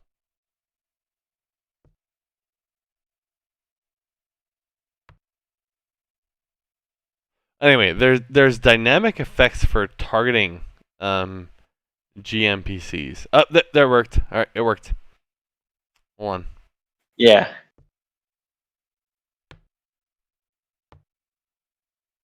I don't know if you guys can see this.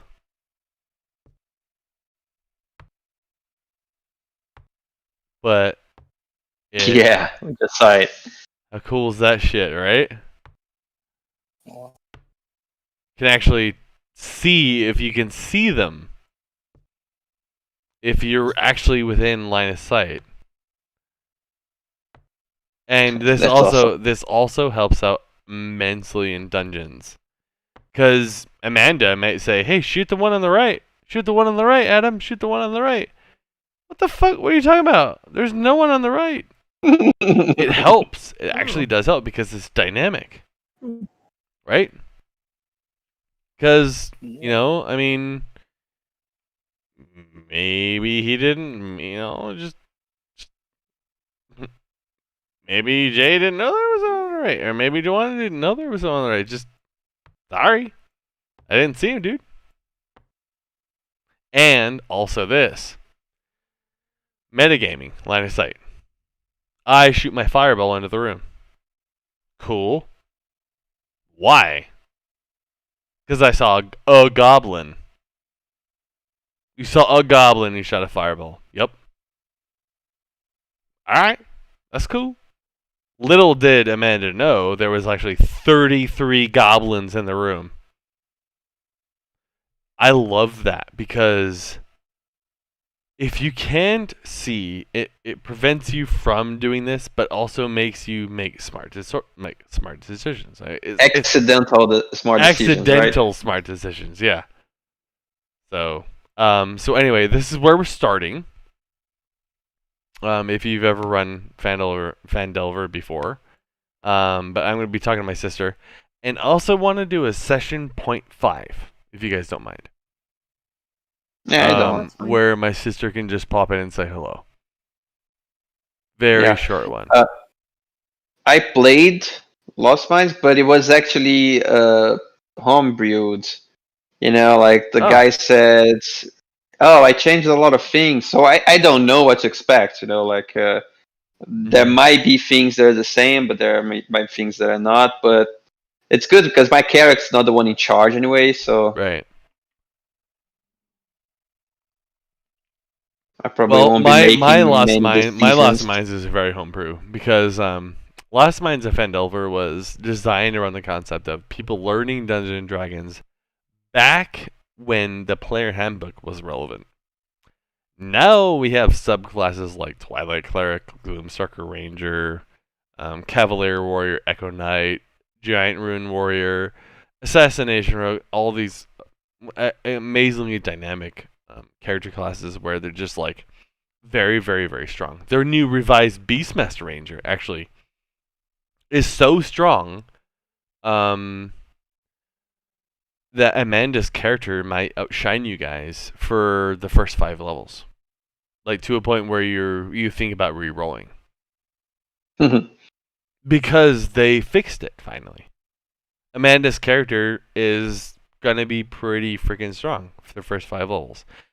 And then she's gonna get a power spike at level 5. But Amanda's character is gonna kind of fall down at around 6 and 7. Where your guys' characters, if you guys decide to multi-class or fill this role or fill that role, you guys might move on. It's just the way it is. Like, power spikes and the way subclasses work and the way multi-classing works, it is what it is. It's just filling out what you want to do as a character. So, alright, I will go from here into a Q&A segment, and we'll try and finish session 0 now. Jay, what questions do you got for me, brother? Oh, also, I have a question for all of you. When are we playing? Are we playing the 14th at 6 p.m. PST or CST? It works for me. Yeah, I'm fine with that. Yeah. Okay. 14th, you guys are buying it off Steam. You're installing it. It's going to be downloaded, ready to go. Crash course. Try and figure out the mechanics. Trial by fire. You guys all have the 2 monitors, except for the scrub, Juwan, right? Mm-hmm. And just fucking with you, dude. Where you can, I say, roll this. You click it, like I showed you. I highly encourage everyone to just watch what we did. Maybe one more time. Just fast forward the video. Just go, oh shit, that's how we did that. Oh shit, that's how we did that. Just look at how we did it. Where are we going from here? I would like to do Lost Mines of Phandelver. We're all starting at level 3. You all had 1,000 gold. My sister will be joining us, and I kind of wanted to want you guys to watch the Discord channel. I'm not going to PM you. Everything is going to be now in your either my general chat or in the campaign chat. So I'm going to do an at post like, "Hey everyone, hey, can you meet up tonight for a session 0.5?" Or my sister just talks to you, introduces herself, or blah blah blah blah blah. Okay. Cool. Yeah. Other than that, if you guys want to work on backstory and type up like an actual, like, legit hard backstory, I think there's a way to. No, you don't even have to worry to do a direct PM.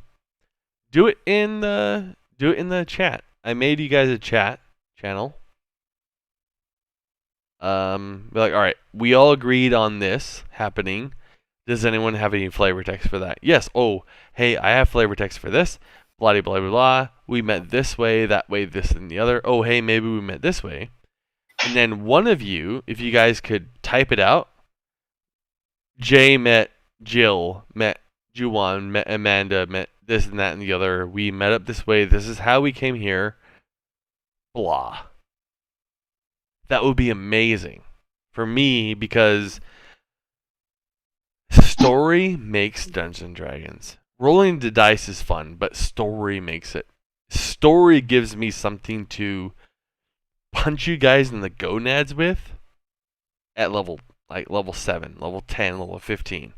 It gives me something to hit you with. You know what I'm saying? Give me something. Give me something dynamic that I can play with you, that I can hurt you with, that I can flesh out. Give me something deep, dark, secret. PM me. If you don't want something to know, give me a direct message. Hurt me with it.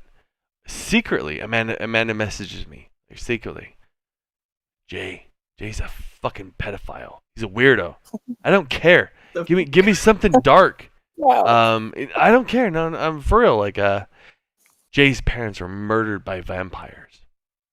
I keep his dark secret. He doesn't want anyone to know, especially from Juwan's character. Oh shit! Why? Because this. Oh, really? Stuff like that. Oh, talk to each other, communicate with each other, conspiracize with each other. Just weird shit. I don't give a fuck. Just talk. Make something fun. Make something deep, dark, and mysterious. If you make something fun for me, I'll explode that shit 10 times fold for you. Do you understand? Yep. Cool. Now, I know I talk a lot. Do we have any questions? D&D Beyond, character, background, story, creation, dice rolls. What do you got for me? I don't have anything right now, but when I finalize my character sheet, I'll send it over Okay. your way for critique. Okay. Yeah, I think I'll go over my character too. Like, try to do a backstory and more in depth. Yeah, tell me, And then we can all. I can talk to you. I will talk to you all. Direct message me. Hey, Dan. Dude, I want this. I want this. How do I get there? How do I accomplish this? Or, Dan, I'm afraid that this is going to go this way. How do I make it to go this way? Can you just help me? I got you. For real, I got you. Jay, Joanne, Amanda, dude, I got you all. It's just your game. I'm narrating it and presenting you guys with challenges. This is your guys' story as a group. This is your story. Make it enjoyable for you. That's what a good DM should tell a group. Have fun. You guys need to have fun. And that's why I do descriptive combat. Amanda, you walk up to the barkeep and you ask for a beer. I would like a beer, please, ma'am. Yes, sir. Lady. Yes, ma'am. I got you, ma'am. Would you like a Did you goblet? Just call me sir? Oh, did you just call and I'm then sorry, like just I'm pull sorry. out a I'm dagger sorry, ma'am. and did you call I'm sorry. I'm so sorry. You pay me for being in here. And then just like stick with me. And he bleeds all over the counter and he falls to his death onto the side. Yeah. No. Yeah. Seriously, it's your guys' game. But I will be there. I'm never against you. I promise you. If you guys fuck up, my job is not to kill you. It's to try and be the gods and save you from your fuck ups. I want you to succeed, but I also want you to fail. If that makes sense. Yeah, failing is more fun usually. It is. I want you to succeed, but I want you to fail. I want you to fail to the point where you can redeem and save yourselves from your failures. If you die, if you legit fuck up and die, well, maybe there's a way. If not, I'm sorry. It's just dice. Sorry, dice are a legit factor of this game. I can't.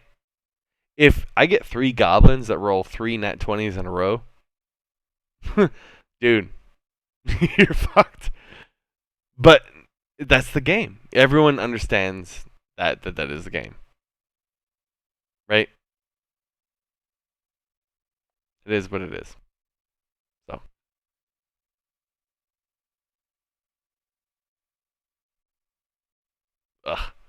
left channel again, didn't I? Yep. Yep. But you're back. Fuck. I saw it. I saw someone's mic move. But that's what it is, man. The game's the game. We roll a dice. We play. I'm not God. I am God, but I'm not. I'm not mean. I want you guys to have fun. The main goal is to have fun. Bad rolls equals bad rolls, you know. But we're all here to have fun, and I want you guys to. I want you guys to feel fear, because only when you feel fear, do you have the ability to strive above and to push forward and have fun.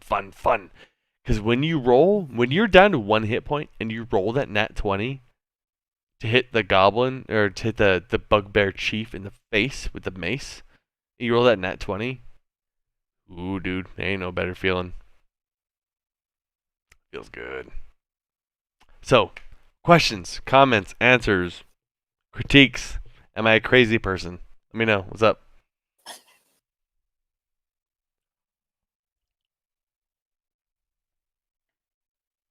Nothing?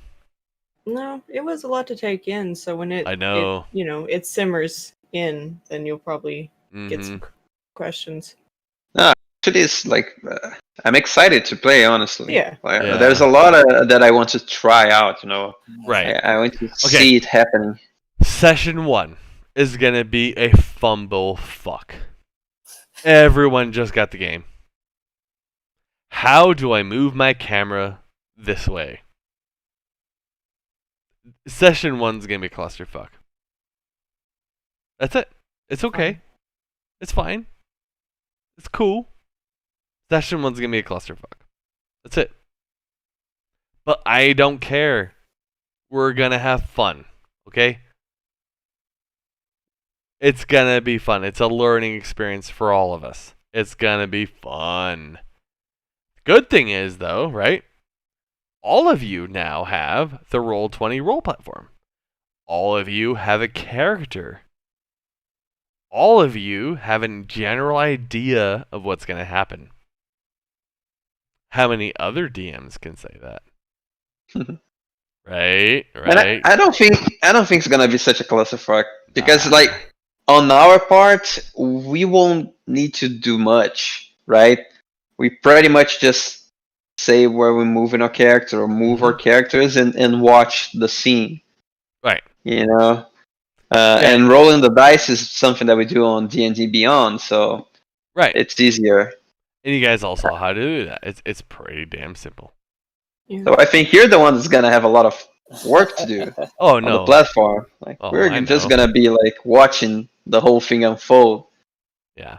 Well, I mean, it's a DM's life, bro.